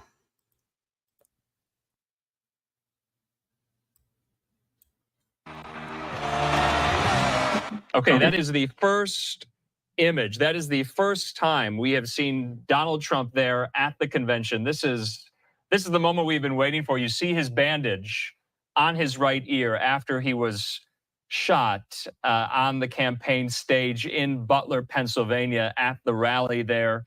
And there it is. That is the first time we have seen him. Since then, we saw him descend the stairs of his private plane going back to Bedminster in New Jersey on Saturday night. Of course, we know he traveled to Milwaukee yesterday afternoon. But all day here on Live Now, we have not seen former President Trump, and we just did. That was the first moments since the shooting in Pennsylvania on Saturday. So I bet you, I guarantee, just like Justin Wilson used to say, there wasn't nothing but security at this shit now, period. Yeah, he did go golfing the next day too. So this is going to be this is going to play out very interestingly to me. I'm curious to see what happens and what's said and who resigns and who doesn't, and who's fired and what happens. So we shall see. I will say one thing. I'm grateful that like I said, I don't follow him. I don't follow Biden. I'm down the middle where there's nobody at, unfortunately. But regardless of who you follow or who you don't, things like these don't need to happen. There's no excuse for this. I just can't get over the fact this kid was so young. It's crazy to me. Absolutely crazy to me. I'm grateful that he did move his head and that he's still with us. So just saying. I think his shoes, I remember you guys hearing him say, "Let me get my shoes." I think they knocked him out of his shoes when they took him down personally. I think he always wears those slip-on loafers if you look at when he's doing these things. So America, that's right, Doodle. But anyway, guys, thank you guys for joining me tonight. I think Salty's out. Appreciate her joining me up here tonight as well. We've been here 4.5 hours, so it's a long one, and it's 2:30 almost here. So yeah, they took him down quick, and everybody except for that one agent were his height, and you should be his height. And I'm not saying she's not good at her job, but she was just in the wrong position. That's all. Yeah, Terry, that's a good idea. Before we shut down, I would like to take a moment of silence for the firefighter that lost his life protecting his family. And healing prayers for those that were critically wounded as well. I think I'm going to go ahead and do that here in a moment. I'm going to shut the camera down and I'll turn it back on when we're ready. And that means chat nothing, guys. Don't type or anything, if you will, please.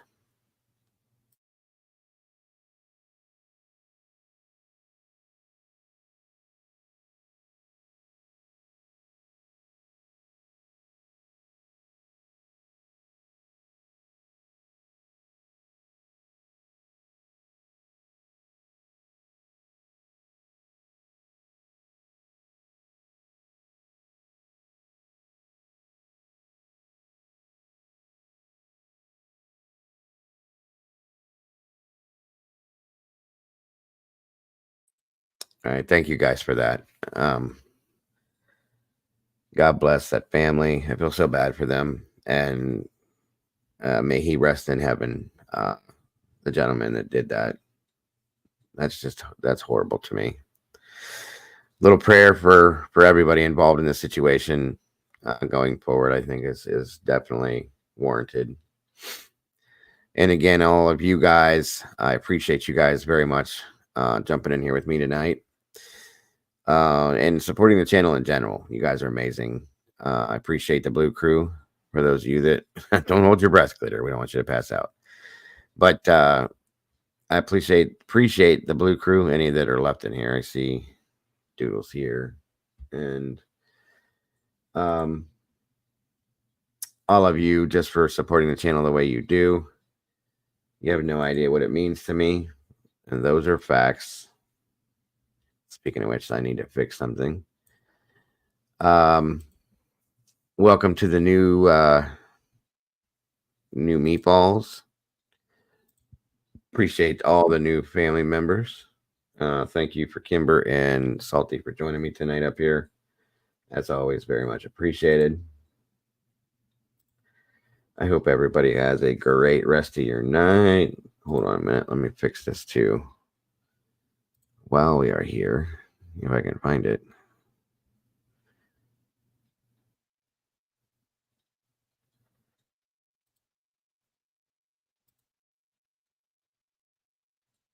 And there we go.